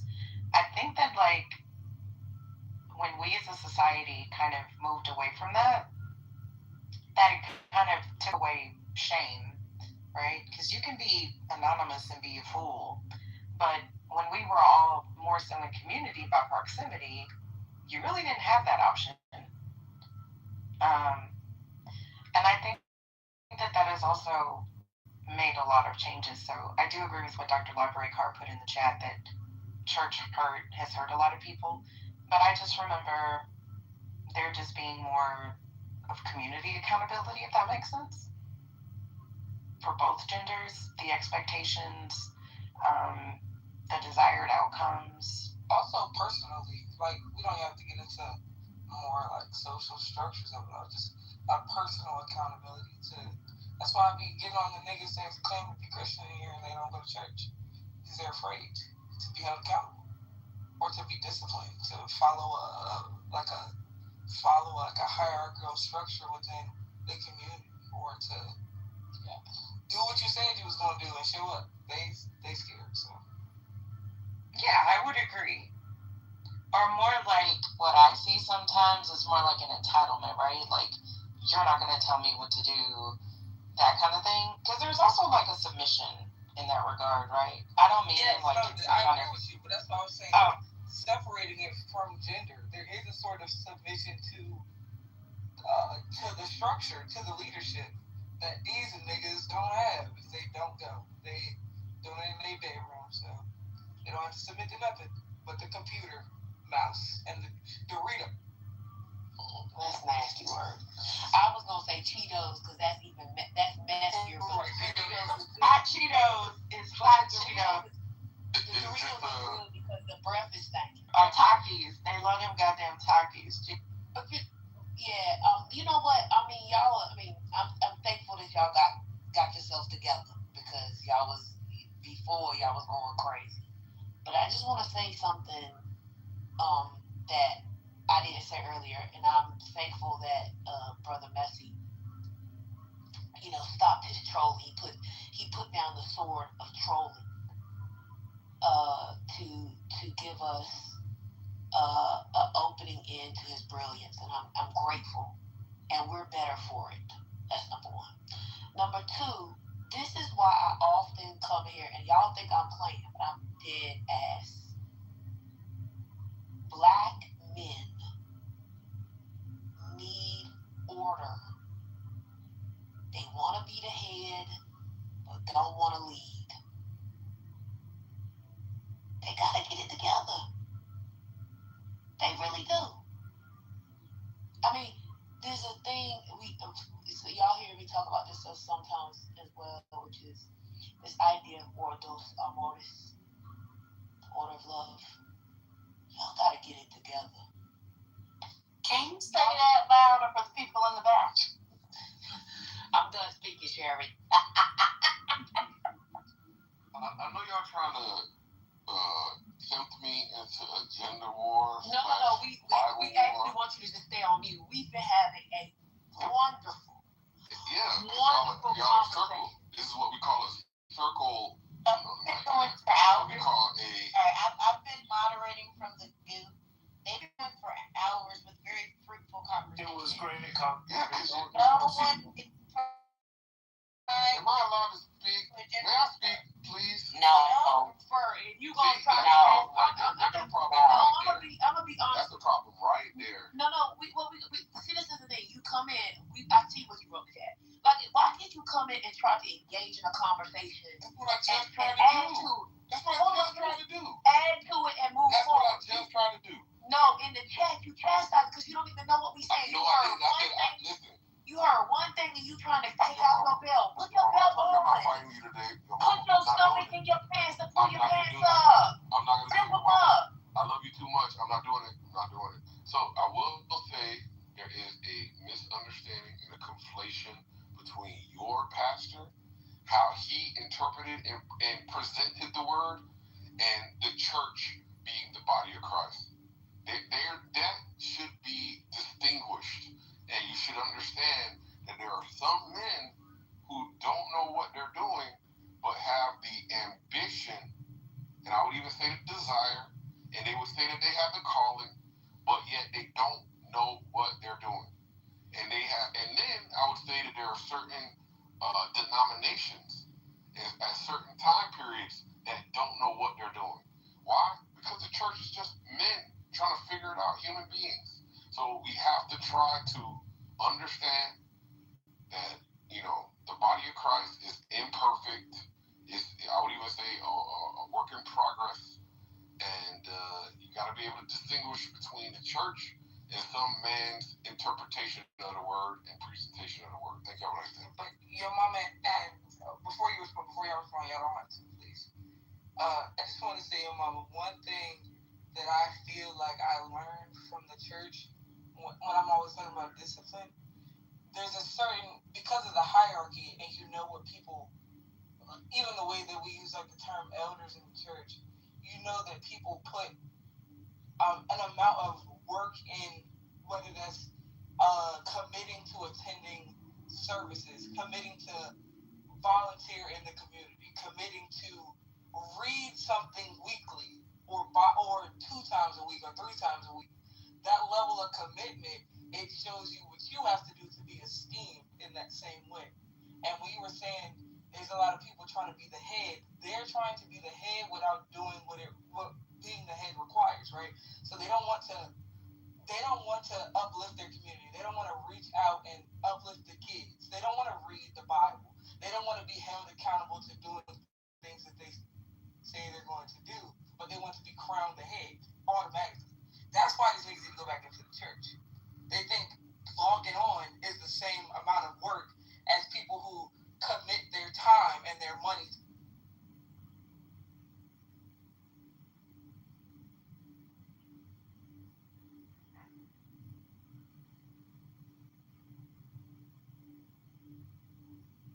And also the church took care of the community. I remember when my kids were little, this is anecdotal, but I didn't want to take them to a daycare just yet. So where did I find, an elder who, needed a little cash and or just watch the kids out of the love of her heart? The church. When you needed a babysitter, when the church took care of the local neighborhoods, the churches have food pantries. My church has black dentists. We do free all ton of stuff. There's a food pantry. There's like a Tide pantry. They, all kinds of things, right? So I think that's also important. And I love what Brother said earlier. I think I caught him saying that not all members of the church were Christians.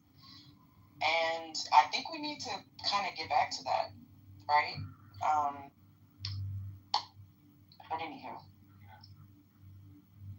I think that's right. I mean, when you think about, and I saw that video of those kids trying to read a few sentences. Oh, Lord. Wasn't that bad, Michelle? That was terrible. And then you think about, yes, you can talk about the things about church you don't, the church that you don't like, it's not perfect or whatever. But you have Sunday school teachers that were actual teachers that taught children how to read. The importance of reading texts like the Bible so they can first become better readers. And if they recite it out loud, they become better speakers. Their speech is much better. I mean, there is a cultural component to Black churches that we seem to also not want to appreciate enough. Yeah, Sherry, I put it in the chat. Every fifth Sunday, for Youth Sunday, having to get up there and read the announcements, having to get up there and do whatever it was my grandmother told me I was supposed to do that Sunday. Having to do your Easter pageants, your Christmas pageants, your Mother's Day pageants. Hold on a second. Brett, Reform, there's another politically correct room open with John Kitover. It's in the chat, just FYI. Go ahead, Brett. Okay. Oh, am I the only one in here? Oh, it's the only body, yeah. Wait, Penny's down there. Yeah, I'm about to go. Y'all want me to boom it, right? No, they can have the conversation. Oh, okay. They're not having a conversation. It's a fake. Oh no, I'm about to go in there. I'm gonna report it. I don't see it though. It's in the chat. I just put the link in the chat. He's got a fake house though. Oh, what the fuck is the title? Ultra elite liberal. Look at here, you son of a bitch. I wasn't gonna troll it. That's not Reform. Record this, you crackhead motherfucker. Oh my God.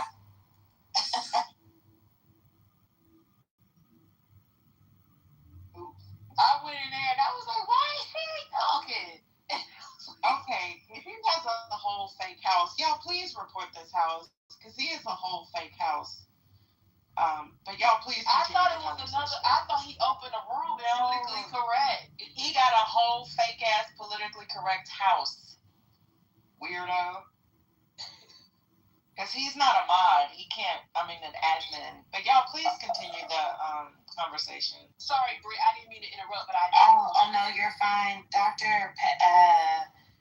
Particular said we should play music, I guess, in an effort to stall him out or whatever. But yes. But yeah, I was just saying that like having to do that, from the time I could read up until when I left for college, like if you are a very shy person, all of a sudden it's not saying that you're not shy. It's not to say that you don't have nerves. It's just to say that as you get older, having to build that skill, by the time you go off to college and you have to give your presentations, it's no different than having to give those Easter speeches.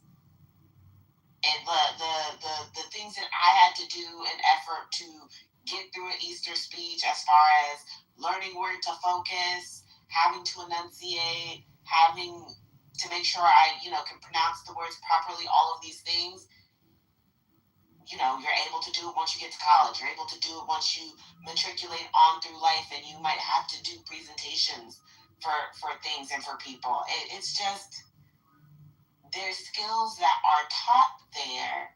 And even though, as a kid, hate doing it, as an adult, I can be very quick to accept the fact and admit the fact that, part of the reason why I'm able to speak the way that I am and do the things that I do is because I had to do all that in church as a kid.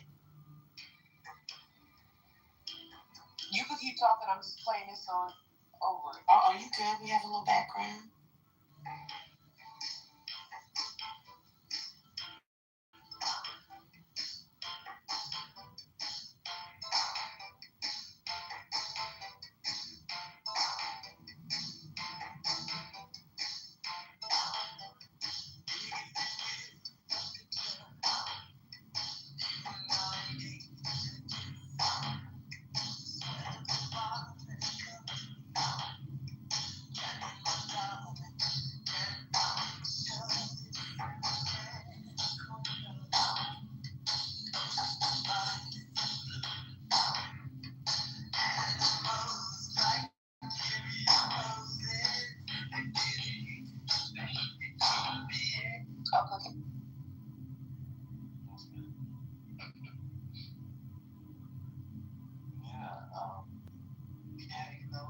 Institutions provide. Well, I'll say this. I mean, I think there's a rites of passage. I think are important, right? Celebrations and moments of highlighting moments in the life course. I think are really important. I know that people have talked about the excess of like the celebrations of preschool and high school and all that stuff, and I don't need to mention those to go down a rabbit hole. I think, and I'm not saying those specific ways of engaging are great. You got to spend $200,000 and all that stuff. But I do think thinking about how what sort of moments we celebrate, again, as a community, right? As an ethnic group, what sort of collective ways do we acknowledge sort of transitions among our people, right? How do we talk about the experiences of changing, right?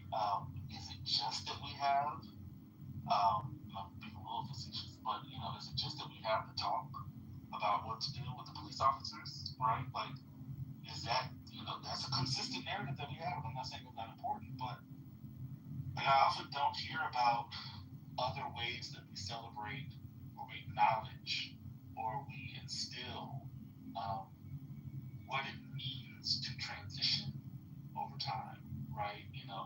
I was reading a really awesome piece about the way that other cultures or the cultures in general celebrate the like baby teeth, right, when they fall out, and what it means for different cultures, right, and how they actually engage in the process of acknowledging this sort of moment of change, and what that means for parents. The role that the celebration has for parents as they are dealing with children getting older, and what that means for their relationship to them, and all of these things. It was really sort of a beautiful discussion of that, and it, thinking about what does it mean for other cultures celebrate 15 or 16 and all those things, and what does it mean for people to celebrate that, and what are the messages that they're also instilling at that time, right? What does it mean for who that person, what are the expectations, right, about a person, and it doesn't mean that everything that gets instilled or sticks. Culture is not something that's just sort of that's passed down and kept the same way, preserved. Not all aspects of culture work like that, but there are those moments where if a culture is to live and exist beyond its current moment, there has to be some transmission of it, and there has to be a way to articulate that that resonates with the generation that you are trying to instill those things in. And then what does that mean for what they take, what they adapt, what do they continue, and what do they change, right? And then how do they disseminate it and pass it? I think those are important, and I think we often miss those, and it can't just be I'll stop there. I don't want to put that. Dr. Rabbit Hole.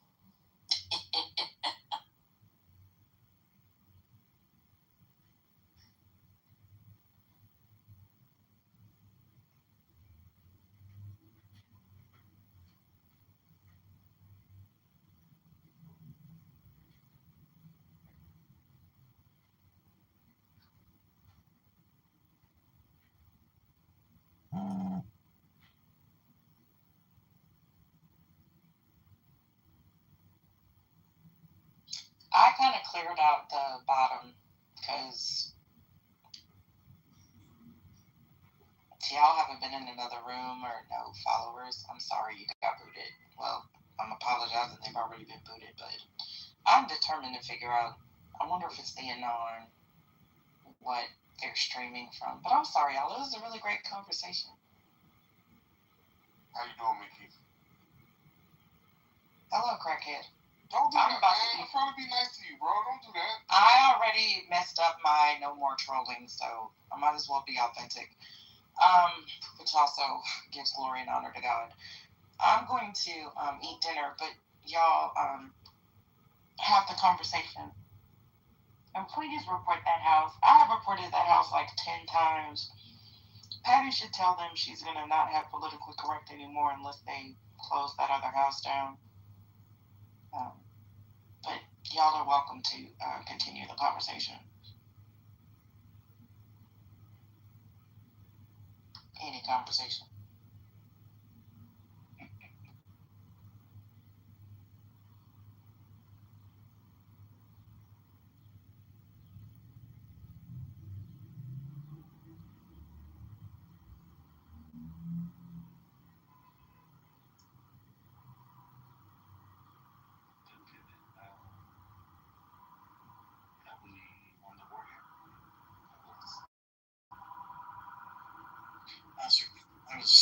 That was a good plan.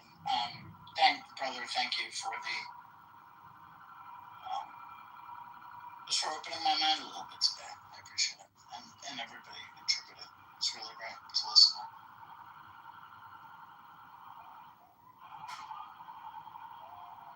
Yeah, thank you, Brother Messi. It's so much better being friendly with you.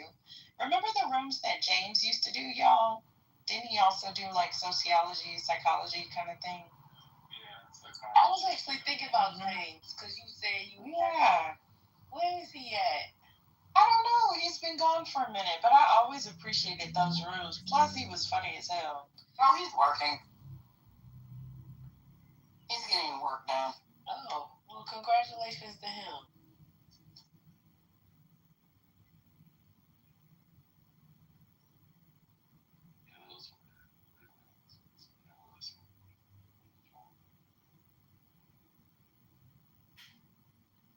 Yeah, we're also being streamed to YouTube, but I'm sorry, y'all. That title just took me out. Wait, what is it again? That's why she played some music because it was streaming on YouTube. Ultra. Oh yeah, ultra elite liberal intellectuals.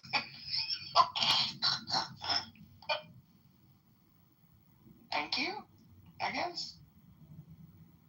Ultra elite, goddamn.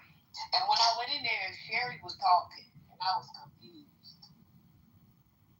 Yeah, he doesn't stream all the time, but y'all that belong to that house, shame on y'all. People probably belong to it thinking it's this one. They do, but it's like some of the same people, yeah, because this house has, well, most of the people aren't on here anymore. Yeah, we reported him. I reported him on YouTube. I reported him on Clubhouse. I have all iterations of him blocked, but oh well. Thank you, Maya, because, yeah. Ugh. But yeah, I wish you would do those rooms, because I loved when James did those rooms, and he would break down that topic and everything. No, I mean, listen, I can't keep around that shit. I had a discussion. I just have to deal with a lot. That's all. So I had I won't go to engage with them and so this week after that. I appreciate it.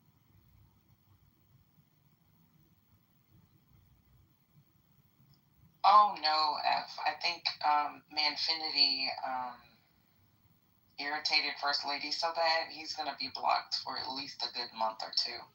He's gonna get that TC level block. I think he's done.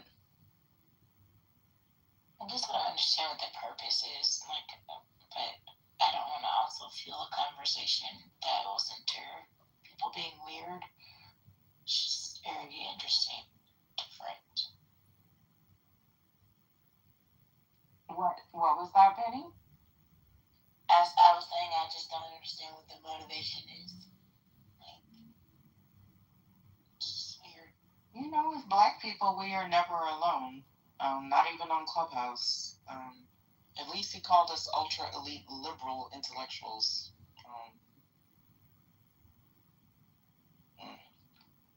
I'm proud of that, even though I don't fit into that. I'll take it. Thank you, Mr. Streaming Weirdo. I'm sorry. Why am I really getting old? Because I really did raise my voice like when you.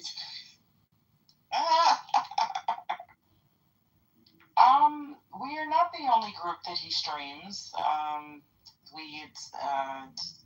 But yeah. If y'all go in a house and you see a weird white man that's modded, you're probably in the wrong politically correct. There's only one Anon in here. It must be him. Oh, wait, let me look again.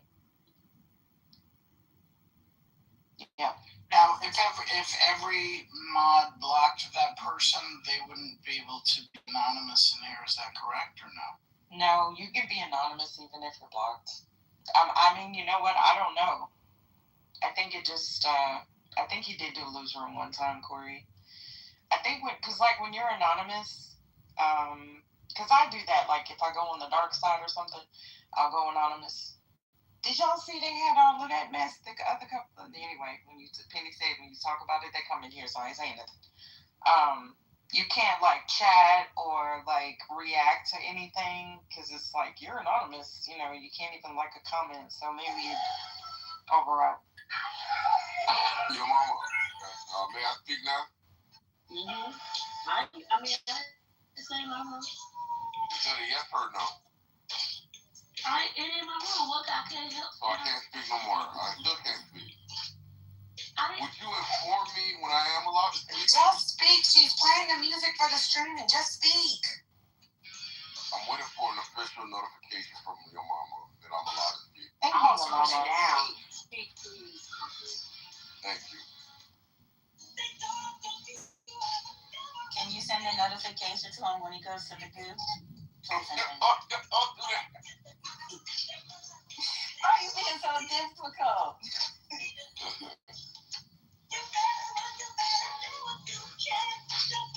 You know your compadre got banned. You better behave.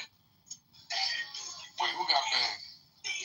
I didn't realize y'all were two different people until y'all were both on the stage at the same time. They do sound alike. They really do. I swear to God, I thought y'all were the same person for years. Yes, Manfinity. He got banned to Hades yesterday. Y'all need to leave that good brother alone. We don't sound nothing alike. It's crazy how you're calling him a good brother now when generally you call him a liar and a dishonest person. Look, nobody's perfect. So, and as a Christian, I have to forgive my brother 7 times 77. So there you go. I used to try that when I made people I'm dating mad. I was like, you gotta forgive me 70 times, 70 times. Just because you use the word nefariously don't mean I would. I didn't. That's true. I was saying you can't be. I'm sorry, baby. I'm sorry. I'm sorry. Mama, you are diabolical. Why is people in the chat talking about I'm on the dating apps? No, I'm going on the dating apps. Who? If the dating apps is Clubhouse, because Clubhouse keep the back channels hot. Your mama's a high value woman. Your mama, what celebrity, just so I can paint a mental picture, what celebrity do you No. Okay, 1 second. Wait, who said no? I was talking to my dog. There is one that people often tell me, especially when I have my hair cut really, really low, but I will not tell y'all because then y'all will be going Googling looking at the lady and then thinking that I look like the lady. It's just because I got a skinny face like that. That's the only reason why. But I'm not going to hush, brother. You're not going to divulge the celebrity that you look like? Okay, so let me know. You already know kind of who it is, brother, because I already gave you that much. Hold on, I'll send you that. What type of paranoia is this? We're talking about a proxy, your mama. Oh my. Wait, can I ask why you need to know? Or you just... I already told her to paint a mental picture. Whatever mental picture you currently have is enough for your mama, I'm certain. This is insane. Why do people need to paint a mental picture? Right. Right. Let my voice be sufficient. You was talking how the back channels were back channeling. You was talking about... Yeah, because her voice is popping. Have you not heard your mama? Let me just tell you, Concrete, there is nothing attractive about your mama. I'm funny looking. I got one leg longer than the other. You know, that's it. Your mama, do you have a googly eye like Cash Patel? No. I don't have a googly eye, but you know, I got a funny looking smile. You know, my teeth are jumbled up on the insides. I'm trying not to laugh.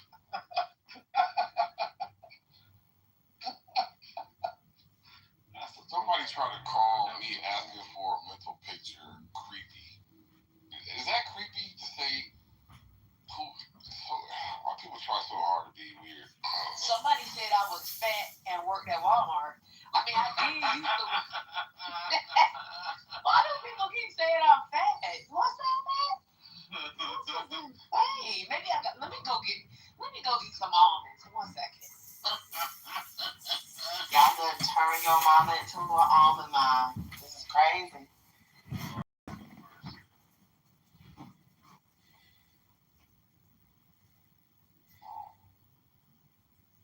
Well, I think we killed the room and the content.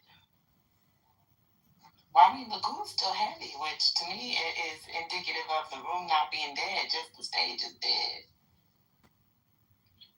Can I ask a side question?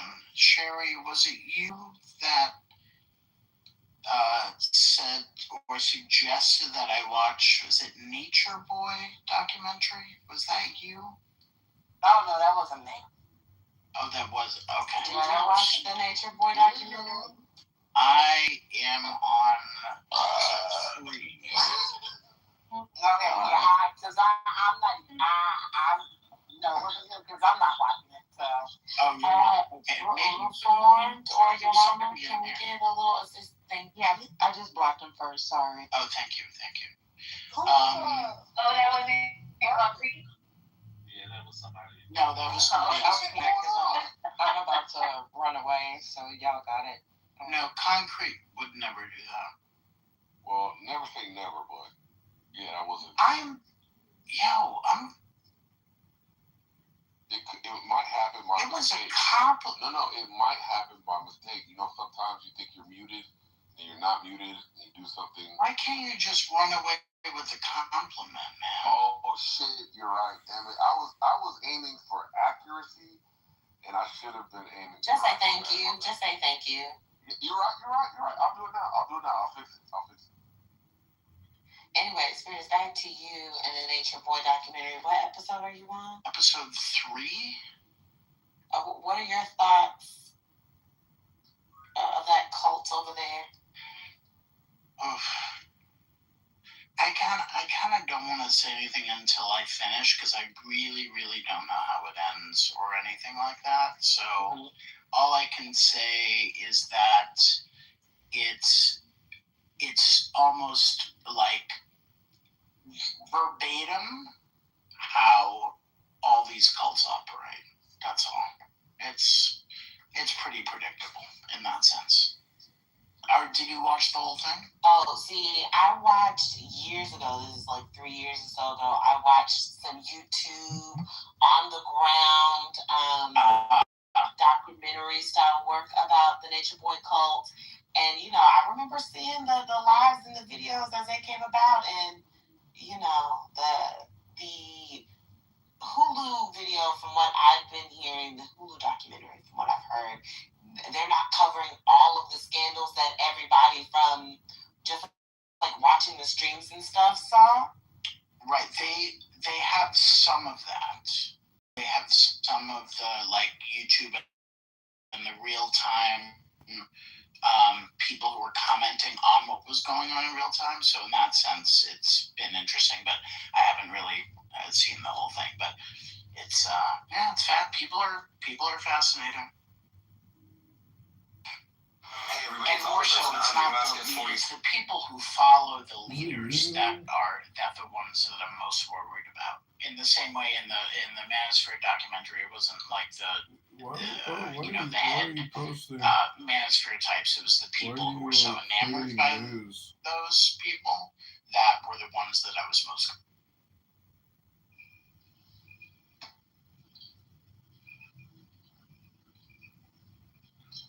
You gonna create news? Hey everybody, how you doing? Murder.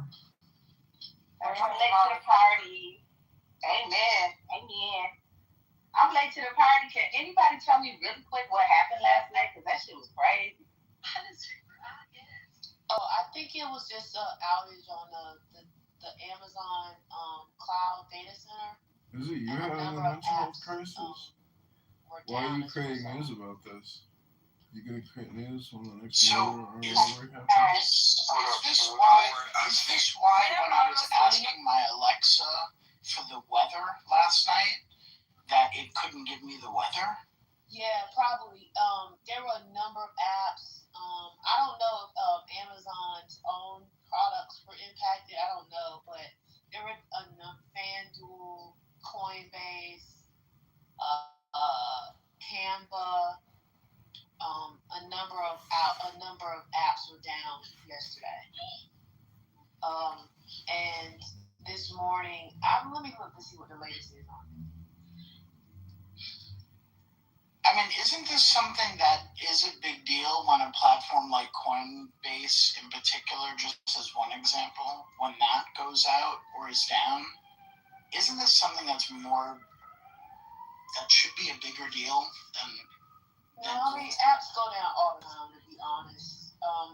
Especially if they don't have... This is why people disagree with me on this, but I think a large platforms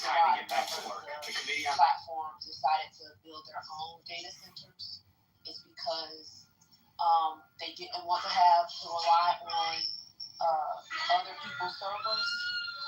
And so... zoning landmark.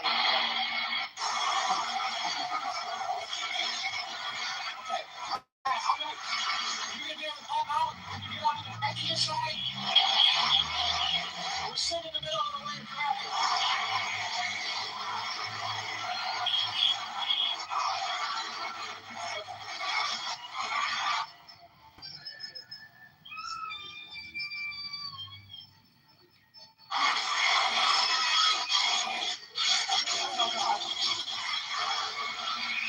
Chicago 3408, 150 vehicle was just struck in the lane of traffic. Shots are fired this way.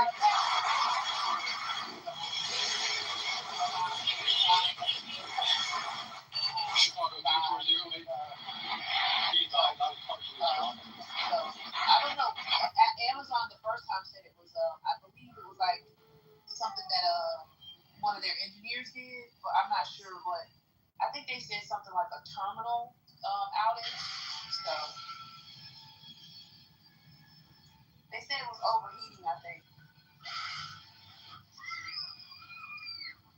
All I know is it was crazy. It was absolutely crazy.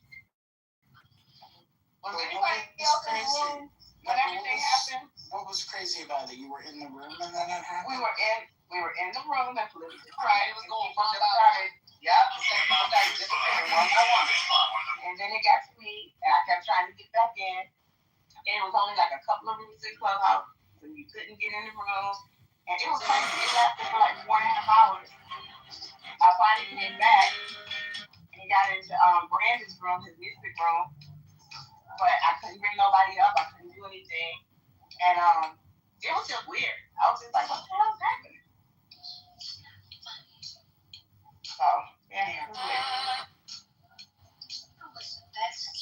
I'm just concerned about the reliance on the Amazon Web Services for like important shit that involves, money and transactions in real time, things like that. I don't give a shit if Clubhouse goes down. It's probably for the greater good that it's down every once in a while for a few hours.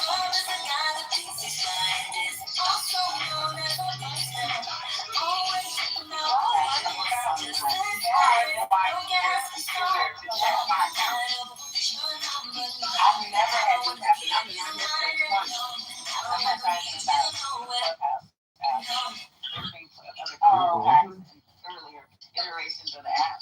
So I was talking to a spirit saying that he was worried about AWS causes business disruptions all the time. Some of them just don't make the news. Yeah, no, I understand that a fair amount. I just I'm wondering what percent. So y'all talk focus on AWS, but Google's had something similar. The Google Cloud is that this is why many companies, many apps don't just rely on Amazon Web. They are also on Google.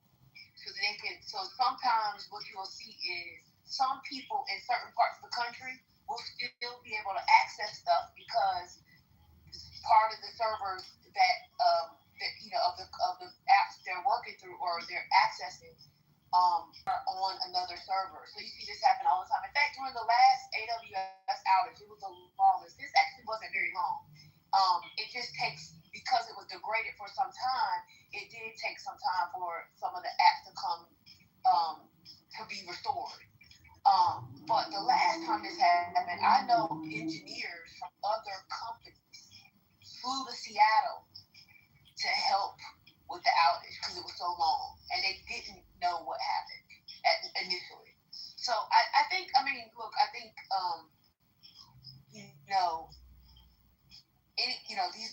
are technology companies.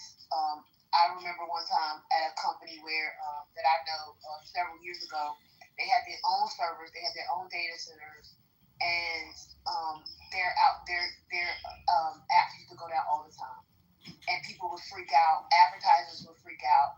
So I think it's not a normal thing, but like it's technology. Things happen. There are bugs that get in and different things. I don't think this was a hack though, but we'll see what Amazon says about it. But yeah, Mama, weren't they hacked the first time? Like, remember that I DoorDashed dinner, so now I have some time. Remember that really big one? Like, what was that, a couple of years ago? I think that was AWS, and I was in the office, and I remember with the firm, the first thing is that we always think that we're being hacked. But one of the tech guys, one of the big wigs had a conversation, and he basically scared us. He was like, don't tell clients, but we're attacked 24/7 daily. And they thought that it was actually an attack, but they weren't going to say that. Because, like, we couldn't place trades, like, nothing. It was actually, like, we really did think that it was, like the firm was being hacked. Because, that's what you think at first, like, this is, just where I am right now. And then, do you think it was a hack or just, like, a disruption? Because how does something like this happen, honestly? I don't want to fearmonger myself, because I do that plenty enough, but... I think cyber hacks have increased. I think it's, a weapon. I think there are people who just do it for fun. I think there are groups of people in other countries who do it. I don't know if y'all followed the WhatsApp case where an Israeli company had hacked it some while ago. It's like, but the Israeli company said, well, it was there was a security flaw in the code or something like that. But that happened like a while ago. I think cyber attacks happen all the time. I think if y'all put in your alerts cyber attacks, you will see that like data is exposed all the time. Personal data is exposed all the time. So I'm not saying that, like, I'm not trying to downplay it, but it is like a very common thing because it's technology and things happen. And that's why a lot of these large companies try to change, if it's like an app, they change code very frequently. This is why companies, these large companies want to do more in encryption because it prevents these sorts of things. And when if there is a hack or a leak, your personal information is not included because it's encrypted. But the governments around the world, particularly Western governments, don't like encryption because they can't get data for, when they're investigating criminals, and they can't spy on people in other places. So, I mean, there are definitely trade-offs, but I think a part of security is having more private networks, for sure. But that's separate from what I think happened at the data center in Virginia. I do think it might have been something to do with one of their terminals, as they said, but we probably will never really know the real reason. They'll only tell us so much, partly because there are security risks in telling exactly what happened. But also they want to keep confidence in their customer base because people pay them to use their services. So. Thank you. That is why I like Gen Z, because they will hop on a TikTok in a minute, won't they? Let me tell y'all what happened.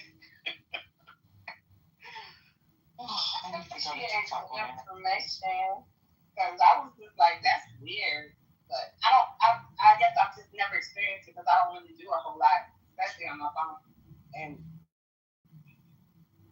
like my computer, I don't do no banking and all that stuff on my phone. So I'm old, so I'm old school. But it was just weird. And then I bumped into Ashton, and she was freaking out. She said she paid this guy a whole bunch of money to fix her phone, and I was like, what? It's only been a couple of hours. Yeah, she gave him a whole bunch of money to get back in club. Oh no. That really, God has convicted me tonight. I'm sorry, what'd you say? Wait, what happened? I'm sorry. There was too many people talking. I couldn't hear what you said before. No, you repeated because everybody didn't hear that. Oh, but in the Ashton, I can't remember what room we were in because it was only like when I was scrolling on Clubhouse when I got back in, I could only find like maybe four houses that were open. And I went into a house and Just was in there, and I think Lisa was in there. Get to what Ashton said, please. I'm sorry. The reason I asked that because I kind of heard the opposite. Is that like I got my own money, I got my own car, I have 250,000 followers on Instagram, I have all these several links. I don't need no man because there's a lady that spoke recently called MJ Gray. I don't know if you know that person. She's labeled as a dark feminist. I was always pretty sure would never get engaged. Like it's all like kind of mirroring what you're saying, but not in totality. You've explained it. So like if it happens. Oh, I never said you were. I never said you were. Yeah, I never said you were. But like I think when someone would hear you without you actually saying that, they would assume so. I think because I've heard you speak sometimes, I don't believe you're someone that doesn't believe in marriage. But this person was always speaking this whole fact of this and that, but she actually got engaged recently. Those needs that you were highlighting, do you think is analogous to men when they want to marry a woman? I feel like men the same thing. I feel like men the same thing. One for the exact men and women for social status. Talking about what about it? When men need women for social status, men need women for financial gains, men need men for everything you mentioned basically. Do you think it's analogous? Yeah, absolutely. I think that there are men that marry women for their money. I think there are men that marry women for their social status. I think there are men who marry women for a whole plethora of things. We see it happen all the time. And we even see it from like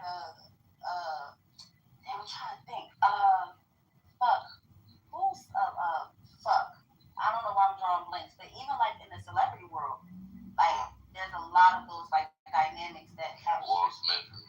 Nah, I think it's kind of where like where the woman makes she's the breadwinner, and the man. And again, I just want to throw this out there too. I'm saying this from an objective point of view. This is not to throw shade or be, because that's why I put in the chat. Family is what you make it, right? Marriage is what you make it, right? It's about what you want in your life, okay? So if in fact there's a woman who makes more money than them, but the trade-off is that man loves her, he worships her, he showers her, he shows it in different ways, etc., etc. He's a great man, a great father, all of those things, and that works for that dynamic, then who's to say, or who am I to say that that's not a bad dynamic?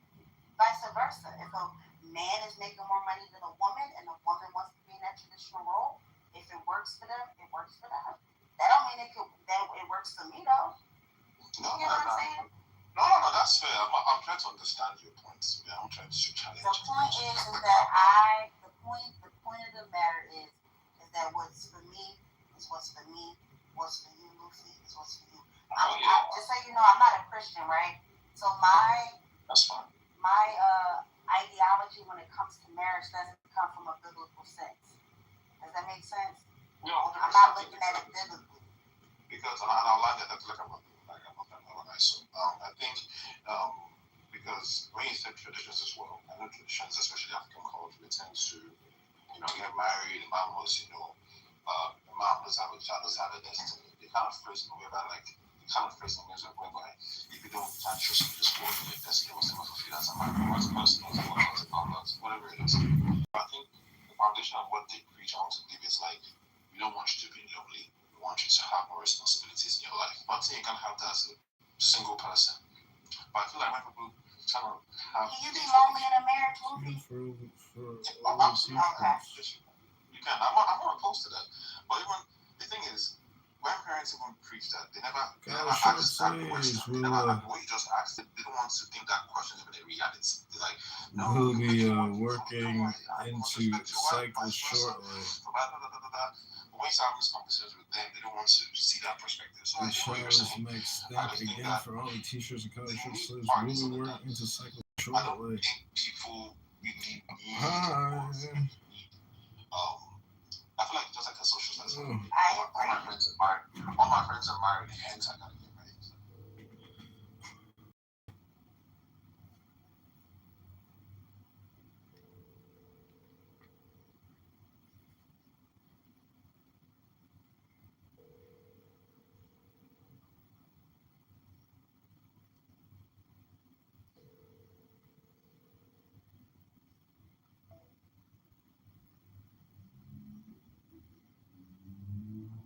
How can he be so selfish? This has nothing to do with me and Ralph. Then how come I don't have any say in this thing? You do. Are you okay? Oh my God. I'm so sorry. Yeah, you should be sorry. This is an outrage. I'm not blaming you, but I need an extra chair. My girlfriend, she's kind of jinxed when it comes to furniture. Yeah. Hello? Shallow Hal wants a gal. Mauricio, what the hell are you talking about? I just saved your life, baby. Look, I got a situation here. I'll call you back. Look away! I was just talking to the hostess. Sir, I'm the only hostess in the restaurant. He hypnotized you so that really ugly girls that you met from then on to you look like supermodels. Now, let me put it this way. It's like he gave you beer goggle laser surgery. So when I found out what Robbins was doing, I convinced him to take the trance away. When I said, Shallow Hal wants a gal, you were cured. You're out of your mind. You know that? I'm going back to the... Hey, Daniela. What's up? Nothing. I'm just making a little coffee. What are you doing? I'm on Stairmaster. Oh, nice. I know. I'm only 8 minutes in. I got like 60 to go. Yeah, I was in the gym earlier. Had a good workout. There's a girl there that's so hot. Her butt is like, she's something else. I don't know. She's like Latina. Is it real or fake? Yeah, it's real. She's all real. She works out hard. She does a lot of squats. Yeah.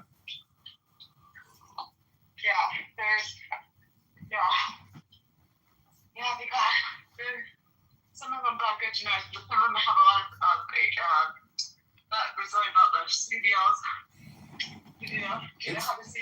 Yeah, it's possible, but she's so young, I doubt it.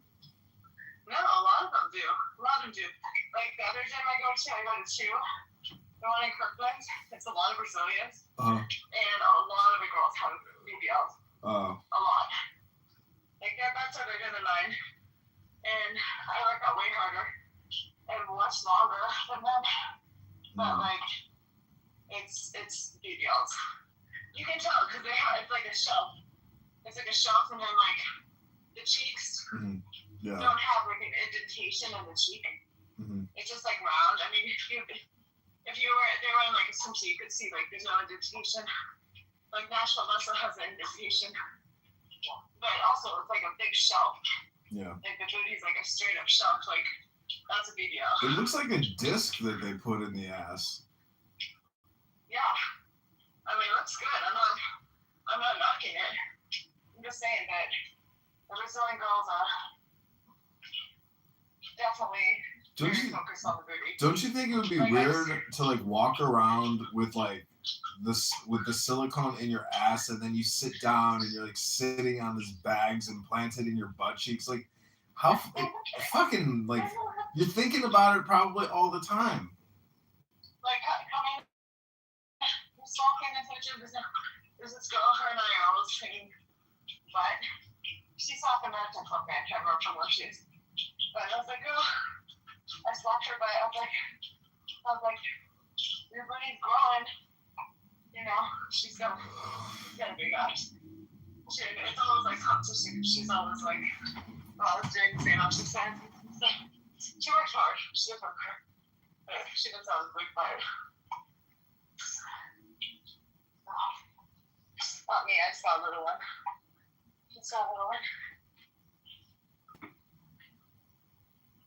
How have you been, John? Life is good. Doing well. I got thousands of flowers coming up in my garden. I spent like $100 on seeds, and I've been like watering every day, and it's like they're coming in. That's nice. Well, you know what's a copy of mine? What's so that? we laid down this turf in my yard last summer. Yeah. And really pretty turf, big grass. Turf, like it's like big grass. It's like a carpet. And there's fucking rats just running around outside, like all over. Because in front of my house, it's a big park, but it's a park now. But it used to be like a garbage dump at some point back in time. So I think the rats still like are just like, you know, infiltrated the area. You're gonna get the hantavirus.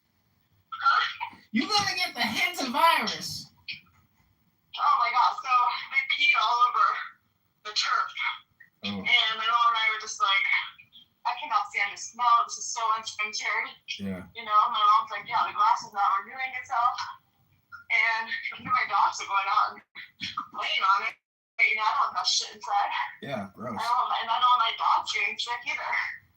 So I had my guy pulling all up. And then today he's been laying down like topsoil mixed with manure, grass seed. So I gotta wait for it to grow. So, yeah. Yeah, so it's a whole thing. Well, the squirrels kept eating all my seeds for my flowers. So I got a slingshot and like these little plastic beans. And sure enough, after like a couple of days, they're just like terrified of me. As soon as they see me, they run for their lives. Oh, you're slingshotting the squirrels? Yeah, but not with like, not to kill them, just to like shock them and scare them. I know, but that's dangerous. Yeah, but it's amazing. They're like so indignant. Like they have pride and honor. Like they walk away with like, you know, an attitude. Like, how dare you fuck with me? I'm a squirrel. There was a raccoon that got in my yard last weekend. I was out of town. I went to, you've heard of Coachella, right? Yeah. So the weekend following Coachella, there's another music festival called Stagecoach. Yeah. Which, like, there's some country music, singers, but not all of them. Like, Pitbull was playing, and like some 90s hip hop, Third Eye Blind. Like, it was kind of eclectic. Mm-hmm. So we went to that, and I was down there. Have you been to Palm Springs? No, I never went. Oh, it's straight up desert. Yeah. It was super hot, which I like, dry heat. And then for the afternoons, the wind like picked up. Like it felt like it was gonna be a tornado or something. So the concert festival was 3 days long. Mm-hmm. And on day 2, at like 8:30 at night, all the stage screens went bright red and said immediate evacuation. I was like, what? Oh my god. So yeah, so then I was like, what? And I wasn't that concerned for the weather. I mean, the weather was turning, the winds were really strong. But I was more, all of a sudden it just changed to like thousands of people trying to like scramble for these exits. And like, you can't walk, you can't run because there's too many people. And you can't walk any faster than the person is in front of you. Uh-huh. And all those people. So that was kind of scary. Yeah. Because it probably took me like 15 minutes just to get out to the exit. You know? Yeah, stampedes. Stampedes must be scary. Imagine being in a stampede. Yeah, exactly. So it felt like, and everybody was calm because the winds weren't that strong yet. But I felt like it could definitely like turn in a second with people getting crazy. So I don't know. It was kind of, I don't know if I'll go again. It was super expensive. Everything, like the flights. I happened to get a cheap flight, but then like hotels, and then I had to buy a shuttle pass and then the concert tickets. Like the concert tickets, for a 3-day pass, it's $100. The shuttle, they charge you $130. But they have different shuttle stops, and you still gotta get an Uber to the shuttle stop for the pickup. So right there, that's another $20-$30 each way, right? So it was super expensive weekend. Yeah. So I don't know. I didn't have that much fun. It was okay. And then Sunday ended up like. Wait, did you see Bieber? Concert. Did you see Bieber? What? Did you see Bieber perform? No, that was at Coachella. This was Stagecoach. Oh, you went to Stagecoach. Okay. Yeah. Yeah. No, Coachella's like, you're not going. I'm not going to that. Way too many people. Yeah. Yeah. So. Yeah, it was just so many people. Oh my god, I don't think I've ever been around a crowd like that can knock it out of. Mm-hmm. It was a little intimidating. I know, you really have to like do deep breathing and just like stay calm. Yeah, it's like literally, I'm like, how do you get out? Like people were walking, you know, but what if it was a shooting? Like you can knock it out. You can knock it out quickly. I'm like at one point. I read horrible things about Seattle. Seattle has like horrible crime. It's just like as bad as Chicago. Yeah, it does. Oh yeah. Oh shit. Yeah. It's very dangerous there. It is. It is. And then you're in California. The one thing that's good about a country festival is that you have more like Republicans out there, right? That's what you think. That's what you think. But that's what you think. That's what you think. That's what you think. It's like 80% of the girls there are all hardcore liberals, actually.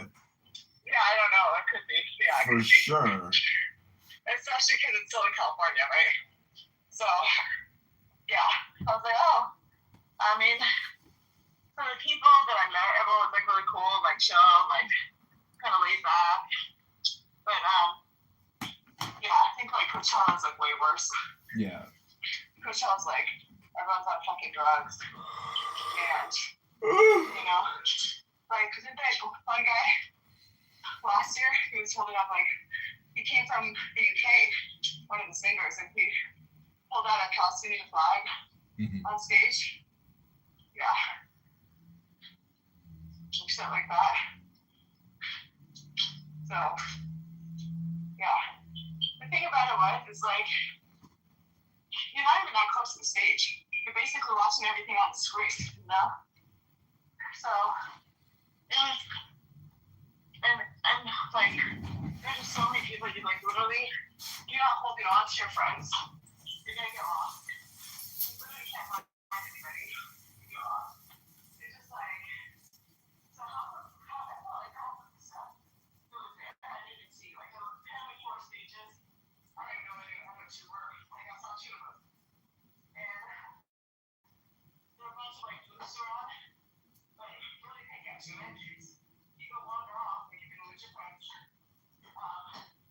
Which is not the worst. So it's like the whole idea of, like, you know, trying to be a team player.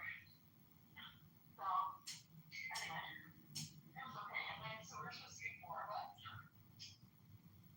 So, the best flight I could get was coming in on Friday. And the other ladies came in on Thursday. So, before I even arrived, those 3 got a flight. And one of the ladies left. She moved out of the Airbnb. And she asked someone to drive her back back. And oh my god, that was strong. Like, those 2 women are incredible species. I'm like, what did you guys say about all? Well, the guy is like, they looked out there and sleep with me. I was like, yeah, I'm sleeping with you today. They got swimming, obviously. I'm like, oh my god.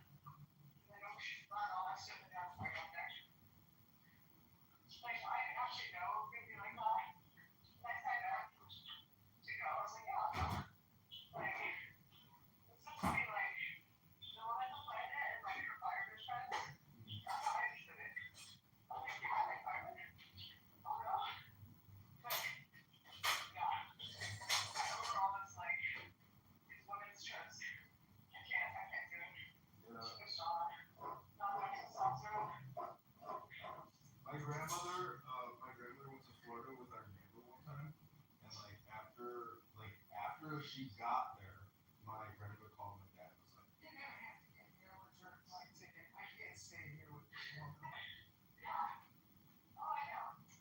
And even with like other women and like my friends recently, like other women who said that they were like one of the Christians and all the down there, and this one friend of mine, she went to China with these 3 other women.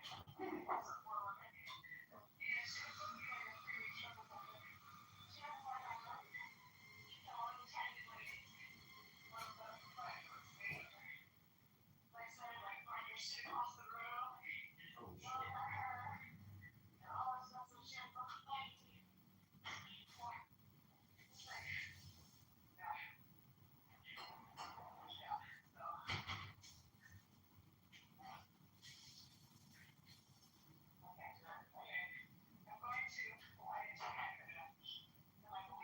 Wow.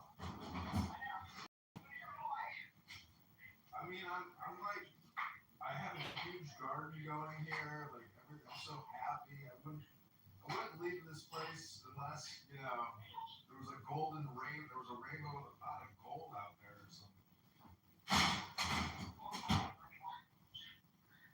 I'm about to drink a beautiful California wine from 2023, bourbon barrel aged Cabernet Sauvignon from the collection. Good shots. Yeah, we're going to show them up.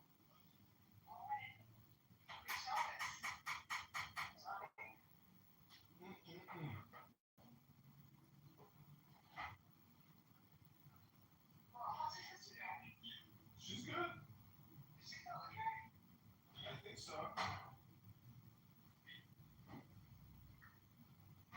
Her husband's always fishing, so I think they like travel and stuff. Oh yeah.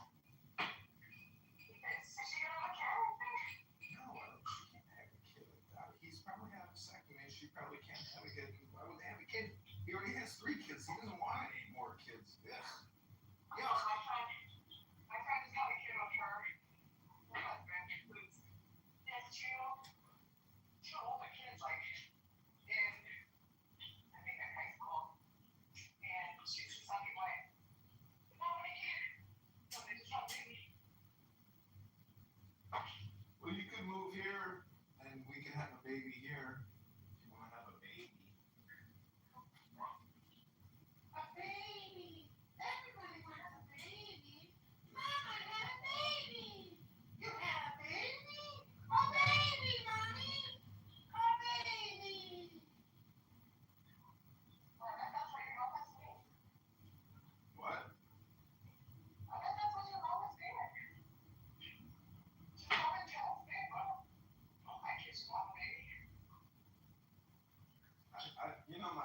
psychologist like, I don't want any grandkids. I don't even want to think about it.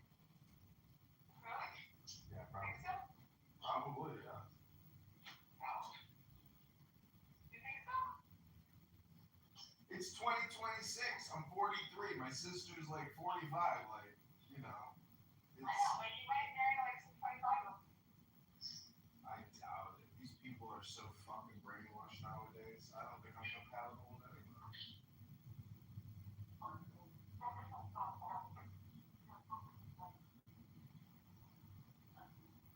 What was that?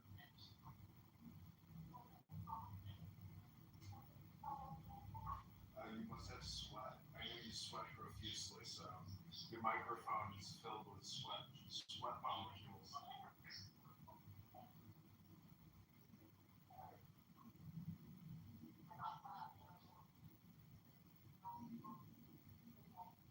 Can't hear you.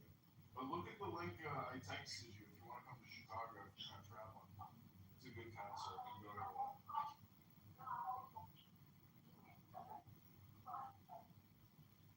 I can't hear you, Daniela. Your sweat molecules have filled up your microphone.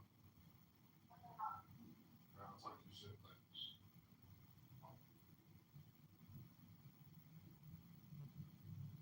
Bye.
Yeah, I see that. Okay. Well, with Brian Cox? Mm-hmm. Yeah, I saw that. Brilliant, right? Yeah. Probably like better than Anthony Hopkins and his weird fucking C.S. Lewis bullshit. You think Anthony was better? Yeah. Well, I disagree with you on that. I hope that's okay. And I don't want you to mistake that for defiance. It's just a difference of opinion. Okay? Don't be threatened by that. It's okay. Fuck you. Keep going.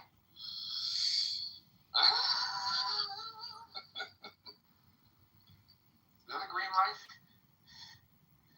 A green light for what? Fuck you, keep going is the green light. For anything. I don't know. Like.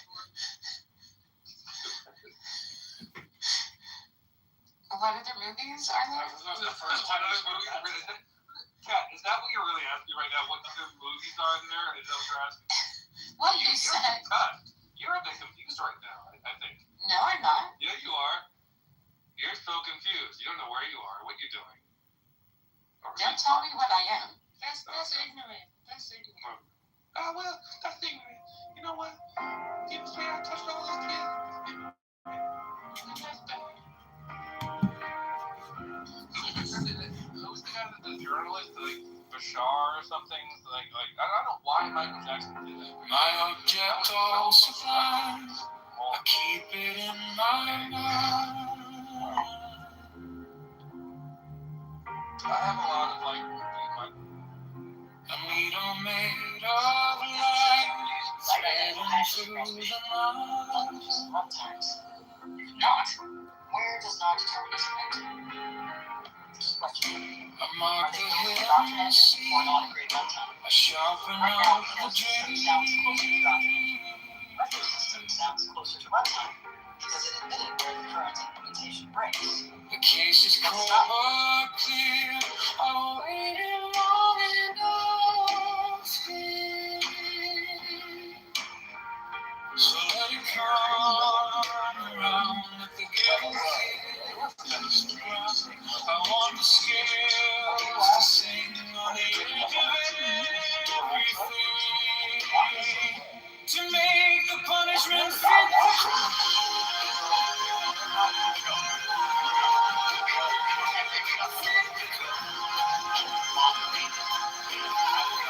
To make the punishment fit the crime.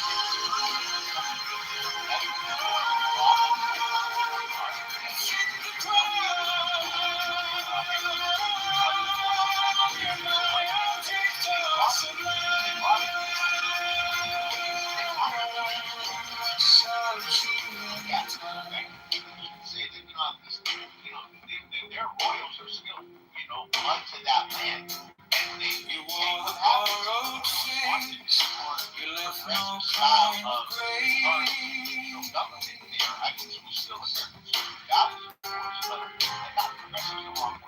But every lie you spun turns back beneath the sun.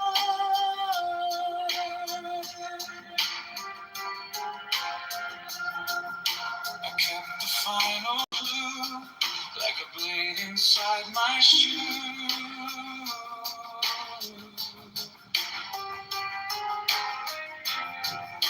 Now every step you take feels like the earth might break. So let it come around, let the ghetto kiss the ground. I want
all sublime. I keep it in my mind.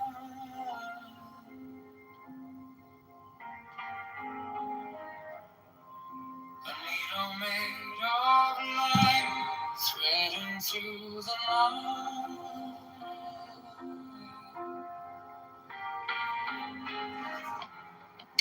I mark the hidden scene, I sharpen up the dream.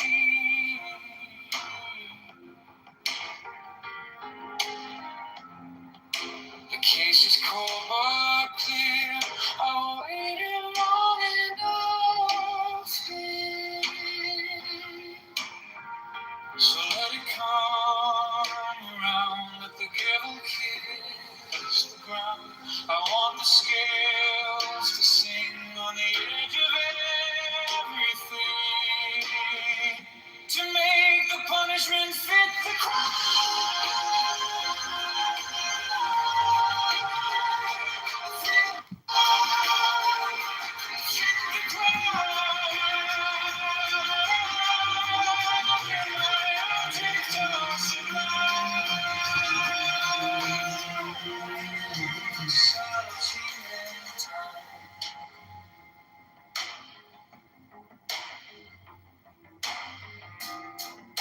You wore the borrowed face, you left no kind of grace.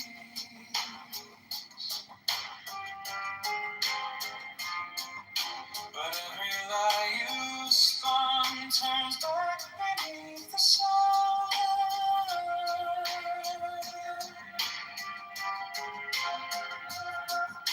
I kept the final clue, like a blade inside my shoe.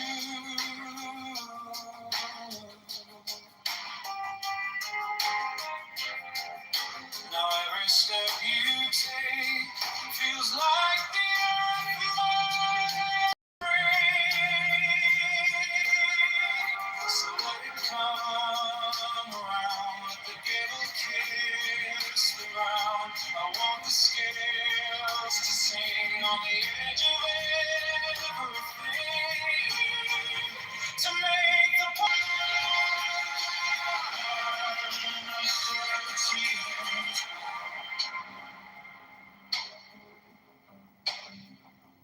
If I'm wrong, but I have gone long to the shape of what was lost, to the price, to the cost,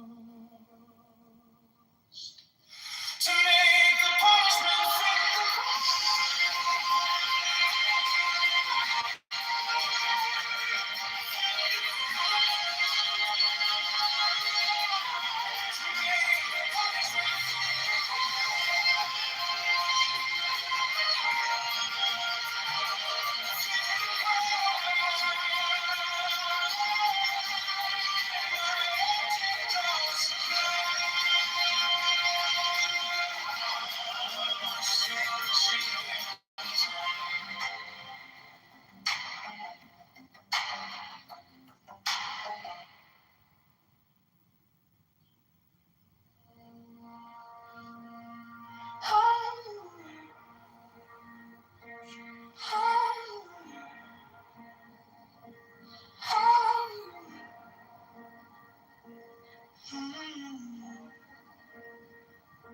my object also blind. I keep it in my mind. A needle made of light, threading through the night. I mark the hidden scene, to sharpen up the dream. The case is cold but clean. I've waited long enough here. So let it come around, let the devil kiss the ground. I want the scales to sing on the edge of everything, to make the punishment fit the crime. Fit the crime, to make the punishment fit the crime. Fit the crime. My object always sublime.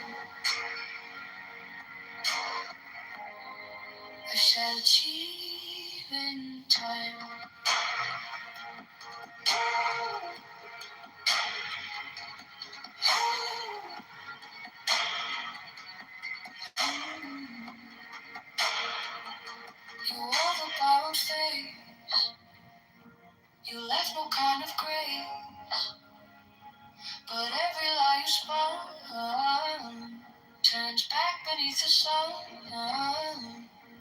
I kept the final clue, like a blade inside my shoe. Now every step you take feels like the earth might break. So let it come around, let the dead kiss the ground. I want the scales to sing on the edge of everything to make the cry. The cry. My object goes sublime.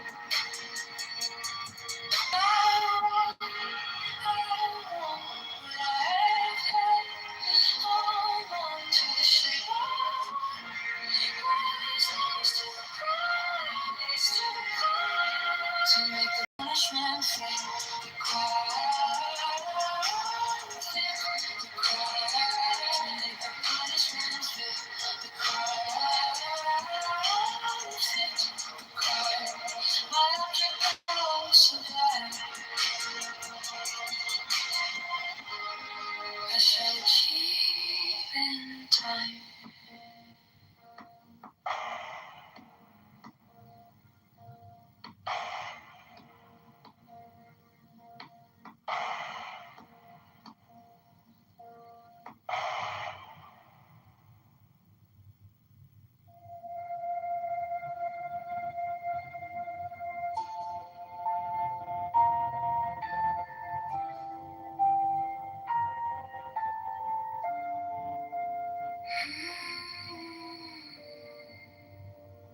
My object all sublime, I shall achieve in time. I trace the line, I pay my dues, I keep my face by the mirror's edge. I learn the taste of every pledge, and when the night comes down, I hear it in my bones. A careful kind of vow, a weight I want.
so blind.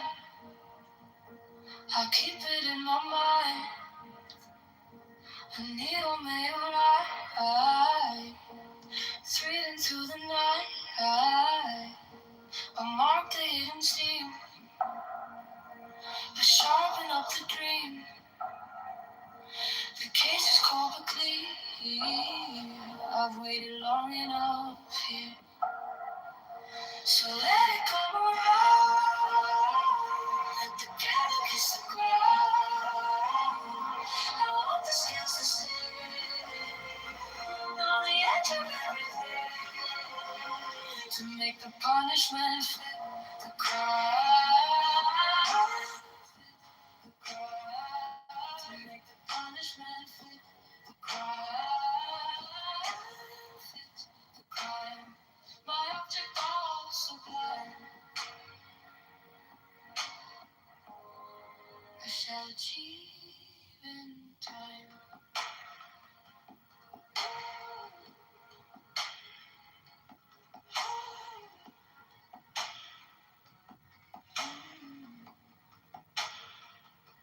You wore the borrowed face. You left no kind of grace. But every lie you spun turns back beneath the sun.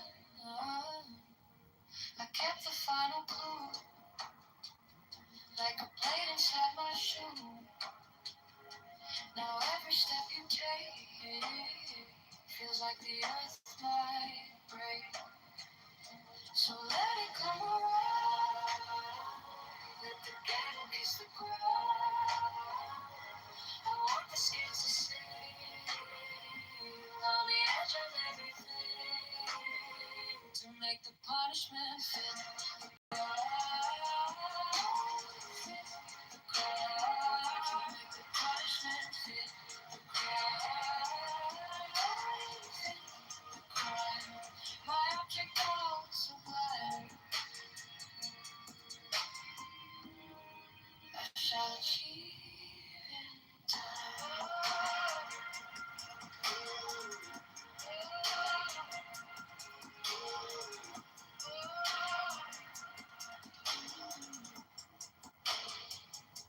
And if I'm wrong, I'm wrong, but I have come on to the shape of my stars, to the prize, to the crime, to make the punishment fit the crime.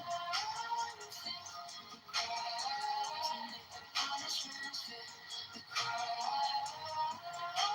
Fit the crime. My object also blind. I shall achieve in time.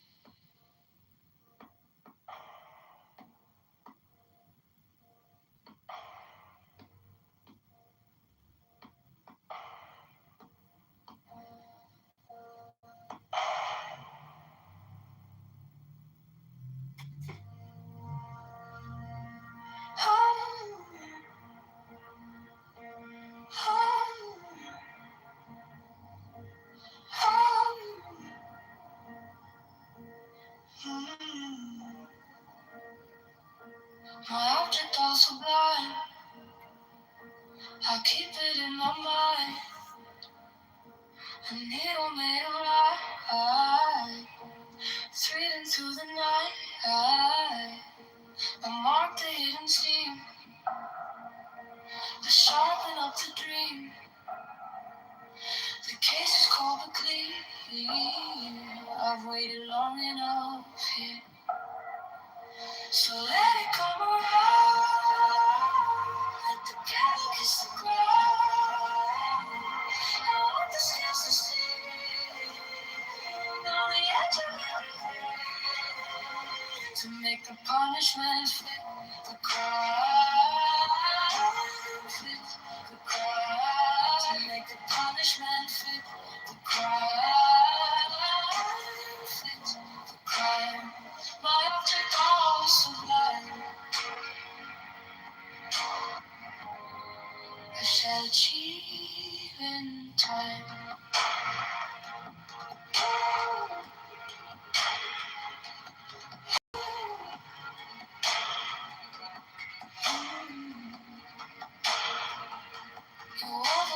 borrowed faith.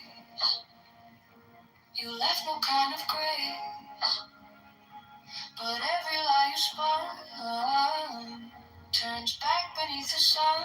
I kept the final clue, like a blade inside my shoe. Now every step you take feels like the earth might break. So let it come around, let the gate kiss the ground. I want the scales to sing on the edge of everything, to make the punishment fit the crowd. Fit the crowd, to make the punishment fit the crowd. Fit the crowd. My object gone sublime. I shall achieve in time.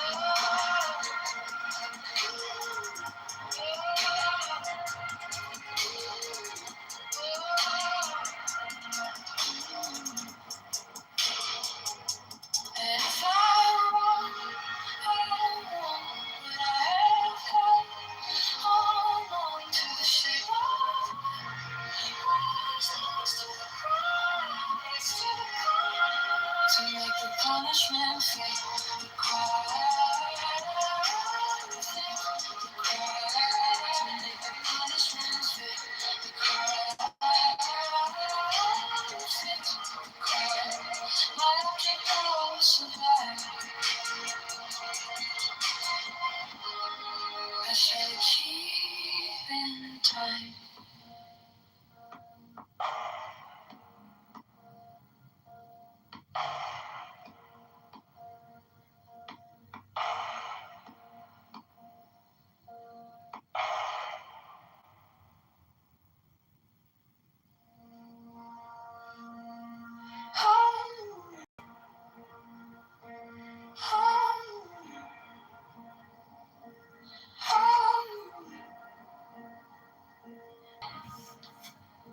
A needle made of light, threading through the night.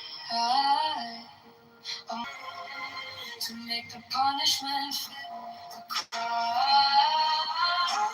Fit the crowd. To make the punishment fit the crowd. Fit the crowd. My object on sublime. I shall achieve in time.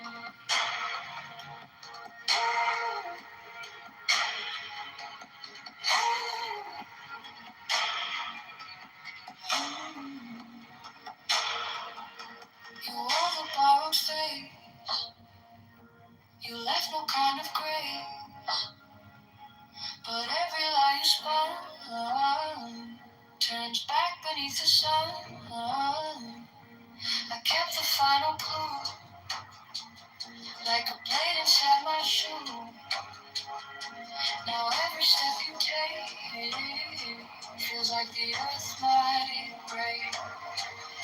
So let it come around, let the gate kiss the ground. I want the scales to sing on the edge of everything, to make the punishment fit the crowd. Fit the crowd, to make the punishment fit the crowd. Fit the crowd. My object gone sublime. I shall achieve in time.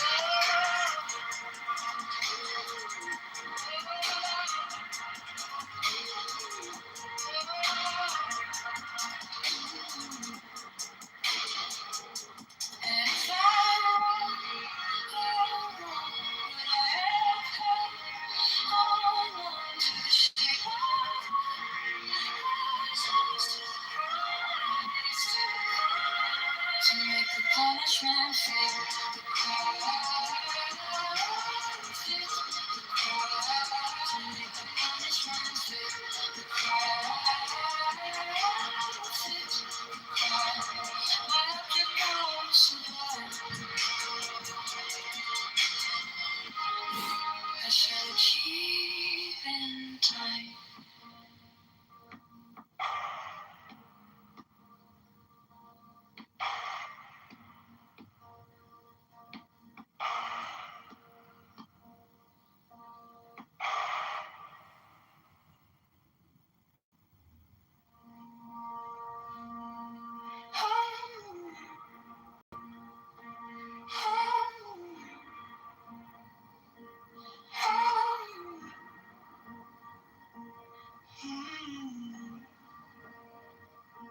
My object all sublime.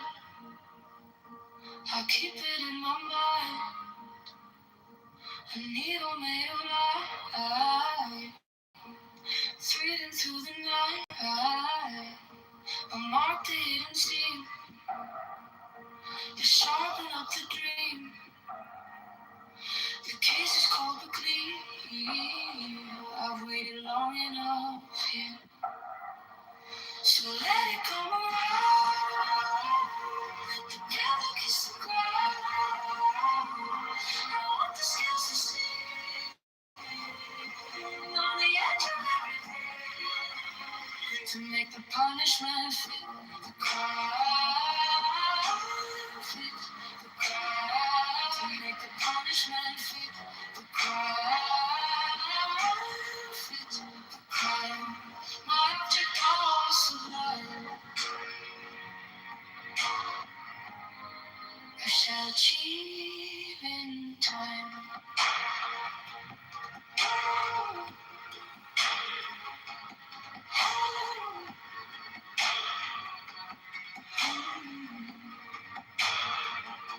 You wore the borrowed face. You left no kind of grace. But every lie you spun turns back beneath the sun. I kept the final clue like a blade inside my shoe. Now every step you take feels like the earth might break. So let it come around. Let the gate kiss the ground. I want the scars to stay on the edge of everything. To make the punishment fit the crime. Fit the crime. To make the punishment fit the crime. Fit the crime. My object all sublime.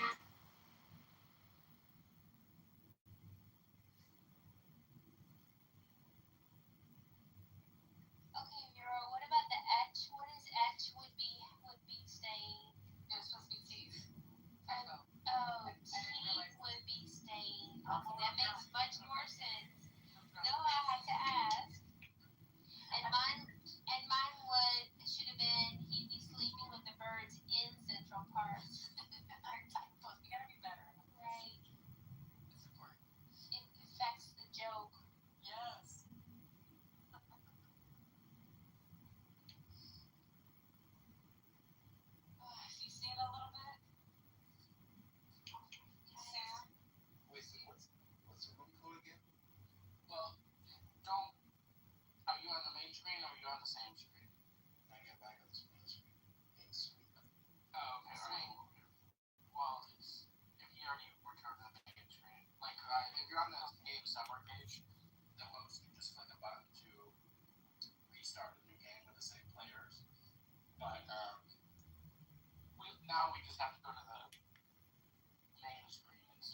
are 2 moons orbiting the Earth.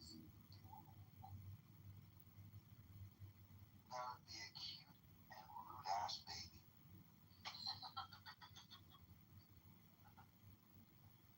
What if Eminem and Sabrina Carpenter had a baby?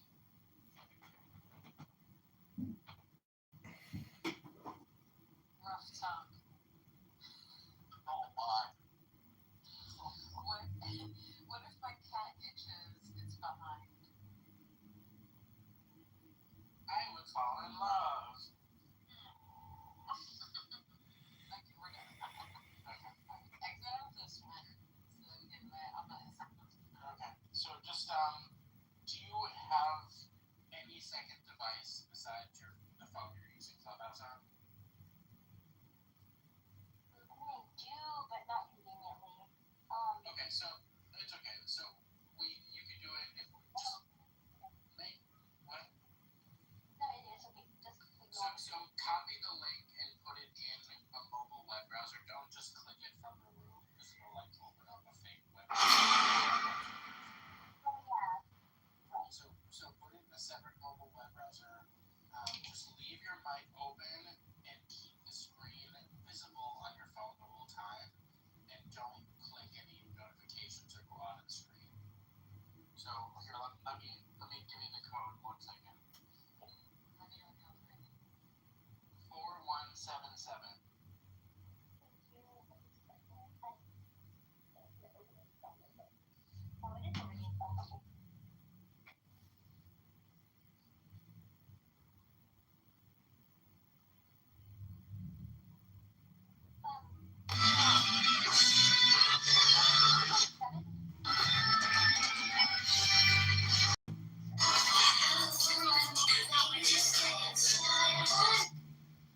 I would have liked them done by a different human being, but this is what we got. He's doing something that I don't necessarily completely disagree with. To kind of, we just have To show that how bad the Democrats are, and in doing that, we got a guy. How bad the Democrats are, and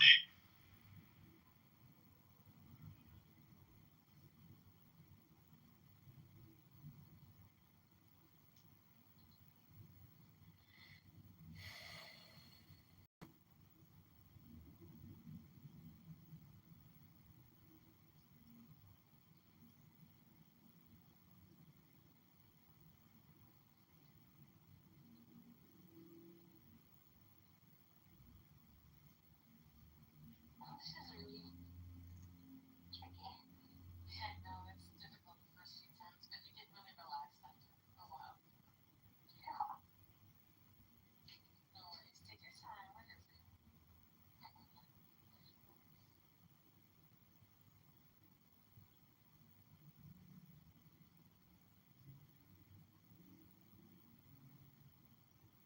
Oh my god, this is It's a lot of pressure. yeah. What if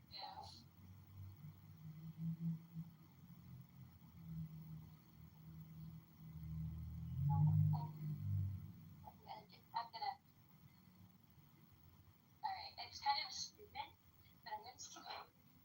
What is stupider also than I'm sort of cheating because I'm sort of using autocorrect to fill up I wanted to see what autocorrect would do. Yeah. we all do, bro? It's fine. It's I fine. was trying to do it and then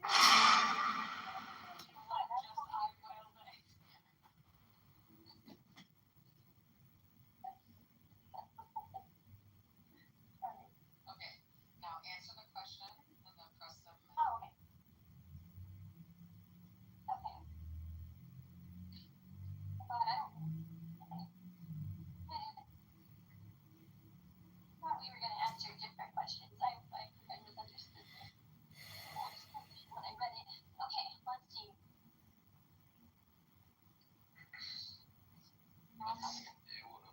what's going on in here? We're playing a game. Hold on, bro. Okay. Stay. Don't go nowhere. Don't go nowhere. Wait, Anna, did you say you got your own question?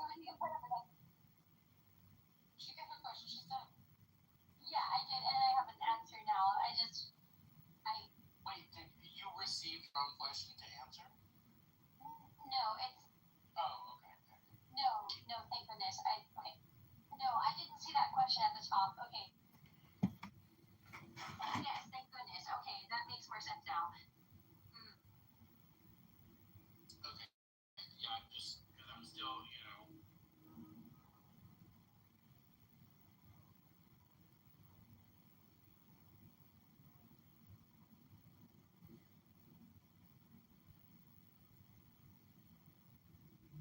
Question is, how do you know I don't hold to that? By asking, That's really in the Koine Greek. That's not how that. Okay.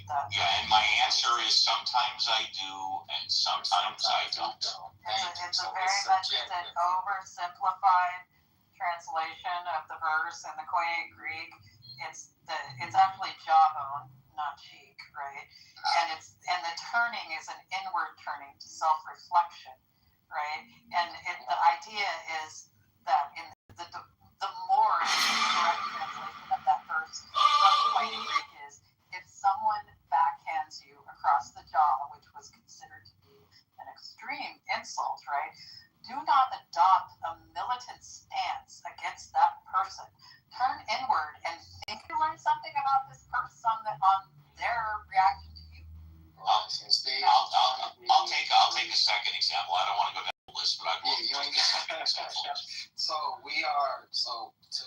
you call it meditation. We'll say prayer, right? When someone treats you bad or they're an enemy of yours, whatever, you're not going to meditate on their better good. Not saying you, but what I'm saying is there's not a standard where you have to meditate and say, hopefully they are still blessed. Hopefully they are still, the good comes out. You're going to still hold grudges because you don't have to forgive. You can stay unforgiven if you want. There's no standard.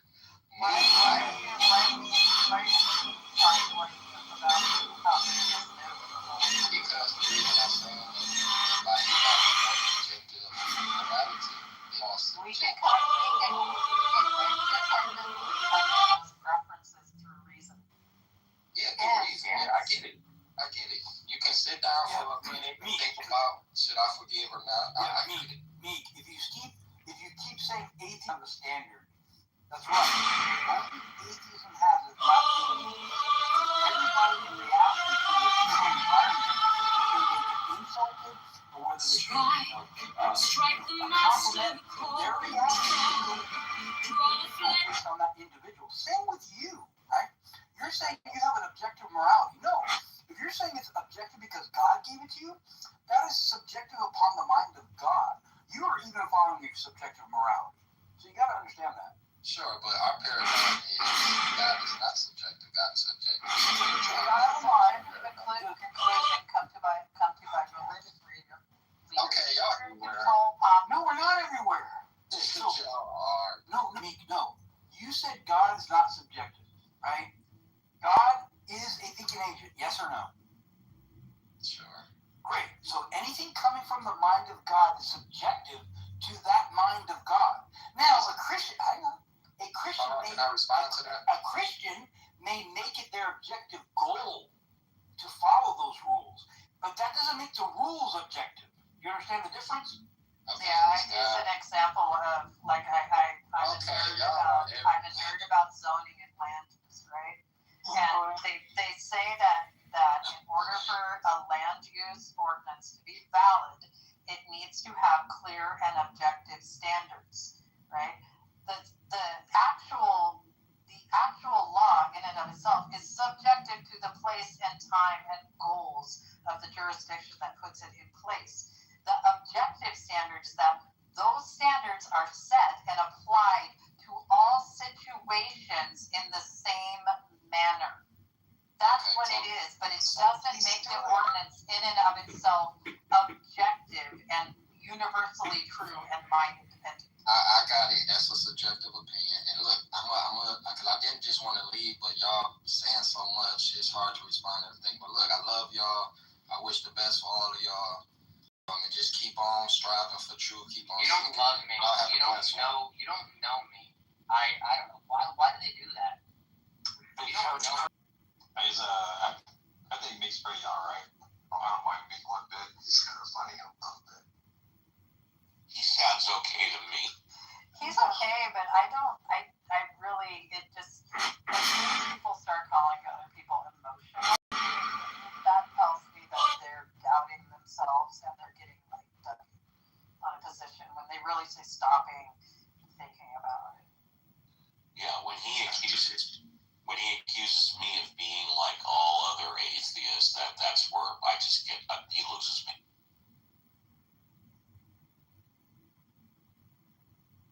I know plenty of atheists that don't want to be like me.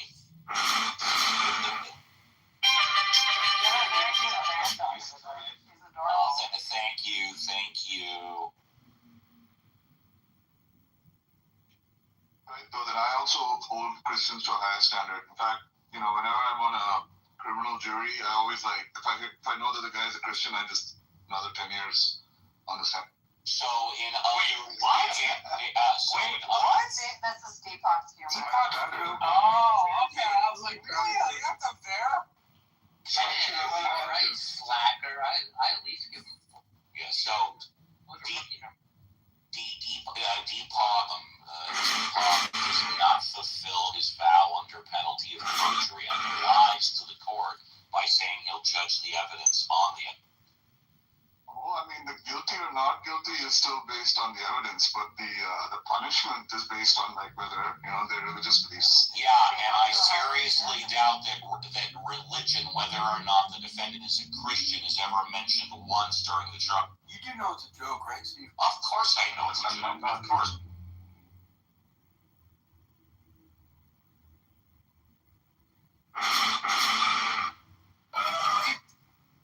Hey, Cora, glad to see you're feeling better. Yeah, pretty good. I've been finally getting out and swimming, and stuff, getting a little more exercise. This may not mean much to you, but we put you on our prayer list for church. I know you're not a religious person, but we stuck you in anyway. Yeah, Cora, glad you're feeling. I hope you're feeling okay. Thank you.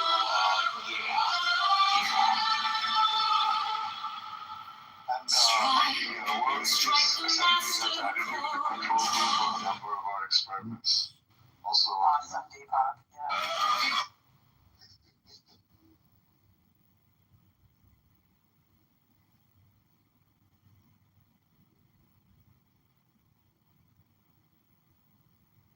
Well, I'm going to sign off for a while and take my dog for a walk, but it's been lovely, guys. Adios.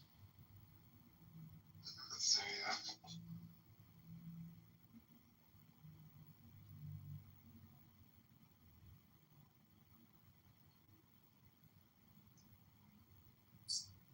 Hey, what's up, Jacob? Hello. What's up? Where's Cora? Just said she took off. What the fuck is that profile picture? That's a female.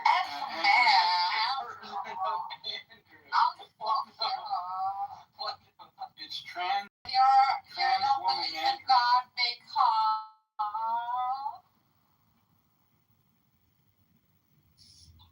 he's transitioning for God.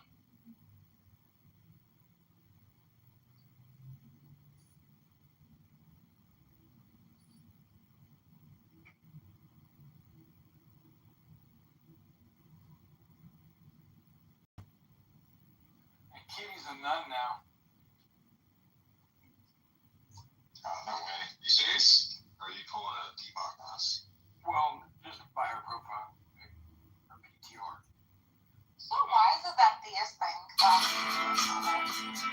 notorious, murderers? Because we're heathens. We're evil. We're the enemy. What is it? What's going on? You think in the PSIT that most of the time I'm hearing this. I think there's a lack of reflection. Actually, you got it reversed. Most serial killers and people that kill people that they don't know say they're doing it in the name of God. Oh, shut up. Yeah, that's right. Yeah. I can't recall. I mean, I'm sure it's happened, but I can't recall anybody killing a bunch of anonymous people in the name of atheism. Allah Akbar! Now I kill! Yeah, that's true.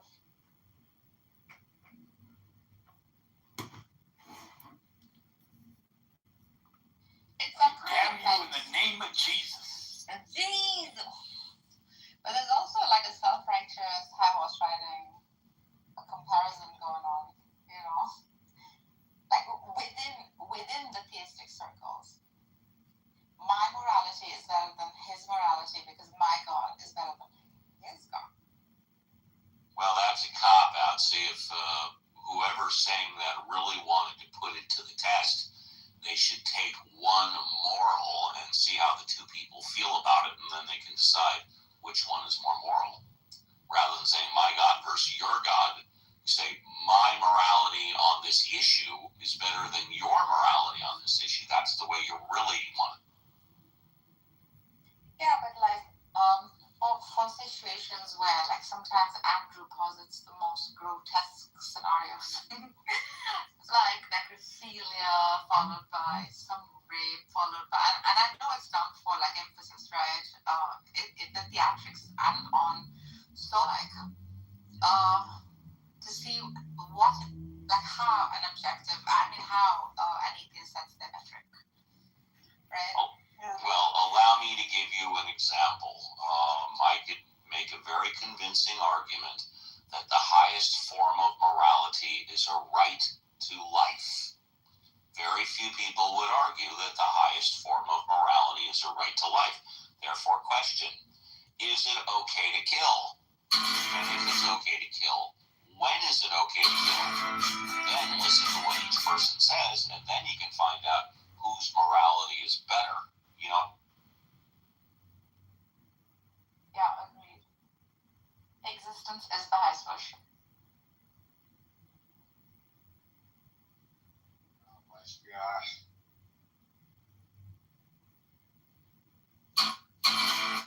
I guess I always gotta throw those like little mysticisms. Good Lord, look how I'm getting political. Now close your eyes. Take a walk by the lake.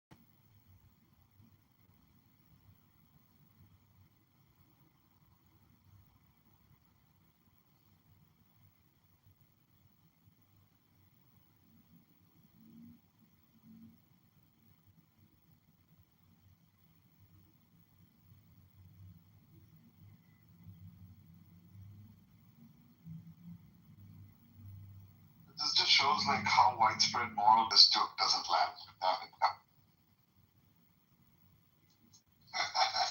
Right here, loser. He's here. Oh, that's whoa, who is that? Ew. Who do you think? Who do you think? It's your baby, Bubba.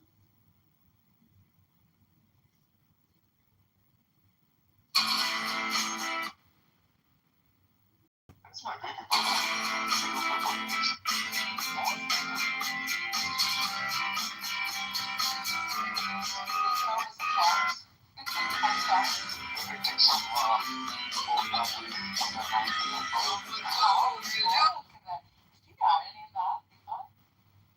I actually think the highest moral good is making sure that the capitalist economy flows smoothly. So he's doing God's work.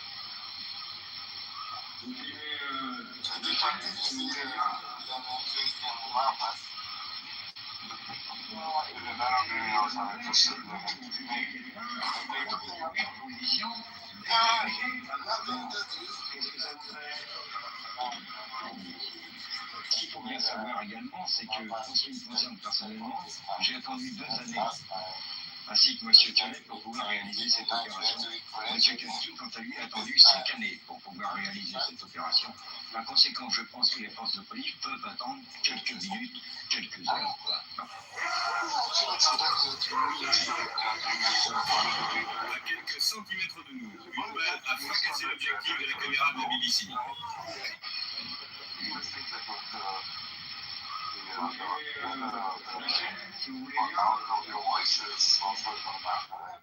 Perceptions of our debate, but you got to really track the arguments and know, the thing is, it's the exact same, because they even stayed on the old Kalam. Right? I think probably maybe Craig would have requested that, because he doesn't know a lot about that. He needs to know as much as Mapas about the new causal infinity stuff. So they didn't do that.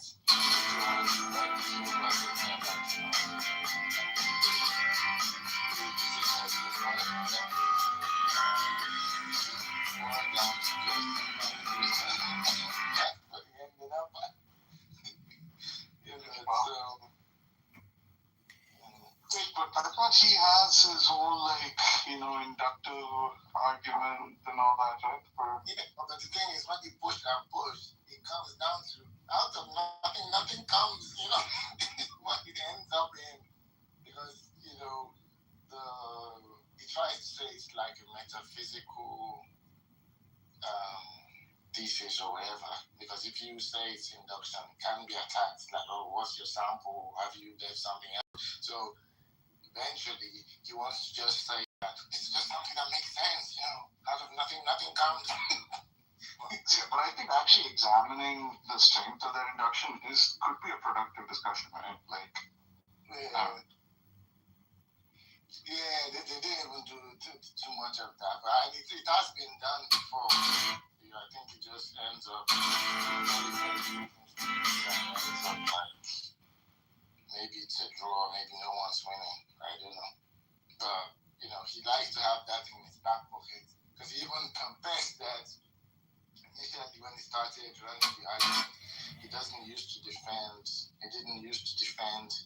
the first premise. He just said, well, this looks obvious. If you want to challenge, and once you look stupid, how about it? Like this, he says, well, anyone who disagrees with this, quit doing serious metaphysics, something like that. I think that's the one in a quote from one of his books that later he tries to do. If that's the story, right, then that actually it's a good sign for something like a debate. Like maybe if it's been through like debate that he's been forced to actually think about like what really his reasons are for premise one, rather than just saying, oh, it's obvious. I feel that at least he made some progress. That it like but the layers he put on it, once you push and push, he ends up still saying, well, it's been backed by out of nothing comes. Which is like, and then he will say that that's just intuitive. It's intuitive to me. And then Mapa says, oh, what if someone else has the opposite intuition? So, then when you go to change them to this intuition, you're like, I don't understand how he can go back to that. Like, once, if he's saying that his reasons for premise one is inductive, right? Like, that's more than just saying out of nothing comes. He's saying that, like, something like in every instance of something coming, we always see it being preceded or caused by something else, right? So it's so now then you can answer. Yes, go ahead.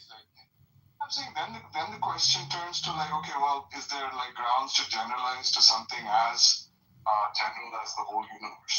Right? Just because like every single thing in the universe has a cause, does that warrant generalizing to the universe as a whole? And I don't see how you can like if that's okay. Yeah, I guess if the thing, they didn't talk about induction too much. I think maybe there's some kind of weakness about it that's not coming to me, but he has like 3 defenses or something like that, where that inductive thing is just one of it. The other one is just like metaphysical arguments, but that is the one that boils down to saying out of nothing comes, and that's the one they talked about. They didn't even debate like, oh, can we use induction here? Does it work? They didn't.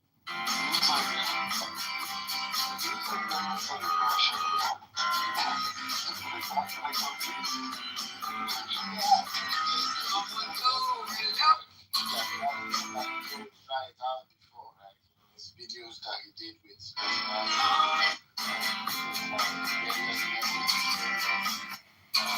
abstractions, where to put the abstractions. Some people have toyed with,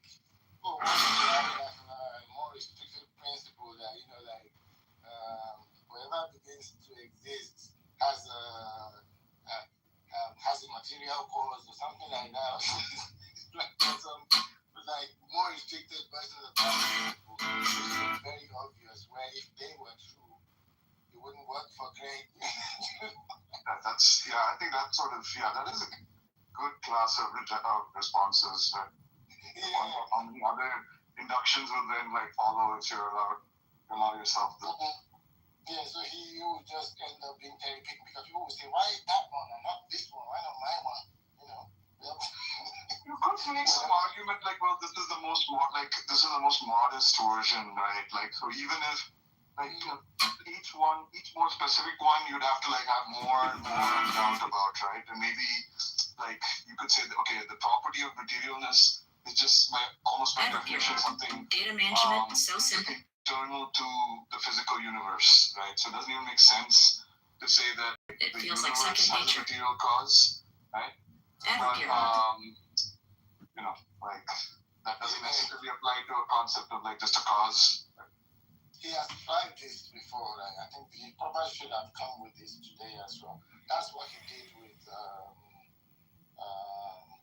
this guy who used to go by theoretical bullshit, but forgotten his actual real that they had the debate, and this came up.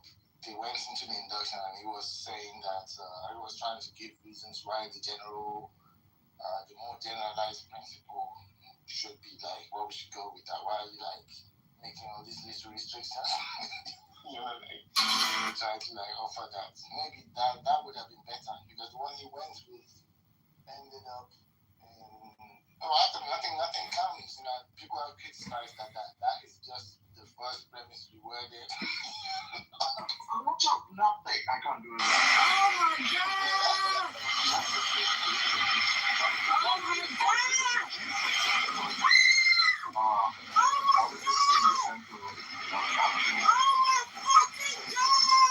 my god! Oh my god!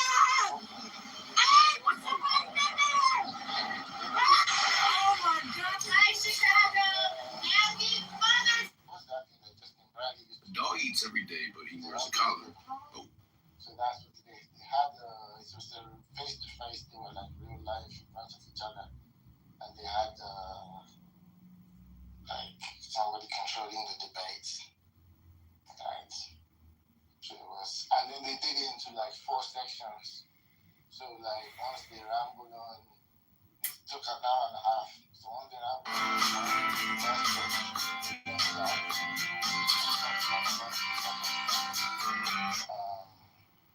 the second premise is where like Marpas has written the premises, and they debated all these kind of like counterintuitive. Is it you having the mental health? Hey everybody, it's Alderperson Andre Vasquez 44. I'm here by a Winchester. How are you creating news about this? Are you going to create news in the next murder or library happening? A lot of it.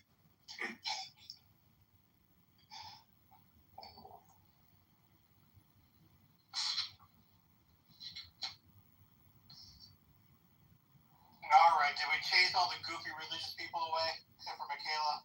I like Michaela. Oh shit! I think I was Justin.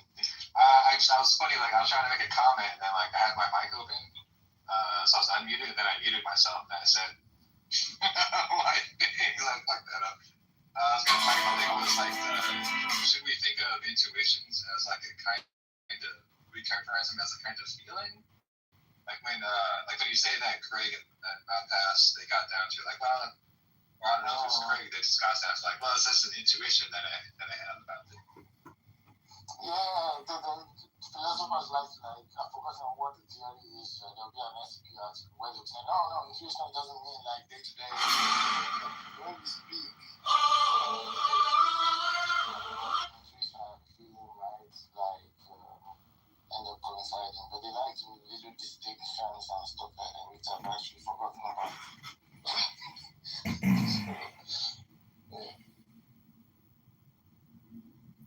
Okay, but I guess like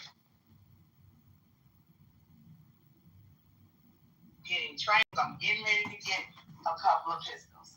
I have a shotgun, and I'm not going to go out like that. If this is what they want to do, they want to take away our rights, they can take away our rights, but they ain't taking away my life without a fight. Period. And okay, so I was addressing both of you. No one suggested to have an armed insurrection against the government. That was not being argued or being said. So if that was the understanding, I apologize if I wasn't more succinct, because that was never proposed. What I am saying is that yes, Tiffany is right that systemic and any government issues you're supposed to try to fight them civilly. But again, here's also the reality of people. People do also descend into violence because out of repercussions of basically failed or whatever it is. And it's better to be prepared than not prepared, because if you think that I feel comfortable surrounded by a bunch of people that have weapons and I do not know about you, but I sure as hell would not. And I do not encourage people to solve their problems with violence. But when violence is brought to you, my friend, I highly suggest you respond in same balance. I think for me, and I'm just gonna say,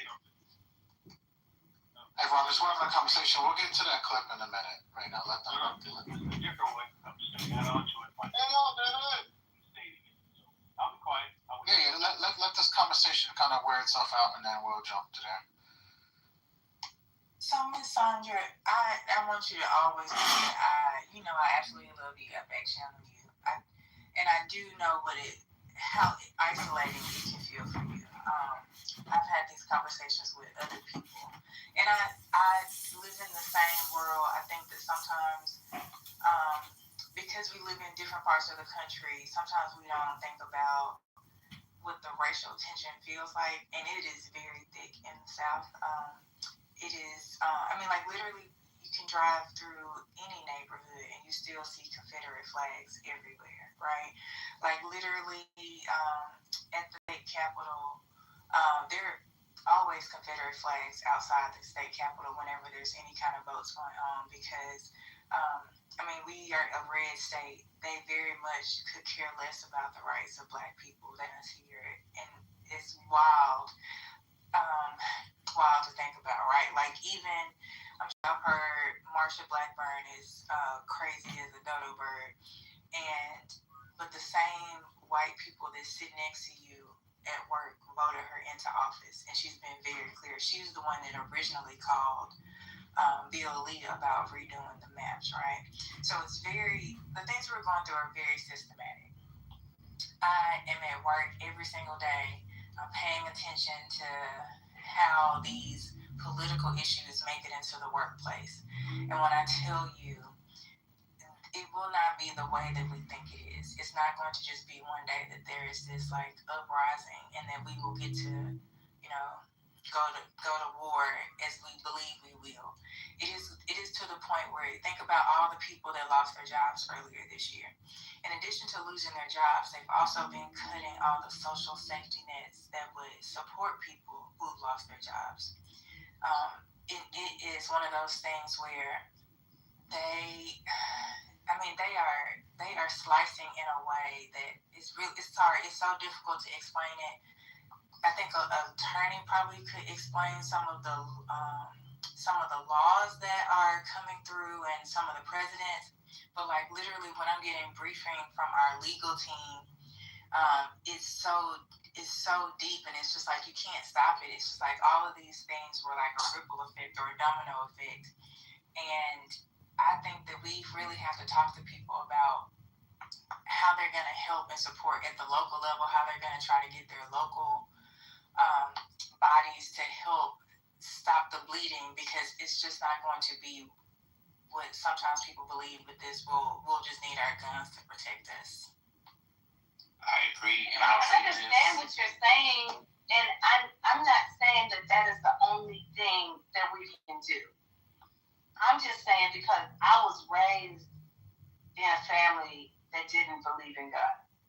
A family that was like, oh no, you don't have to do that. All you have to do is, merge and sign your name on this line. And everybody taught me. I started working at the Michigan Democratic Party when I was 14 years old because my best friend's mother was president of the Lansing, Michigan Department of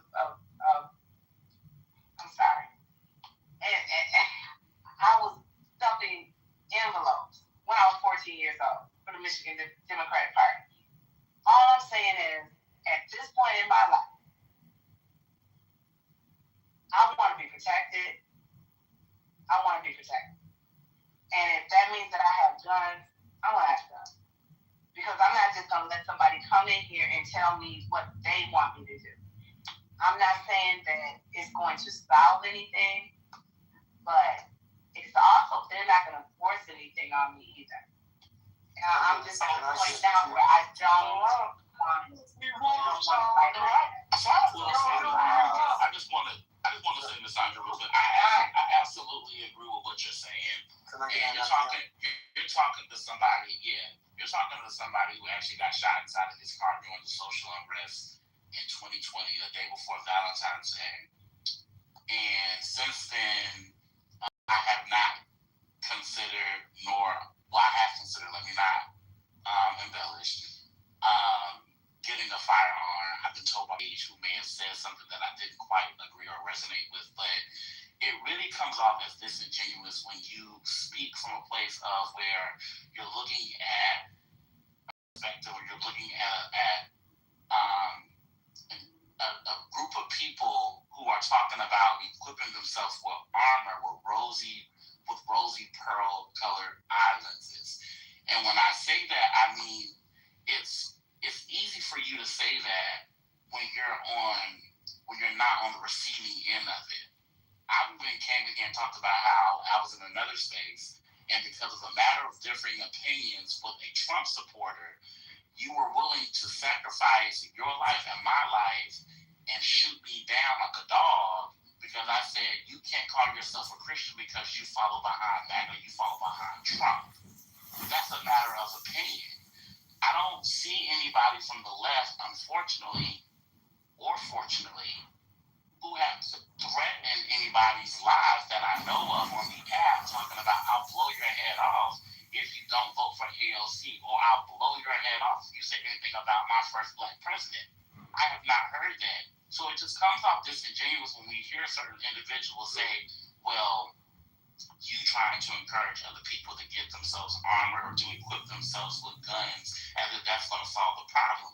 No, I think it does no one any service if we ignore the fact and we act in a sense of oblivion to believe that we're not living in uncertain times. We are living in uncertain times. I do intend on exercising my right and becoming armor with some form of protection, not because I'm trigger happy, but we are living in times where so much so people are able to dox you, find you where you're at, and when they say that they're going to shoot you and kill you, they're ready to shoot you and kill you the next day, and they're showing up at your home.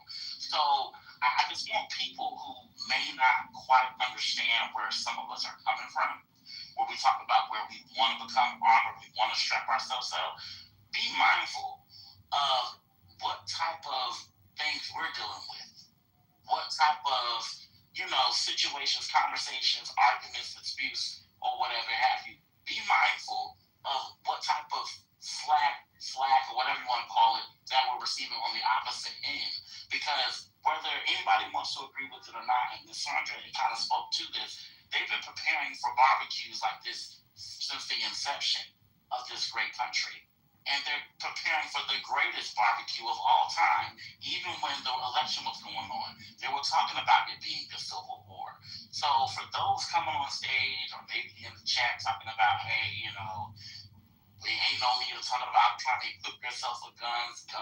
Like guns gonna solve things.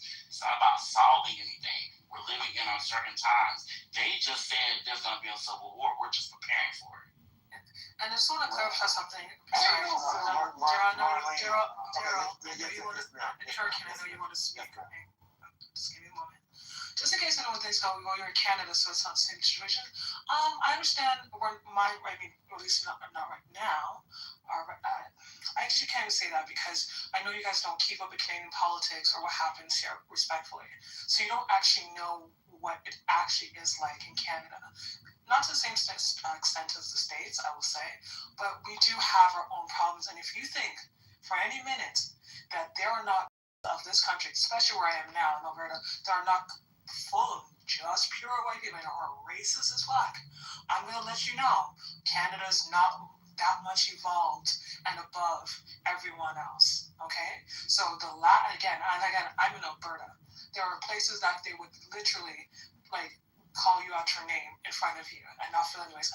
Obviously I live in major cities, but I'm not naive or gullible enough to think that nothing would ever happen, considering there are Trump supporters in Canada.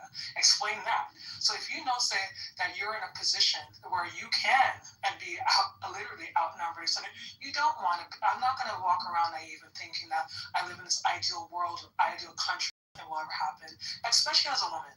Anything that happens, it happens also to women first, immediately. So no, I'm not in any kind of pure safety.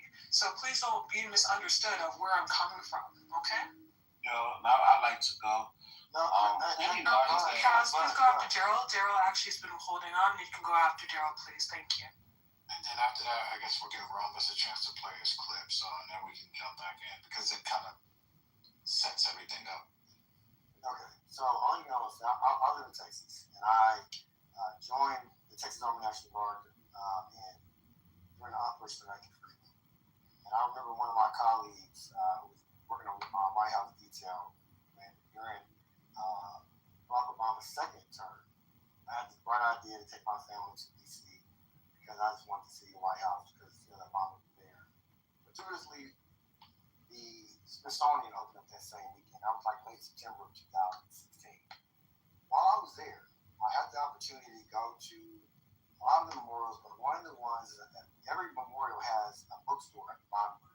So I went down to the Lincoln Memorial and I bought this book called African Americans During the Civil War. It's a great book. I encourage anybody to read it.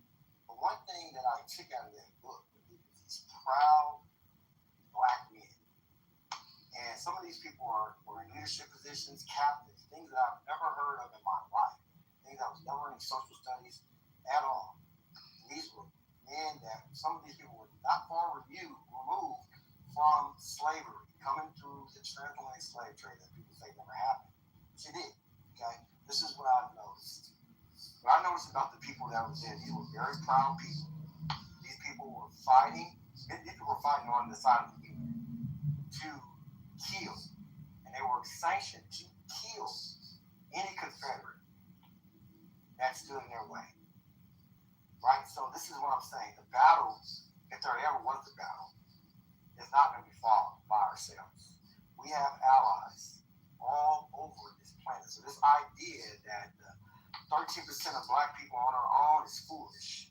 There is a lot of people, brothers and sisters, that are Christians, Muslims, atheists, that know right from wrong. And if this fight was ever to happen, which I doubt it will, because the Civil War that did happen had the most U.S. casualties in any conflict in U.S. history. That's the Continental Army from going back to all the Indian Wars from the 1600s throughout even to present day. Over nearly 1 million people lost their lives. The second largest conflict of American soldiers that were killed was during the Vietnam War at a mere 80,000. Right? So all I'm saying is, guys, there's nothing wrong with you operating with your Second Amendment right. Places like Texas are council doctrine. I hear what Sandra's saying. I agree. Marlene, there's nothing wrong. And then the other gentleman that got shot, and hate that happened to you. Man, get your. I'm not saying that you got to go out there guns blazing, but if somebody bring that smoke to you, dead they fucking ass, and don't and be willing. These people were warriors, and you got warrior blood in you too. So pony up. And I will say this. Last thing I'm gonna say. Not everybody's built to fight. Even in a modern day military, you have your what they call your combat arms, and you have your support arms. We need cooks. We need people that can drive, logistics supply. We need medics. Everybody's not going to be a fighter. So when I hear people say, "Oh, well, I think we should be some kumbaya," that I can listen to. That's usually not a fighter. They just don't see what it takes. There's people right now that have died for. I know so many people are my battle buddies have lost their lives fighting for your freedom, for you to speak freely as you are, but don't think for 1 second that there wasn't a lot of black people who have died, and they died for this. They didn't die in vain. These people died for what they believed in, and some of us have forgot our way. I don't in my mind, man. I don't over talk. When I hear people want to give up their rights and shit like that, get all scary. Man, come on, man. Quit being pussy, man. Fight for what you believe in. Die for what you believe in. Hold on, guys. Hold on. Thank you for that. I forgot who was talking. Somebody has Matt Cool blocked. If you have Matt Cool blocked, please unblock Matt Cool, please. Also, hey, everybody, welcome to the 420. Tonight is going to be this discussion because they're saying that we're on our way back to, but it's going to have to be one or the other. It can't be Jim Crow and slavery. So we're just going to suss it out.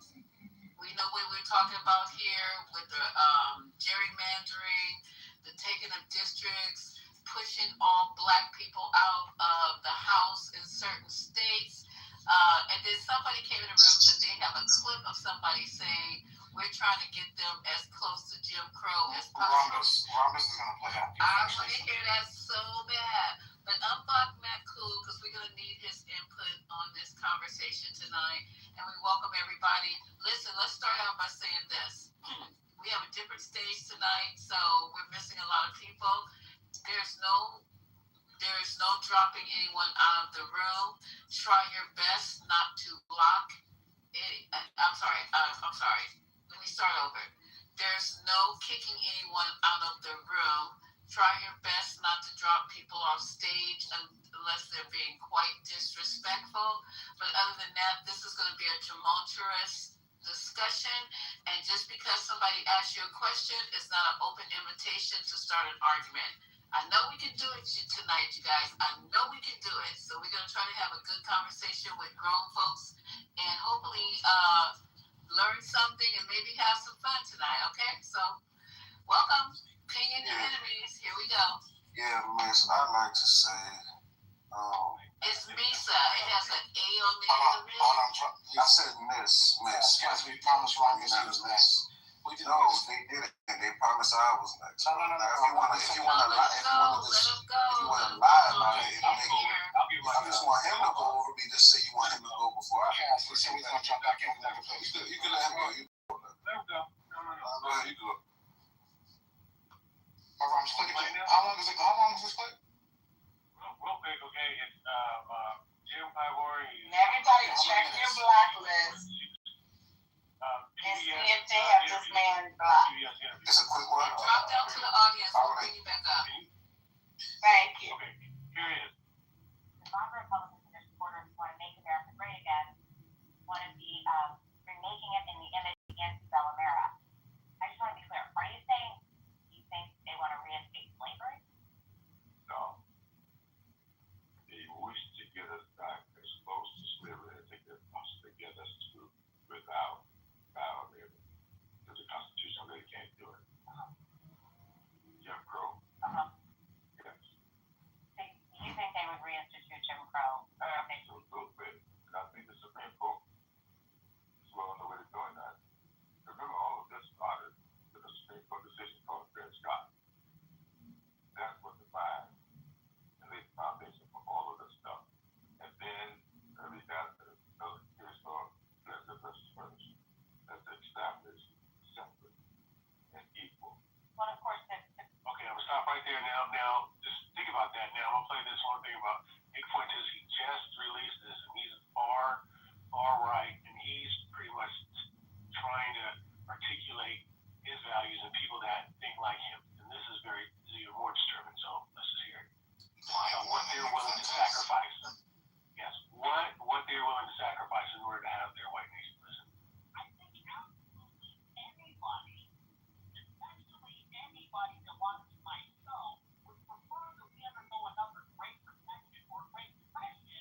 be a civil war between black and white people. White people even think that would be a possibility in today's time, that there's no way for that to happen. There's a lot of factors that play in, right? A black Republican has the seat still. So it's like people are mad about this, but Democrats have all blue and Republicans have no seats. I don't hear, what's the opposite of Jim Crow? Democracy? The fuck? Nobody heard Republican control. And, you know, we're headed towards good things. I swear you everything in it. Yeah, I'm pretty sure. You too, brother, Frank? So you support everything, right? Is he crazy? Or is he fine? I can't even take you seriously. You think slaves had a problem with picking cotton? They had a problem because they weren't paid for it. You think if they were being paid to do this? Yeah, what's up, everybody? I want to see you pick some cotton. I ain't talking about this play. I'm talking about you. Let me see you pick some cotton. You dumb fucking bitch. Whatever. Let me see you do it. You tell me how happy. Tell me how happy you are. Picking some fucking cotton. And then when you do it, because I love working in the garden. I love working. Excuse me. I love working in my garden. I love planting my food. I'm not attacking you. I'm just saying that's what you said. That's what you said. And I'm just saying I love working in my garden. I love picking my tomatoes and my peppers. You let me see you pick some fucking cotton and tell me how much you like it. Tell me how much you like it. I tried. There's 3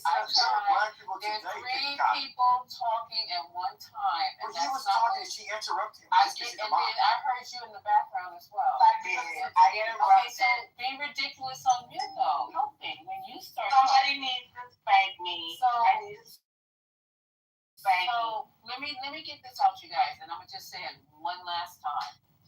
This is going to be a difficult discussion. Everybody's going to have different opinions, and I don't care. I welcome it. But what we can't do, because everybody in the audience did not come in here to hear people argue. They came in here for the topic of the discussion. So one person at a time. If you want to retort to what that person said, just say, excuse me, I'd like to retort.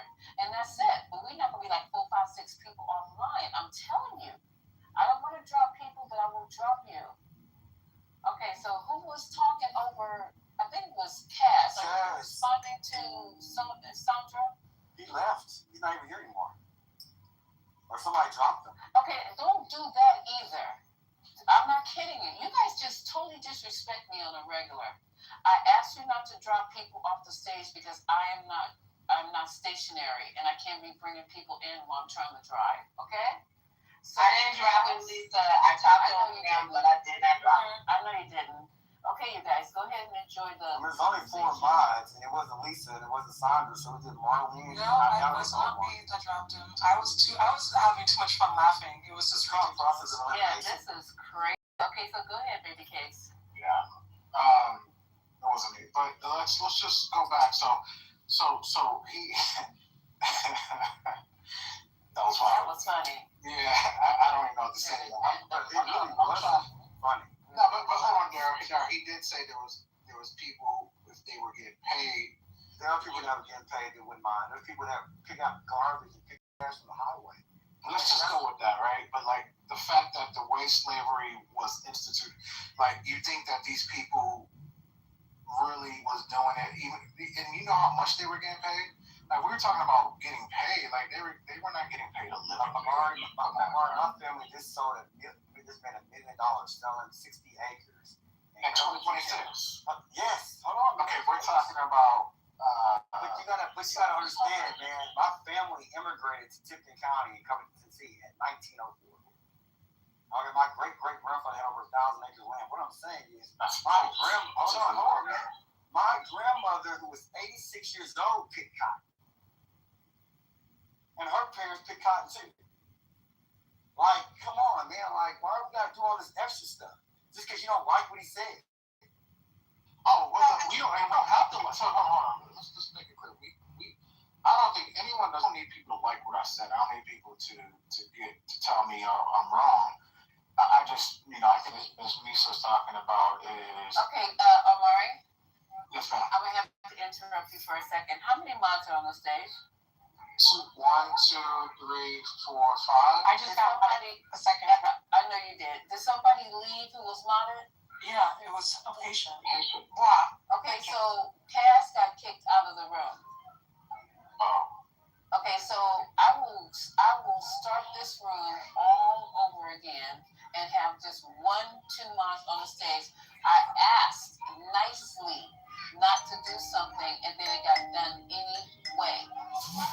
So that's crazy as hell. I don't want to have to start the room over because I'm driving, but this is what I gotta do, y'all. And there's a lack of integrity because there's only 4 mods. Haitian wasn't even a mod at the time. It was you, Lisa, Omari, Sandra, and Marlene. Those are the only mods. Haitian was. Hold on. I modded Haitian, so yes, he was a mod before he left. He came up and I modded him. Was he talking when Cass was talking? Daryl, you may not know this, but mods can actually see the activity in the room via the clipboard. Okay, so can you see who kicked Cass, you guys? Just tell me. You don't have to make a big deal about it. Just tell me who kicked them. It doesn't say. The only thing, the last activity that I can see was me making Haitian a moderator, and then you also made Reformed a moderator. Those are the last 2 actions. So he might have just left, Lisa, because it would show. In my back channel. Yeah, you know what? Wait, hold on. So there's something going on with that because no one has. No, man. You people are sorry. Daryl, please, I'm sorry. Daryl, just give us a second because we also don't have the ability to investigation right now. We're trying to fix this, okay? So give us an opportunity. At least we're doing an effort to fix it.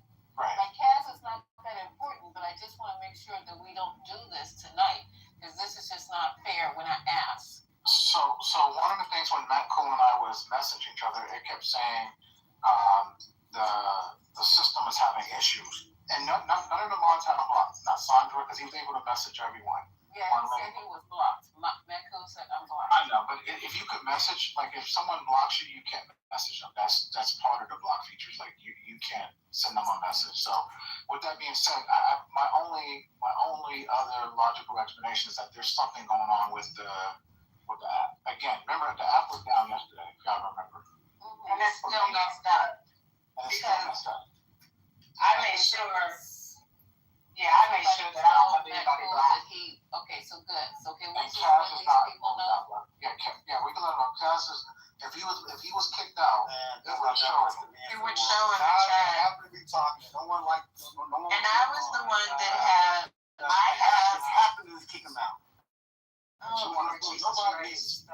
He just happened to get kicked out. Lisa, I'm gonna move down because I had Matt Cool blocks, and if you open a new room, just wait. Give me about 5 minutes for you might be down. I can't open up a new room. I'm driving. It's gonna have to be when I get home.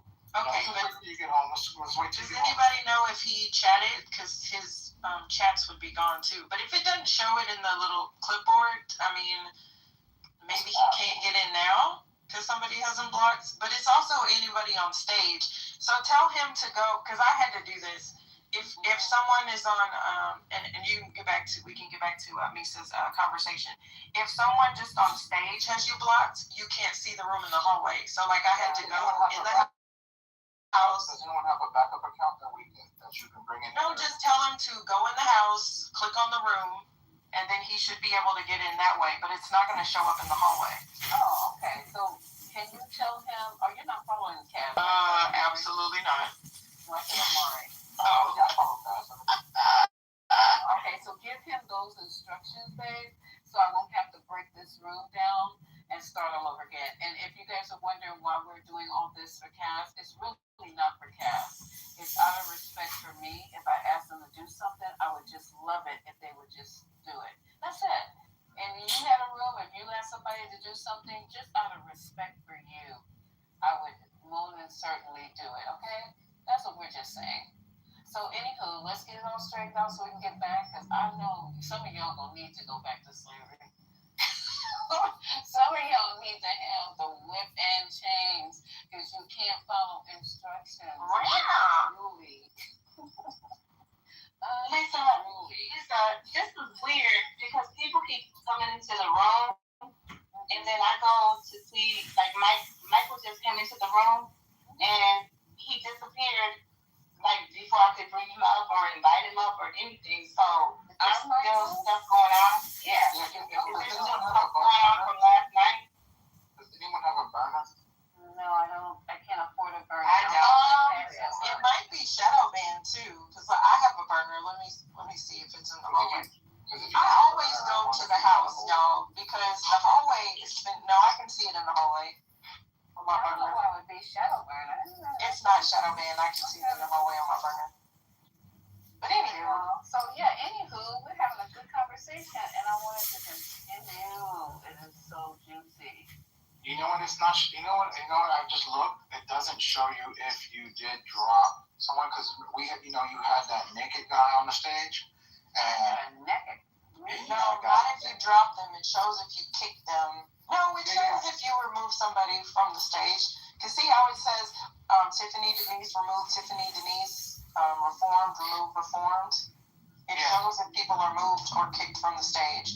So she had a troll on stage that came up, and we removed them, and it doesn't show that we removed that troll. Oh, well, maybe something's wrong with the app. But anywho, I mean, yeah, there may be something wrong there. Yeah, it doesn't show. Amari, you should try to ping him then. I just sent him a message. I told him to try to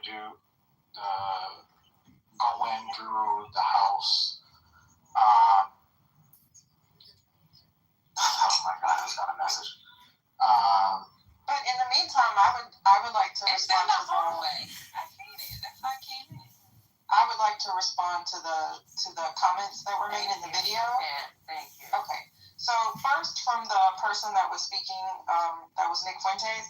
I'm not really sure how another major recession a la 2008 would help make the country white. For example, there's technically more white individuals that are on food stamps just because of the sheer number of them. So that would not make the country white. That would contribute to making the country impoverished. People are talking about his level of sacrifice, not that. Well, so is he conjecturing? Because how would that happen? I don't understand illogical economic consideration. So I'll just respond as if I'm taking him seriously to say that wouldn't happen. So I don't understand why that Nick Fuentes person would theorize that there would be some sort of sacrifice when literally people are sacrificing right now because they're poor. It's not a choice. It's a condition of their existence. That didn't sound right, but y'all know what I'm saying. So then I'll bring it into the other person, what the other person was saying, Kaz. So he's saying that we all addressed the slave thing, but honestly, the slaves were a form of payment. Like, their labor was paid. It just kind of went to the person that owned them at the time, which was the master. So I'm not really sure how he doesn't understand that if slaves were paid, they did not own their wages because they did not own themselves. But anywho, just in case anybody was unclear about that. And the last thing, the poorest states in the nation are actually red states. So I'm not really sure, again, why we seem to confuse democratic economies versus, Republican economies. The red states are literally the most lacking in education, lacking in literacy, lacking in jobs, lacking in all the things. We know what Republican leadership looks like. I'm not sure how we continue to be confused about that. Back to the state. I respond to that. I think you missed the point. I think he's not trying to make this a matter of fact. He's just saying, I hate not having a white country so bad. I would love to do this instead of that. It's not an idea to say oh well, this is better than that. He's not saying that. All he's saying is he wants a white neighbor so bad. He's willing to be stupid, to be ignorant, to be poor, to be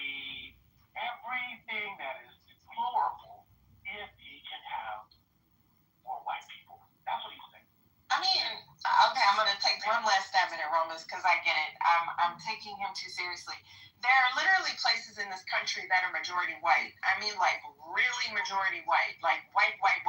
Like, I don't understand if he's in Idaho and the black population is not that high, and he wants a white nation, why can't he just take his ass to live in the country in Montana or something? So that's all I'll say there. Like, Nick Fuentes, like, just the way that he framed it would let me know that they need minorities and immigrants, because that's a really stupid theory. That's all I'm saying. Anyway, I'm done. I agree with you. Not only that, I live in Texas, right? And actually, Texas is a red state. It's the second most popular state in the country, and it's a red state. And then the most popular state would be California, and then followed by New York. So those are your three states, and then Florida, and Georgia, whatever, right? But number one and number two, right? It's going to be California, which is obviously very blue. It's like 54 electoral votes, and I'm not quite sure we have to take that anyway, like 38, if I'm not mistaken. But anyway, I digress. The reason why I did want to say this, when I'm in Dallas is very small, right? I live in a predominantly white neighborhood, right? I can count my black people. But it's an upper middle class neighborhood. There's no freaking Confederate flags in my neighborhood. Now, are there white people that prefer white people? Well, it's a predominantly white neighborhood. Sure they do. But when they come out and bust a grapefruit, probably not. Because guess why? Because they're working. They're working a lot of hours trying to get their kids to the top schools. Whether you here in Dallas is probably UT Austin or maybe Texas Tech, A&M. I mean, they're living real lives. I remember when January 6th happened, I was just like, let me take a peek out and see if there's any white people, doing anything crazy. I don't know, maybe got freaking. I'm sorry, is this addressing either my rebuttal or the original? I'm not even responding to your rebuttal. Oh. Because you basically said that you don't take me seriously. And I knew you didn't take me seriously, so there was no need to respond. I'm kind of speaking on the overarching about the Nick Fuentes guy, so I'm not even responding to you at all. If that makes sense. I'm not centering you at all. No offense. But you even said you were just kind of like... Oh, no, continue speaking. I was just asking for a point of... Yeah, I completely disregarded what you said. Because I knew you was like just... You can continue. Thank you. You may continue. But you came off the app to speak to me, and I just felt that I'm all right, child. She was just talking. No, so am I. Well, you keep going and going. Just go with whatever you got to. Well, she interrupted me, and I lost my... And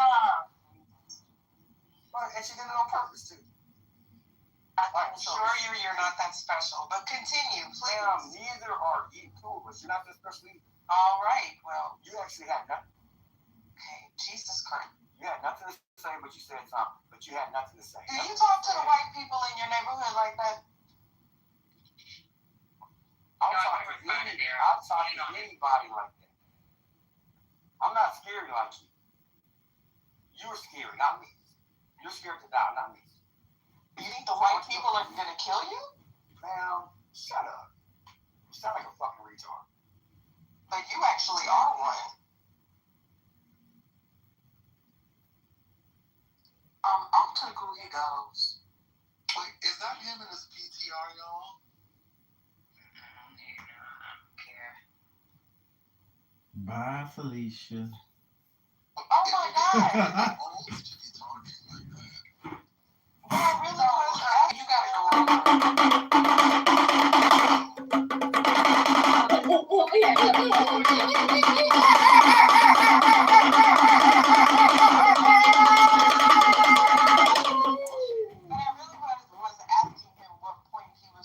You really was. I didn't understand that I was going to interject.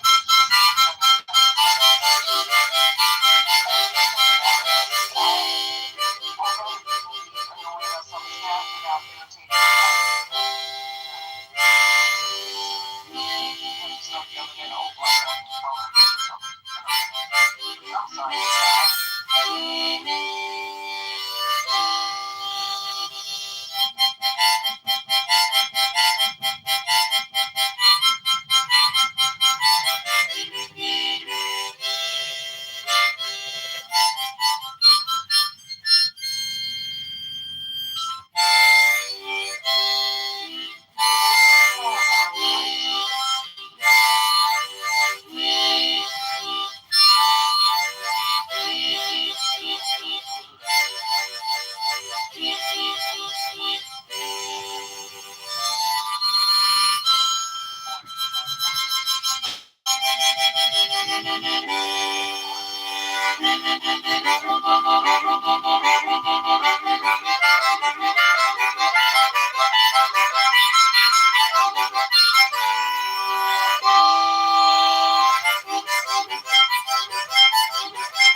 Stop calling each other niggas and overcome. But don't we already have a vestige of a modern day Jim Crow? Didn't we just witness that just in the last couple of days that the state of Virginia had a statewide vote and then it was shut down, and then we find out that the Supreme Court shut it down? Didn't we just witness Tennessee, month before primaries, literally say that they're going to remove black districts, and we're literally removing duly elected people out of office? Isn't the same thing happening in Louisiana? Was Jim Crow not actual legislation that was put in place? It was not just sentiments. It was not just MAGA. It was actually legislation. Wasn't a core part of the Voting Rights Act struck down? Haven't pieces of legislation that have been in place for over 50 years been struck down? So I would wager that we are facing a modern Jim Crow, and this president hasn't even been in office for 2 years. So what else is going to come? That is a question, but I think that we are going to respond, and I think now we are catching up to understanding, how this is happening to us, that we're at a point that we're about to get activated, and the strategies need to change because they change. We need to change with the strategies, and they come up with new creative strategies. So, what do you see? You said we're catching up. So, what do you see coming down the turnpike, since you know what's going to happen? I don't say that I know what's going to happen. I can that we are going to be in a position where we're going to have to sit back. How do we take this shit down? Clearly, they moves. Clearly, they came with a plan. 2025, they came with a fucking plan. So, Rhombus, 1 second. So, Rhombus, I asked you a question because you're rambling. You're talking. You're being vague. You're not giving specifics at all, and I'm afraid that you're going to continue doing that for the next 10 minutes. That's why I asked you what you see coming down the turnpike. If your answer is I don't see anything yet, or I don't know, then that's your answer. But I don't need we need to sit down and strategize. We just need to get ready. That's not saying anything. Okay, so let me. It's okay to say you don't. It's okay to say you don't know. It's okay. To say you don't know. I did say that, but what I'm suggesting is we are going to start early. Republicans, and I mentioned this months ago, Republicans started breeding these monster Republicans, these right-wingers, since elementary school. They have had them in programs, in clubs, making speeches. They started early. And what I mentioned a long time ago is, when are we going to start to do that? I think we have a reason now to do that, to start fucking in elementary school, right? While we're fighting now, we got to start what in elementary school? To start what? Building some coalition, building some training, something to keep our ability to vote at the top of the list of things to do. I think civics, certain civic things started maybe in high school. I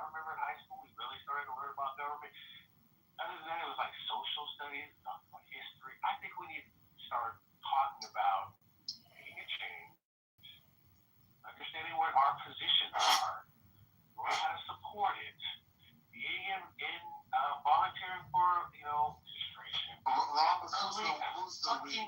Elementary school. Who's the we? So you say we need to do X in elementary school. Who's the we? We are the opposition party. So we have elementary school. How dare you? Dare you? How dare you? Take them serious. Really start teaching it when they're about to graduate high school. That's way too late because the other side. And you're still talking about the Democratic Party when you say we. Let me be specific. I think it's not just the Democratic Party. I think it's anything that's not a far fascist right. I'm gonna get this fool off the damn stage. Rompus, I don't understand why you feel comfortable being this vague when you talk. It's hard to. Speaking, what is that? Just tell him what the Susha speak is true. Yeah, Hurricane, what is it that you are specifically looking for him to respond and which, like, what would satisfy you? Oh, just something intelligent, meaningful. That's all. Something intelligent. I mean, like, so. He's full of shit. If you ask yourself that question, how would you respond? I would have asked myself the question that he was trying to answer. So, okay. So he was trying to make his point, and then you asked him a follow-up question. But like, just say it's long. Like, it was you were clearly looking for a specific answer. No, man. No, bro. It's Islam. To People respond. say Islam. Like, what the You know, I saw a woman dressed like that today, but even over the full thing, she had a second one just in case. So it's like a Muslim JIC. Just in case that one falls off, she's got the other one to, make sure. But isn't that so crazy? It's like, where did you come from? How are you driving, a nice new car? And, who are you? And, how long are you planning on staying here? When are you going to go back to Damascus? Hello? Damascus is beautiful up there. Where did you come from? Where did you go? Cotton Eye Joe. Let's sing. We're supposed to have karaoke. Where's Daniel Nero? Can someone else call him? He's not picking up. Oh, I don't know where he is. Narja, you said something earlier today that was wrong, and I just wanted to, question you about it. You said something like the experience is the virtue, or you said, just life is the virtue. Existence is you said existence is the virtue, not a virtue. Oh, it is a virtue. So there are many, many virtues. Do you think the other virtues supersede just mere existence? They're identical to existence. Oh, it's identical. Oh, got it. So there's actually no learned ethics or morals or virtues, correct? Is that what you're saying? No, I'm saying all virtues exist. That's all I'm trying to say. All virtues exist. You're not actually saying anything. I'm saying that it is because see the argument is it better to exist than to not exist, right? It is always better to exist because that which exists always holds potential to actualize. So such as hope, patience. These are virtues that become like the mechanism. Well, see that's where I would. This is where Christianity. Because in Christianity, shut up. When you're doing charity and you're dying for someone that you love to save their life, that kind of supersedes what you're saying. Why are you so much sensitive? Because, if you made a pleasant sound as opposed to the racket that's coming out of your mic, like I wouldn't be objecting, you know, to the sounds that you're emitting. John is a very, very ordinary man. He's a very ordinary man. He's intimidated by. No, I'm just asking, are you okay with my voice or no? Because I think it's good. It's acceptable. yeah. I'm just saying, you know, what you're saying, Narjas, is kind of like, you know, it's not the full. Because maybe I'm not allowed to talk about that. But you have to look at my Instagram and then you can talk to me. You want me to look at your Instagram, then I can talk to you? Oh, joy. Joy now! Oh, joy. Yeah, that's what you said. Okay, thank you.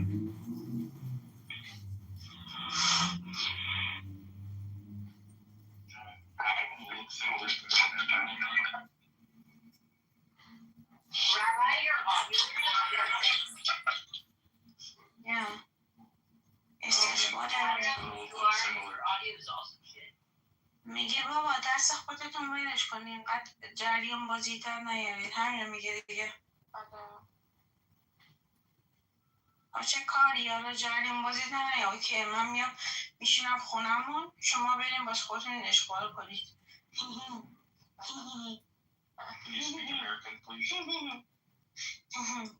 سپید اتاق کی دیدم تو رو سکپتیک بود؟ من نمیدونم بابا، من الان نشستم اینجا. من سگم آخه از توی دامپزشکی گرفتمش. بعد اومده بود همینجوری داشت یه جوری به دوست من مثلا عشق و علاقه نشون میداد. و من گفتم خدایا من اینو نگرفتم اینجوری باشه. بعد یه جوری خرس و خر شده میشم. من سگم همین الان بردم برای راه. آره همین سگم یه جوری چسبیده بود به اوزگر. مثلا خدایا. بعد اصلا یه جوری مونده بودم که خدایا اصلا سگ من اصلا احتیاج نداره اینجوری باشه. یعنی اینجوری شد دیگه، چیکارش کنم. مثلا بخیر شاید دعوا چیزی بشتبن اونجا. اوکی، بچه ها یه ذره حرف زدن، گفتم جوابشونو بدم. دادست. پرندم داری سپیده؟ آره. چی دارم.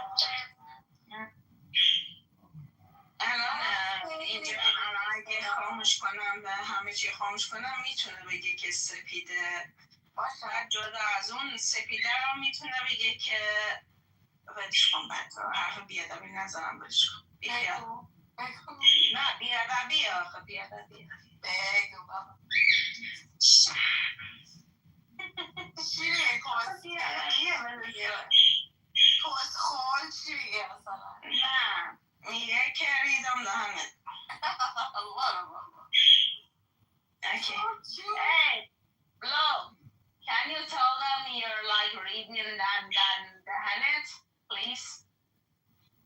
I'm just literally asking you. خیلی بامزه. What the fuck? این چی به من زنگ میزنه؟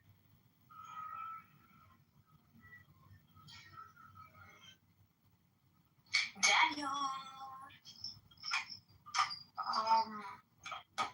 Do you know I don't know this person at all? You don't, and you just fucking spoke to her fluently in Farsi, and it sounded partly Vietnamese. I don't know why, but mine doesn't. She had little accent.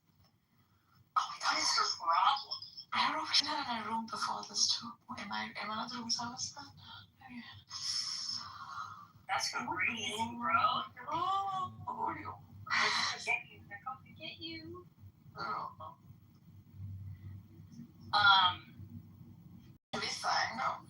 Yeah, I'm just putting clothes on. Hey, Daniel. Hey, sweetie. Daniel, why aren't you sleeping? Wait, Narcissus, I got a question for you. Do you think the IRGC is hiring, meaning like because they killed so many of them, like they're not putting out job solicitations to Iranians? So like, hey, we need to recruit you, join today. I mean, they are, right? Absolutely.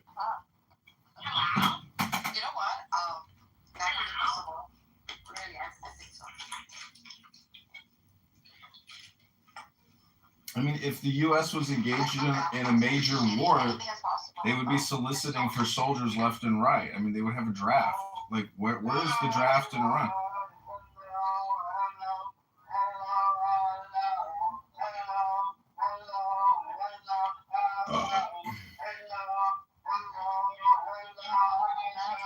Oh, wow. Good one, Nero. I know that song. Welcome, Dr. Brian. Welcome, Dr. Brian. Welcome to Liberal Elite Intellectual Democrats.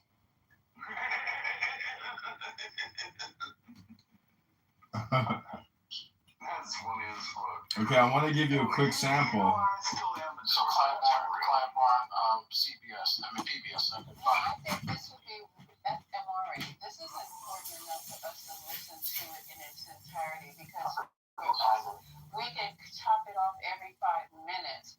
But for us to be listening to out of sequence clips that are not going to give me any understanding, because he started in a different spot this time. You notice that?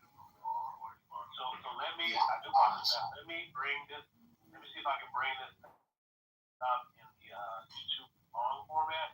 And just to let you know, it's called Firing Line, right? With Margaret Hoover, right? Oh, with Margaret Hoover? Okay. I know. That's a good she's a Okay, so I would like us to be able to hear it. No one has any place to go. This is Friday night.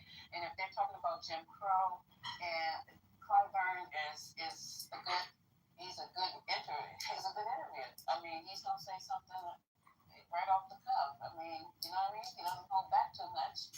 So I think it's worth us listening to it. Anybody disagree? And then we can move on from there and continue having this conversation. I think it's worth saying. So South Carolina, I mean, I think I know Stephanie Omar said this.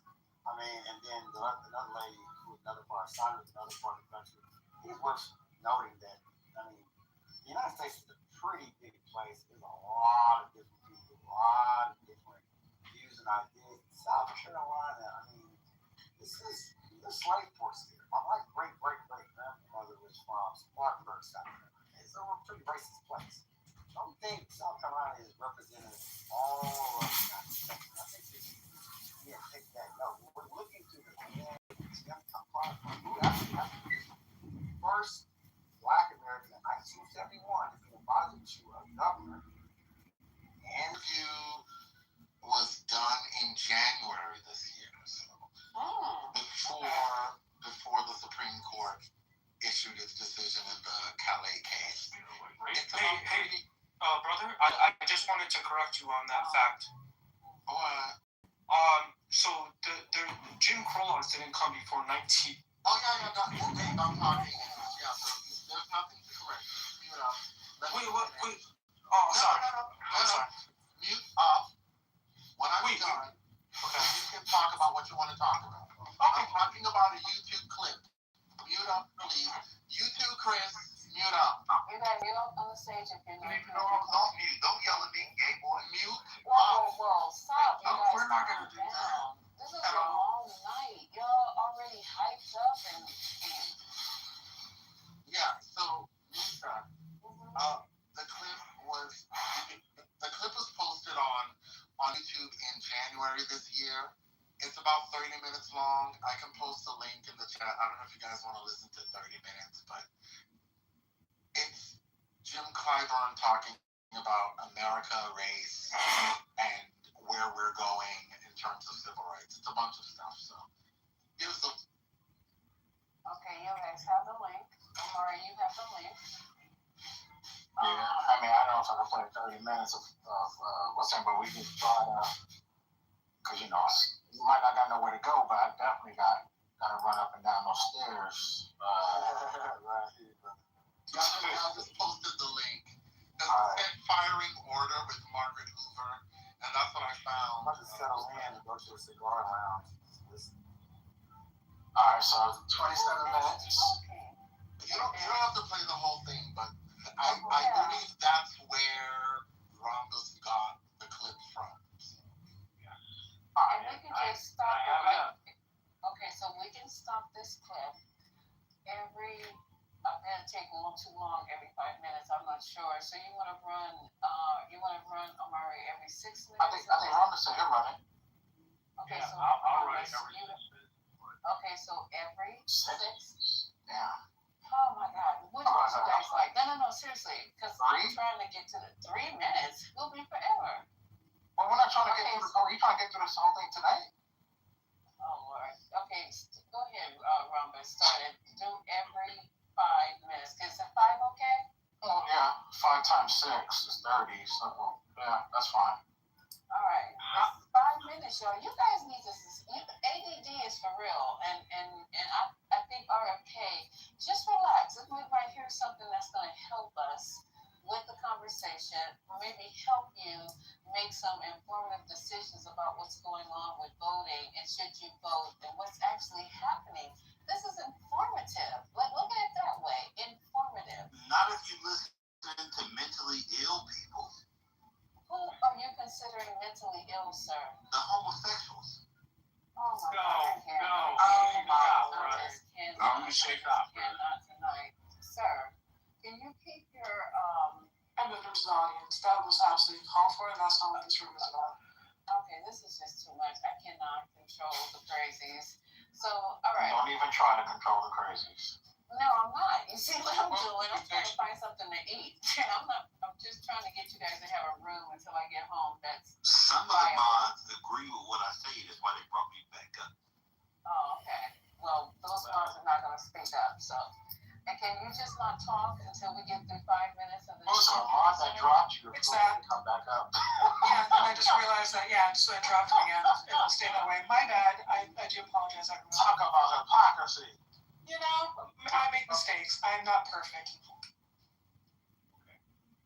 We're playing it 5. Go ahead, Robert.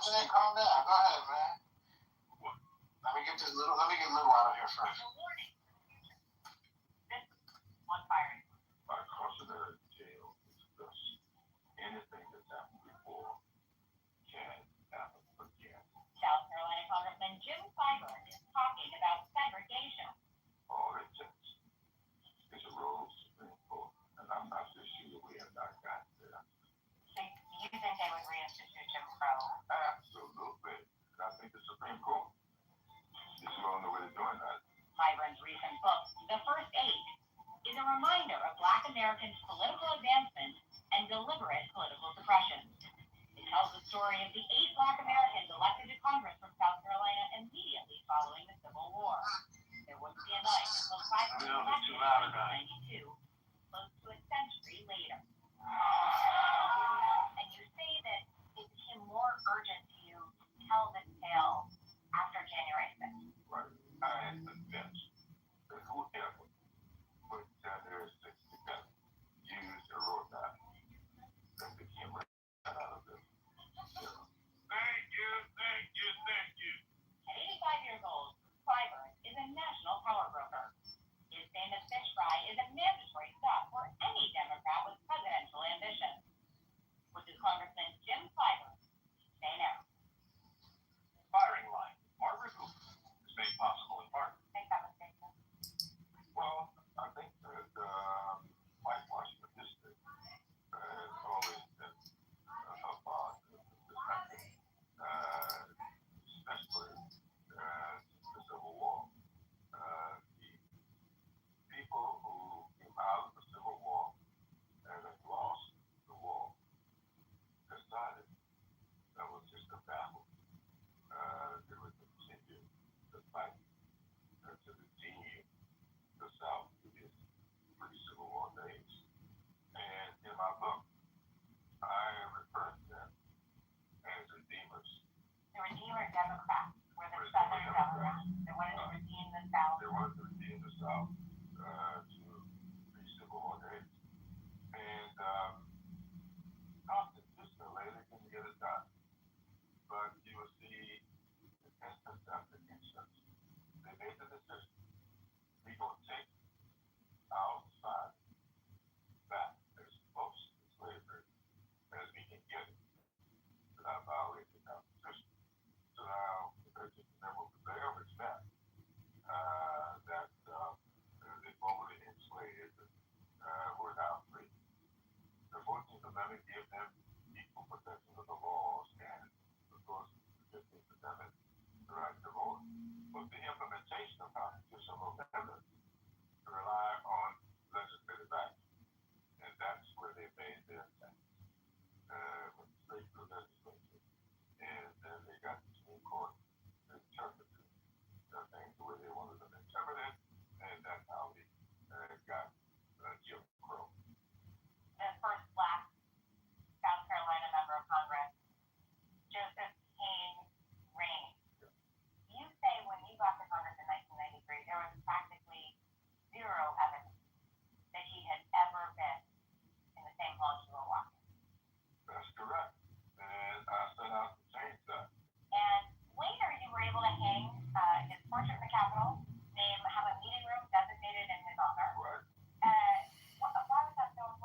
got 5 minutes. Any thoughts? Might continuing on. We need to fast forward more. So, hold on real quick. I just give people a chance. I don't know, Misa. Did you hear? Okay, so it looks like they clipped the part where he talked about Jim Crow, and then they seemed like they mashed it with another section of your original clip. Did you hear that? I was hearing the conversation, and it sounded like the original one, but still, listening from here, the conversation is, do we really think this is viable? Like what he's saying, because this is what the room is about. He is coming out of his mouth. This is somebody who's been serving for a long time. Hopefully he won't be reelected. 35 years old, right? Yeah. Time to retire. Time to retire, buddy. But he sounds good, though. He does, but he should be, what do they call emeritus right now? Yes. He should be bringing somebody up behind him. He should be on his porch drinking lemonade, riding away until. No, he should be pouring all this knowledge into somebody who can come up behind him. While drinking lemonade. Yo. Don't forget the lemonade. You guys are just or sweet tea. Silly tonight, right? Really This will be the silly room. This will be the silly room, or I think that there's more. I think that there's more interview to listen to, and so she will ask that the question that we originally heard again, and then that was when the rest of the context will kind of roll out. But she's kind of teasing out some of the conversation, and this is kind of like the first time we heard the word slavery come out of his mouth, because the last one he didn't say slavery. He said they don't want slavery. They want as close to Jim Crow as possible. But what I heard just now, he said they want to about the first slavery as possible. Right. He's talking about Rainey, though. He's talking about the congressman. So when he was talking about that, he was talking about in that context. That's what I heard. So I mean, I didn't realize he was the person that got the picture in the halls of Congress. So shout out to him. That was something that I wrote down. That he did, that he was a big part of. So shout out to him for that one. So I'll roll out under the fire. Go ahead and press play again if you quick and Lisa, you gotta mute up because I can hear them. Okay, sorry. The Chinese chicken wing fingers on it. Okay. Well, let's be But we said that that's what they said. So don't be surprised that he said slavery, because that's what we said earlier, over an hour and a half ago. We said they said slavery. But you didn't ever say Claremont. He said it. Yeah, so I get what you're saying. But go ahead. But he didn't say slavery and the Republicans trying to bring it back in that sense, though. So you're still distorting it. But go ahead, Marcus, we're here. I have very joke like that. Cool, great granddaughter. I think it's important for her to know who she is and from where she came. Robert Small was one of your first dates. He was born enslaved. He became a Civil War hero. Right. You call him, quote, the most consequential South Carolinian who ever lived. Yes. Why? Because he was. What did he do? Well, Robert Smalls was born enslaved, and he put together a scheme to escape from slavery. He met with Abraham Lincoln. Yep, he escaped his base in August, which is now in Atlanta. Smalls had become a celebrity all over the country, having escaped slavery in the way he did, having been rewarded with the street, and with significant amounts of money. He was asked to go to Washington, sit down with Abraham Lincoln, and get permission for blacks to serve. And he left Washington having convinced Lincoln to do that. And Lincoln authorized him to go back to South Carolina and recruit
Yes. Okay, I'm glad you I hope you the fever. and I can't wait to hear what comes after that, because that's the part that, like Tiffany and others were stating, we need to hear that second part. But he said slavery, no.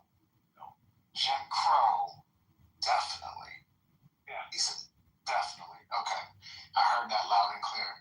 I would say since I've been coming into space, I think people take policies disagreements as wanting to go back to a Jim Crow slavery. You voting, because you want voter IDs, to have an ID to vote, that you want Jim Crow, right? Because you may have stricter immigration policies, right? That you want to go back to slavery. I'm not sure how you can put tens of millions of people in that bucket. And that's just my one pushback there, and I'll land. And not only that, Amari, it's a very abstract thing. It's like you can't approve or disapprove that statement, because it's just too abstract. It's too obtuse.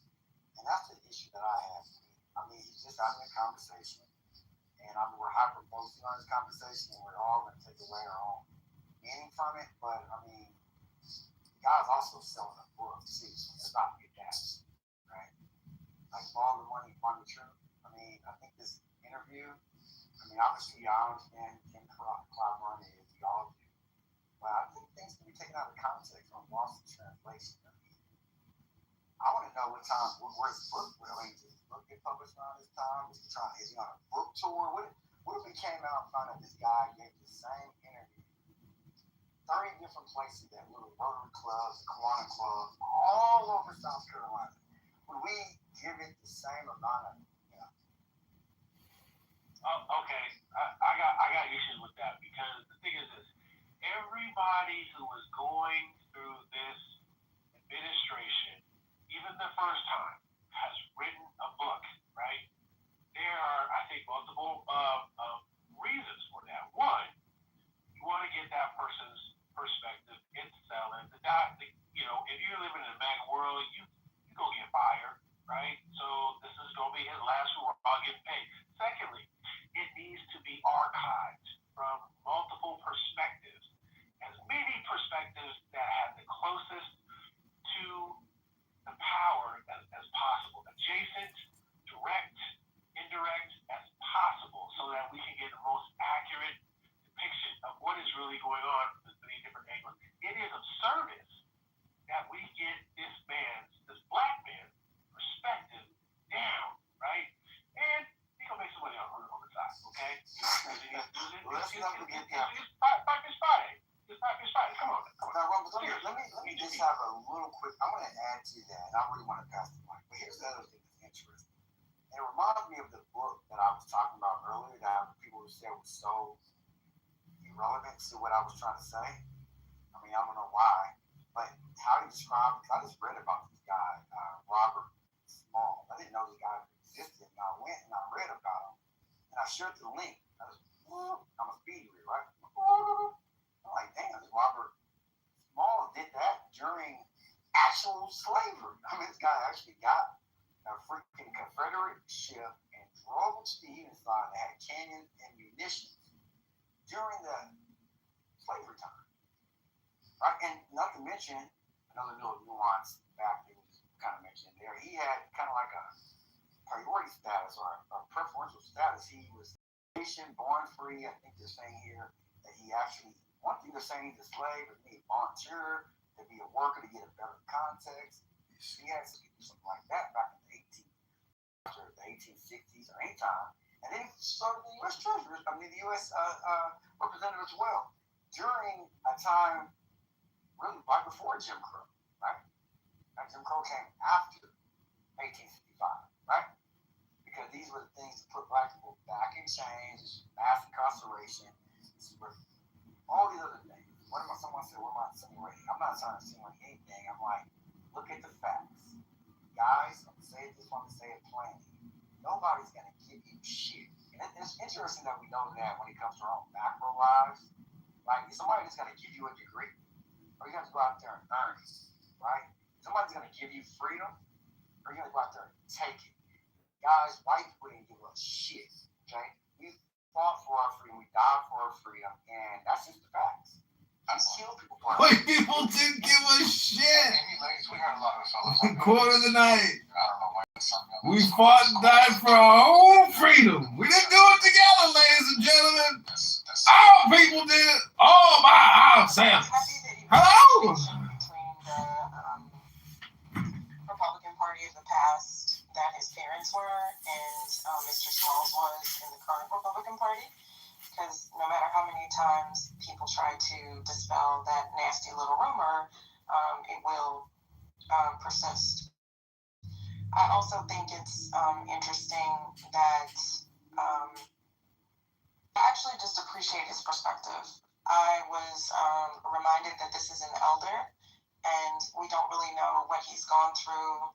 And it's kind of amazing that he reached that point in his life. And what struck me, and I put this in the chat, and honestly it's quite infuriating, and I apologize to all of the non-melanated people in the room, but kind of the way that even at his age, with all of his accomplishments, that he still had a tinge of pride in his voice when he said, and it's in the book, that Lincoln said he couldn't have won the war without those soldiers. As if we're still looking for some kind of approval from people that we know largely are not even worthy of seeking such, are telling us that we're not enough, or telling us that we're not worthy. That just really boiled my bum, that this lovely elder, this esteemed, refined, elegant gentleman still has to say, this is what Lincoln said. Fuck Lincoln, respectfully. Fuck his little pat on the head, like, oh, the Negroes perform well. Fuck all of them. Thank you, I'm done.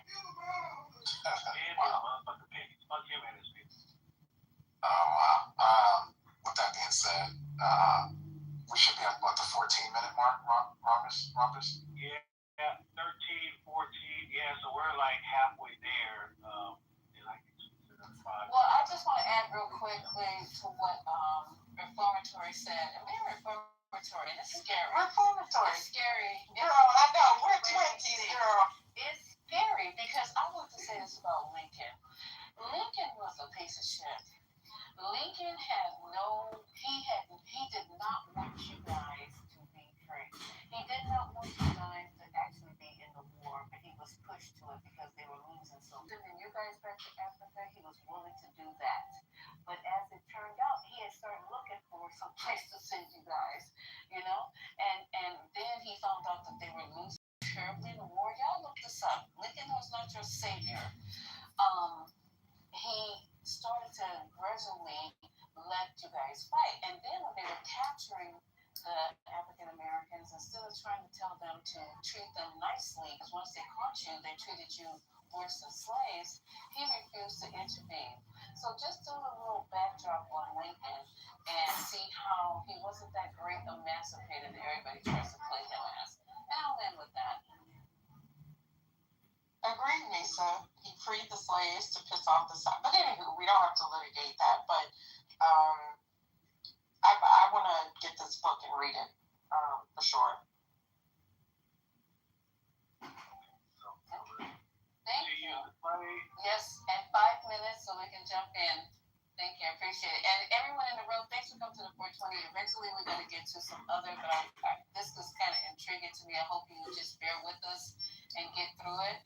And y'all can get back to arguing and crashing out after this is over. Go ahead, guys. During respect overturn the civil rights act. Yeah. So I Correct that.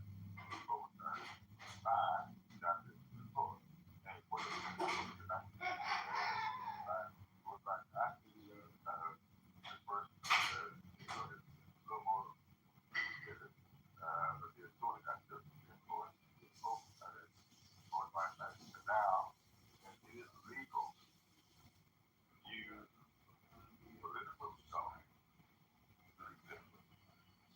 And that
Kitover Jr.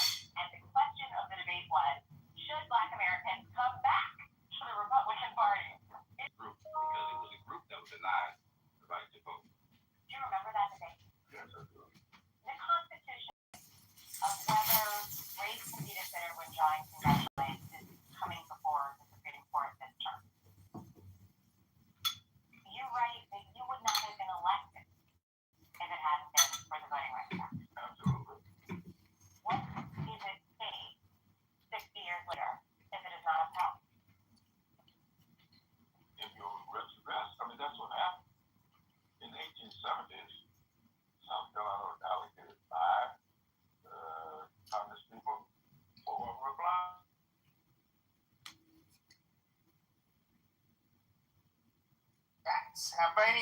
By any means necessary, and that was I still to this day don't know how much of that was just propaganda to rally the support of the people to find like a common boogeyman versus they all actually believe this. I really don't know. I mean, I'm not similar making to the left here today. But I'm not making this up, guys. Like, it's every 3 hours I have another incident, and it's coming from people with that are just extreme, and you hear it on here. You've got to put antenna up when you hear it. And so this one's from the left. And we're definitely here. Yeah. And we should not underestimate it. And I've seen more far left She was indeed a sweet flower of love. terrorist attacks than from the right. To be fair. Historically, it's not quite. I mean, right wingers.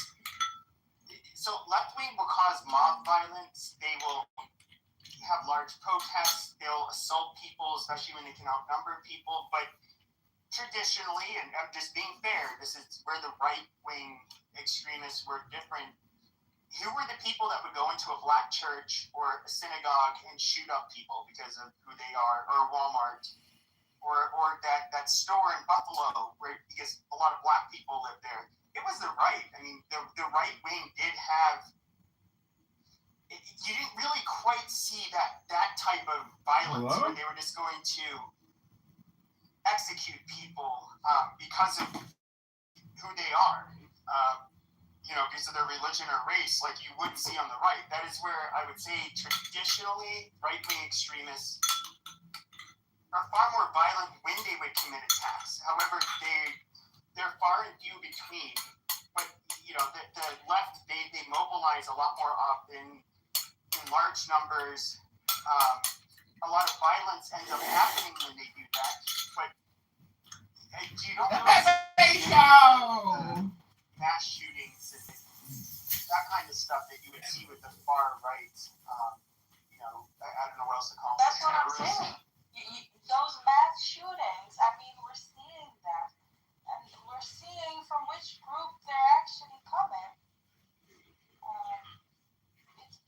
I'm sorry, it's usually. I mean, you had some trans people that are, I don't know if trans men, trans women, that have had their little streak the last year and a half or 2 years. That I would say are more on the left. Other than that, like they're kind of anomalous. Before then, it's generally been right wing people that do these mass shootings. And even like if we look at the Boston Marathon bombers, I don't even know if you can put them on a left versus right because it was just like that's Islamic.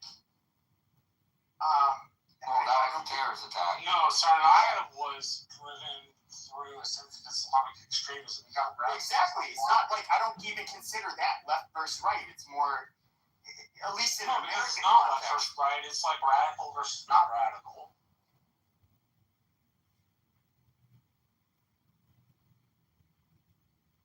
Pepe, you got any brown berets near where you live, or maroon berets? That's widespread. I mean, that was back in the day. So I'm trying to think what you call.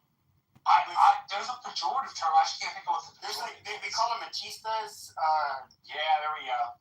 So there were people, even that I was friends with in college, that were part of Metja. And if any of you don't know, it's kind of like a far left, ethnocentric, for Chicanos. Basically, a Chicano is a American-born person of Mexican descent. They differentiate themselves from Mexicans from Mexico.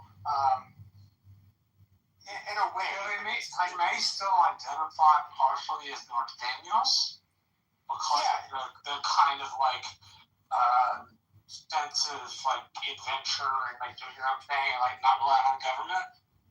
But I don't know how much will depend on culture permeated in Arizona versus South Texas. So I believe like one of the there was a university professor, which New Mexico is interesting because you've had people of Spanish descent that have been living there for 500 years, and their Hispanic population didn't really grow due to immigration. They've always been a majority Hispanic. But there was a professor from there, and he did the whole Aztlan, the whole, basically he really pushed the whole idea that the Southwest United States should remain Mexican. It's our inheritance, and you had this big, like in the 60s, you got a lot of these different movements that came about. And I forget that fucker's name, but even the mayor of LA, he was a former mayor of LA. Garcetti? No, he was a Mexican guy. He was the one who I forget what he did to Rush Limbaugh's girlfriend. Gallegos. Yeah, and so he was a member of them, and they did they sabotaged some train tracks in LA or near LA and caused a terrorist attack. I mean, they were kind of militant, like a lot of groups back in like the Black Guerrilla family or militancy went kind of hand in hand in the 60s with political groups. I mean, the 60s were a super violent time in America. If we think now it's violent, that was a lot. You remember the Weathermen that wanted to blow up the subways underneath the Capitol? I mean, they caught that. They caught them doing I remember asking my dad. I mean, he was in his teens and 20s in the 60s, and in 2020, I remember asking, I don't know, was our country more politically chaotic or violent now or then? And he had a really hard time, answering it. So, in some ways, we were worse. It's the Weather Underground. It was the SSDS. Yeah. And Democratic Society, something like that, right? Yep. You actually had some, a lot of them were, pretty privileged white kids that were socialists.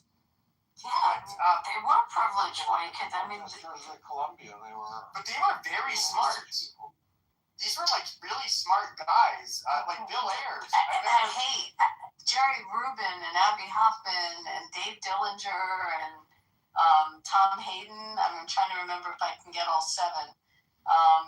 Who am I missing? Rennie Davis. I mean, they were really bright. If you look at who went on trial. Who's the one? Chicago 8 became the Chicago 7. Oh, and Bobby Seale, right? Right. Who we left out?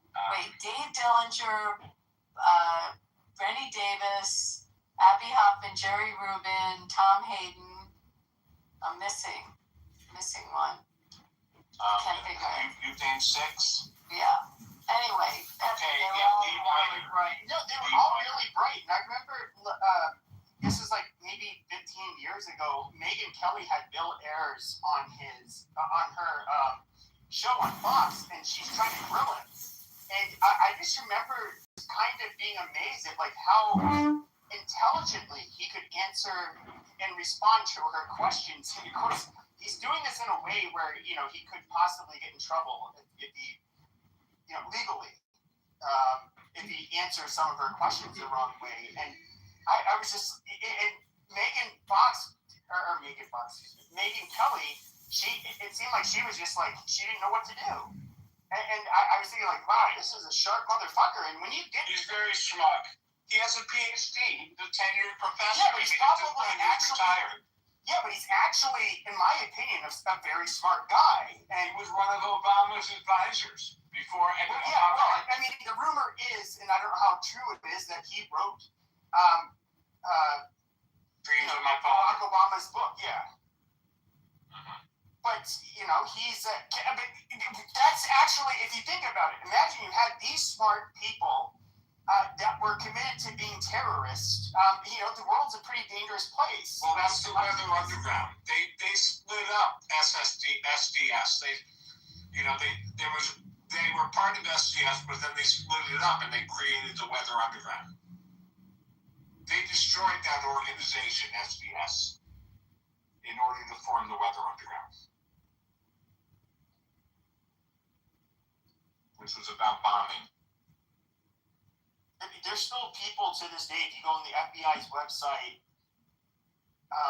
that have not been found. I'm dumbfounded. Like after decades, they've not been able to track these people that have been involved in some of those attacks. They've not been. Nobody believes they ended up. I didn't know that actually. I thought they all came above ground. They had really good lawyers. A lot of those people, when they came up on ground, they showed that the FBI had done illegal wiretaps, and that's why they did minimal jail sentences. Well, no. So, there was an MTA officer in, I believe, New York City who, there was 2 women, I believe, involved in that attack, and they ended up, I forget what they did, some kind of terrorist attack, but they severely injured this one officer, and of course, even when it says, while they're still looking for her, she has a photographic memory, is estimated to be, a genius, something like that, and nobody since the 70s.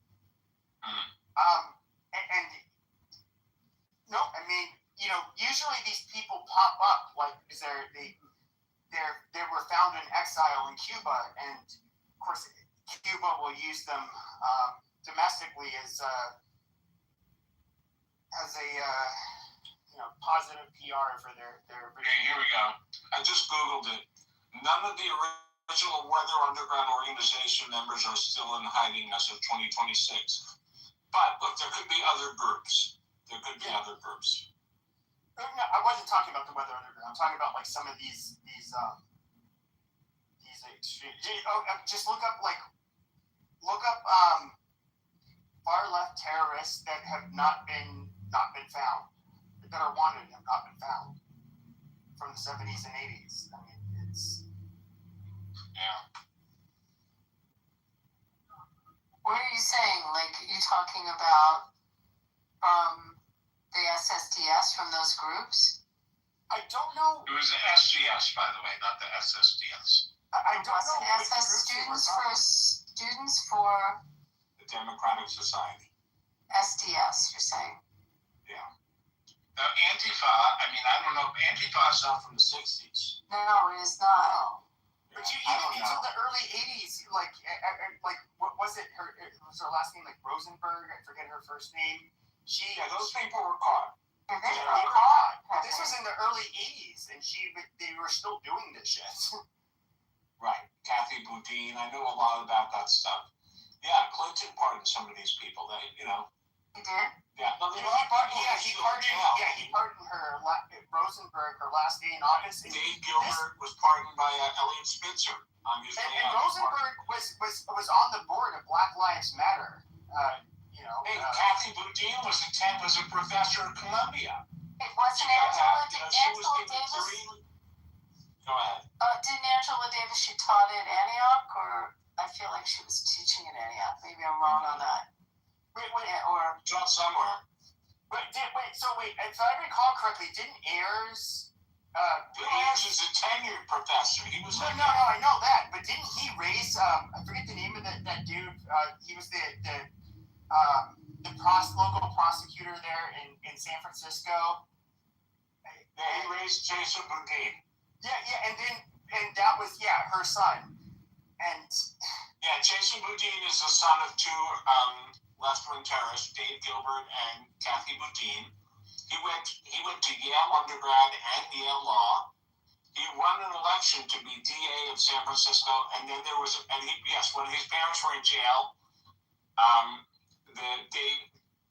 Bill Ayers and Bernadine Doran raised him. He calls them dad. He calls his real parents by their first name. He calls them dad and mom. It's a fucked up world. And then there was a repeal. He was voted out. If I recall correctly, in that election, they have a large Asian population, and it was, I get it. It's like a liberal and progressive place, but it did turn into a fucking cesspool, and I don't know how it happened. I don't know how you do a repeal. They've done it in California. They repealed the governor, for God's sake. Remember Arnold Schwarzenegger? He was voted in on a repeal election. Whoever the governor was, Gray Davis, I forgot his name. They repealed him, and Arnold was voted in. We don't have that in New York. We don't see. I can't remember any other repeals in my lifetime. Can't think of any repeals other than that one. Oh, wait, the DA in San Francisco. That's who we've been talking about. That was the son. The both repeals that we can think of are in California. So that was a terrorist. That was the son of two terrorists, and that was raised by their terrorist friends. Yeah, the incredible thing about him is that he went to Yale undergrad and Yale Law. I really believe it. But these are smart people, and these are not dumb people, and that's what they're very smart. Yeah. But academia is where the liberal world, those are the people that still sympathize with the weather underground. That's where they are. The universities and professors, those are the people who feel like chicken shit. I was too chicken to join the SDS or to join the Weather Underground, but I do sympathize with them. And so they get a kick out of promoting the children of these people. They get a kick out of the fact that Jason Boudin is at Yale Law. I would say that his parents are doing like light bids and he's at Yale Law. Isn't that cool? And I think that's one of the differences between the left and the right in the United States is when it comes to like domestic terrorism, you don't have this legacy of the right wing doing this, the terrorism stuff. Whereas if you look at aside from Timothy McVeigh, but that's few and far between. No. I said legacies. I misunderstood you, man. That's my bad. Yeah, I mean Timothy McVeigh's kids are not going to Harvard. So, but you do have people with left-wing grievances and people that so happen to be left that have ethnic or racial or religious grievances on the left that were kind of brought into the fold of I'll just say like this Marxist violent ideology where you can you're fighting the good fight. Yeah, just go ahead and blood should run in the streets. You're doing what you need to do to liberate your people. Whereas the right doesn't have anything even remotely similar to that. You're going to have people that are very extreme on the far right, which are, they're just terrorists and unhinged, and most people don't take them seriously, that might have views that are similar to that, but, once again, these are fucking crazy people. They're never really taken seriously on the right. But even the mainstream, and that's kind of one of the weird things, is like, I guess in the 60s, maybe there was more mainstream acceptance of the violence towards the majority, like America, we're an evil country, the white people, whatever. But I mean, today it's like, what do you see? It's America, any of its allies, they should be attacked. They're horrible. They're evil. White people are evil. At least in America's context, they put Jews in the white basket, but you guys are more elite form of whites. And you guys you're colonizing these brown people in an apartheid state in Israel. You're just super awful. We need to get rid of you. That's kind of how they think. I don't know. I'm just waiting for this shit to end. It's getting really fucking old. Googling, trying to find other recalls. This is interesting. Well, yeah, the demoralization of a nation, that whole project has been going over quite some years now, and I feel like, I mean, I hope it's not going to work, but it sometimes does look like it's slowly working. Yeah. But I understand, like, when Yuri Best, you know, who I'm sure you know about this, and how, like, awestruck he was that he was talking about how they try to demoralize countries. This is a defector from Russia who worked for the KGB. You know, basically they would, whether it was gay rights, the support or the rights of different marginalized communities, you know, they would try to draw or create rifts every way they could. But that was only a strategy to cause the downfall and social collapse of a country so they could take over. It wasn't an ideology they actually cared about. It was just these ideologies were only designed to destroy societies, not build them. But, you know, but who today would really be trying to benefit from that, except for the people who are, like, I don't know, the useful idiots that are still believed in their propaganda and the offshoots of it that are maybe professors today. I don't know that The alliance. But who's going to come in and take over? That's the hard part. Yeah, you never know who's going to be the end victor, but you do know that there is an alliance between several parties, actually.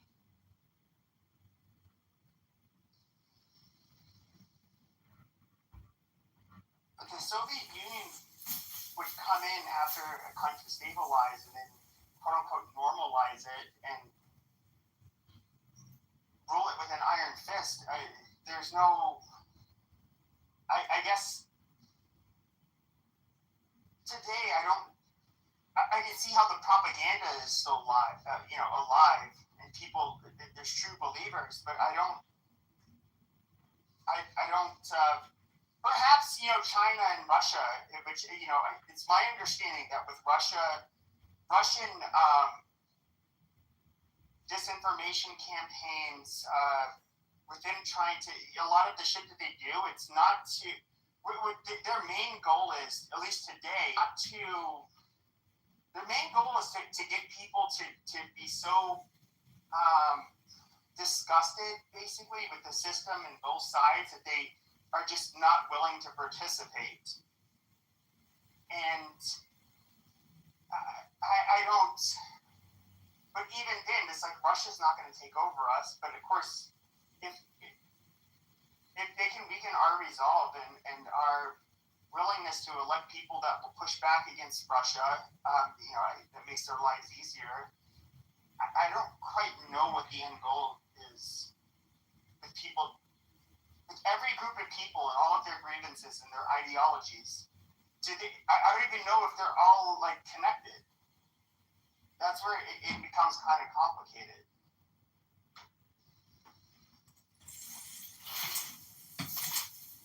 How about Cuba?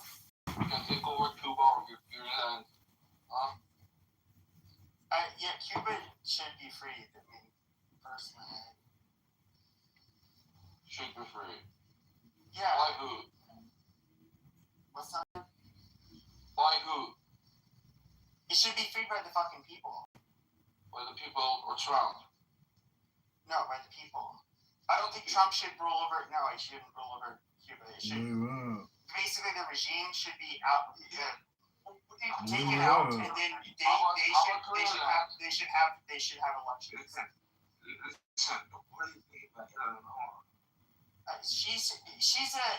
She's an American-hating, bitter, disgusting, ethnic Somali first, Muslim first person who's joined the squad because she does want to.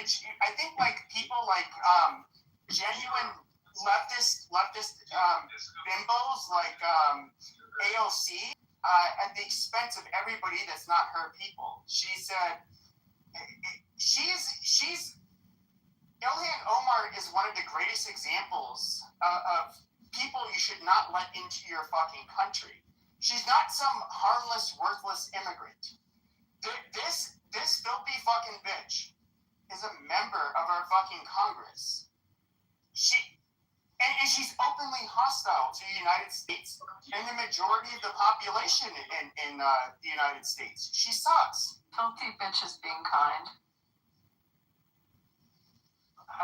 My language would be much more extreme than filthy bitch.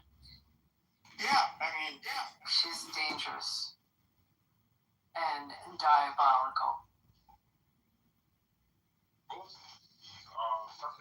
It needs to be censored. Needs to be censored. Bibi is not dangerous. Trump is not dangerous, huh? She needs to be censored. Should have been censored. Just like Tlaib. That was fucking censored. Incredible. She's another. There was a mayor of Dearborn, Michigan. This was funny because this was after October 7th. And I remember because after October 7th. Incredible.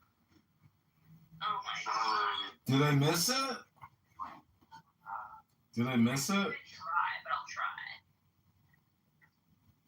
Johnny, if you wanted to sing. Yeah. Johnny? Yeah, I actually bought a.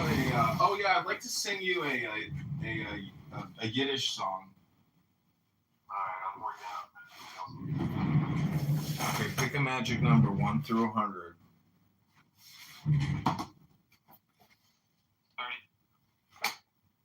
Okay, you are getting Was Teug mir der Schöne Weingarten? What need have I of a pretty vineyard? A folk song published in 1927 by Y.L. Kahan. The opening stanza resembles other Yiddish folk songs. This is what it says in English. What do I need a pretty vineyard when I cannot plant it? What do I need a love affair when we cannot marry? Oh, mother, I will never fall in love again. He bragged to his friends that I call for him and he doesn't want to come. Oh, for others the night is filled with light. For me the day is dark. Oh, for others there is joy and happiness. For me there is mourning and grief. Was teug mir der schöne Weingarten? Als Pflanzen kenn ich ihn nicht, was teug mir a Liebe zu spielen. Als nehmen kennen mir sich nicht, was teug kennen mir sich nicht. Oi, weh! Mama! Gewähr mir kein Leben nicht spielen!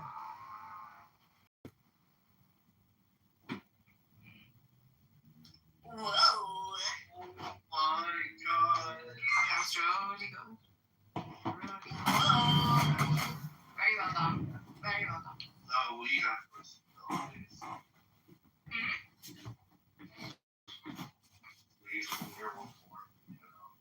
For me? Oh my god, okay. I'm gonna try a song before. I'm gonna sing a song, but I've never sung it before.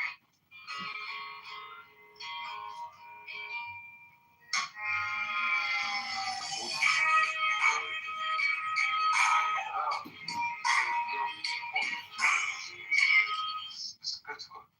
That sounds like Europe. It's critical. Europe is critical to who? Even. What was the What do you mean beer? What's beer? What was the by any chance? I'm just asking. Are you the European? What the fuck? You know what I mean? I'm he's Somali. This is where I think it's interesting. Is you guys are some of the biggest. My very first job out of college, I had to work the county working with seriously mentally ill adults. So this Somali bitch said that she left her check. Yeah. Fuck you. Fuck yeah. Go suck a fucking dick. Shut your fucking mouth. Let me finish. Okay. All right. I'll just shut. Okay, Skinny. I just shut your mouth for you. Hold on. Before we go there, I want to know how big that forehead is. Like, is it a big forehead? 9 inches. 10 inches probably. You know what's interesting is we can talk about the. I'll forego the story, but we can look at we can look at the. Hold on. You filmed your mirror. Hold on. So you have African immigrants that do fairly well, especially from Nigeria. If you look at it, they actually outperform most, maybe even Jewish Americans in a weird way. But of course, they have to come in through a very strict merit-based process where it's the cream of the crop from that country. But then, so we have the merit-based immigrants from Africa, but then we have the refugees that came from Africa, like the Somalis. And what you get are people that just abuse the system. They commit lots of fraud, lots of crime, very dirty people. In fact, I would say, if I recall correctly, more of them joined ISIS. The Somali community in America, they had the largest, per capita wise, percentage of their people that joined ISIS in comparison to any other fucking ethnic group in the United States. Very trash people. Low-life people, lots of benefits, lots of fraud. When I say benefits, lots of benefits used, lots of fraud. And you guys are terrorists. Hey, speaking of benefits, I thought since 1991, our country has become since 1991. No, you know what's funny about your country is your country had nothing to do with Western imperialism. It had nothing to do with anything, any outside group doing anything to you. You guys had a civil fucking war. And what ended up happening is that you guys ended up fighting each other. It became a lawless country. Then one of your fucking warlords decided they were going to use UN food aid and hold it hostage, and we had to. No, you fucking retard. Literally, you guys had a civil war, not sparked by outsiders. That you guys are completely different than you cannot blame anything that happened in Somalia on the West. This is fucking retarded. We have our own government, yes. But the reason we came to the West is because of our own government. Just right? 1,000,000%. But you cannot blame the Western governments for our immigration. 1,000,000. You cannot, because we thrived and we literally made ourselves Americans. 1,000,000%. We are not enemies to America. Never that. So you are literally delusional. Don't go fuck yourself. How about that? What up? I just need to know.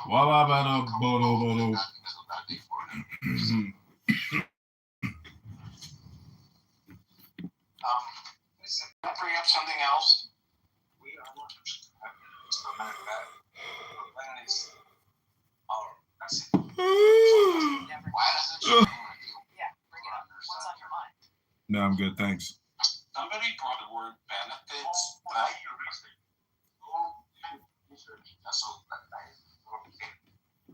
I brought up the word benefits about how they use them a lot more than other groups of people. Well, I just read that Princess Fergie, Princess Sarah Ferguson, was friends with benefits with Diddy.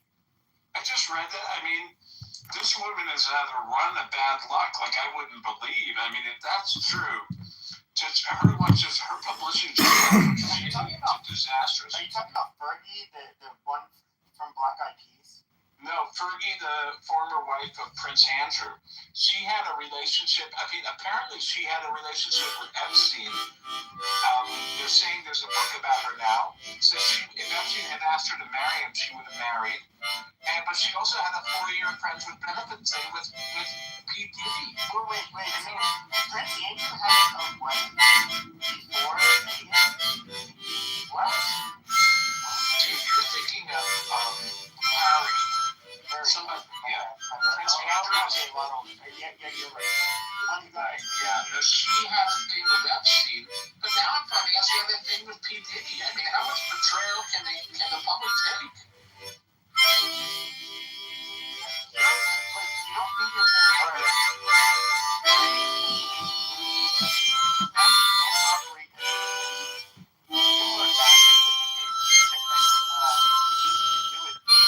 You don't think that there are chasing, money chasing whores that I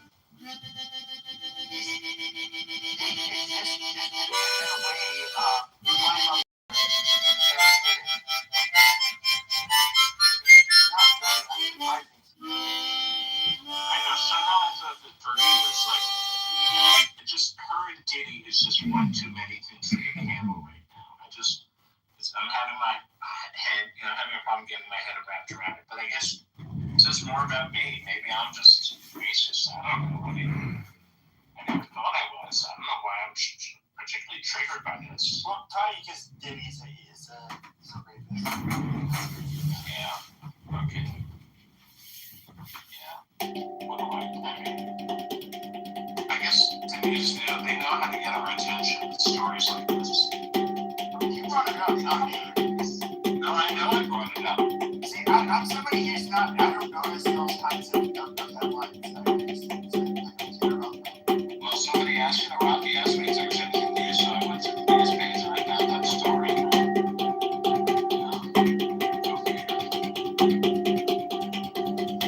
I thought this was weird. It's like the redistricting that happened in Virginia. You had Barack Obama he made videos saying with plays, our democracy, why is all this here? Well, yes, Virginia. I don't know what it was that they were actually voting on. But I just thought it was really ironic. Like, it's such a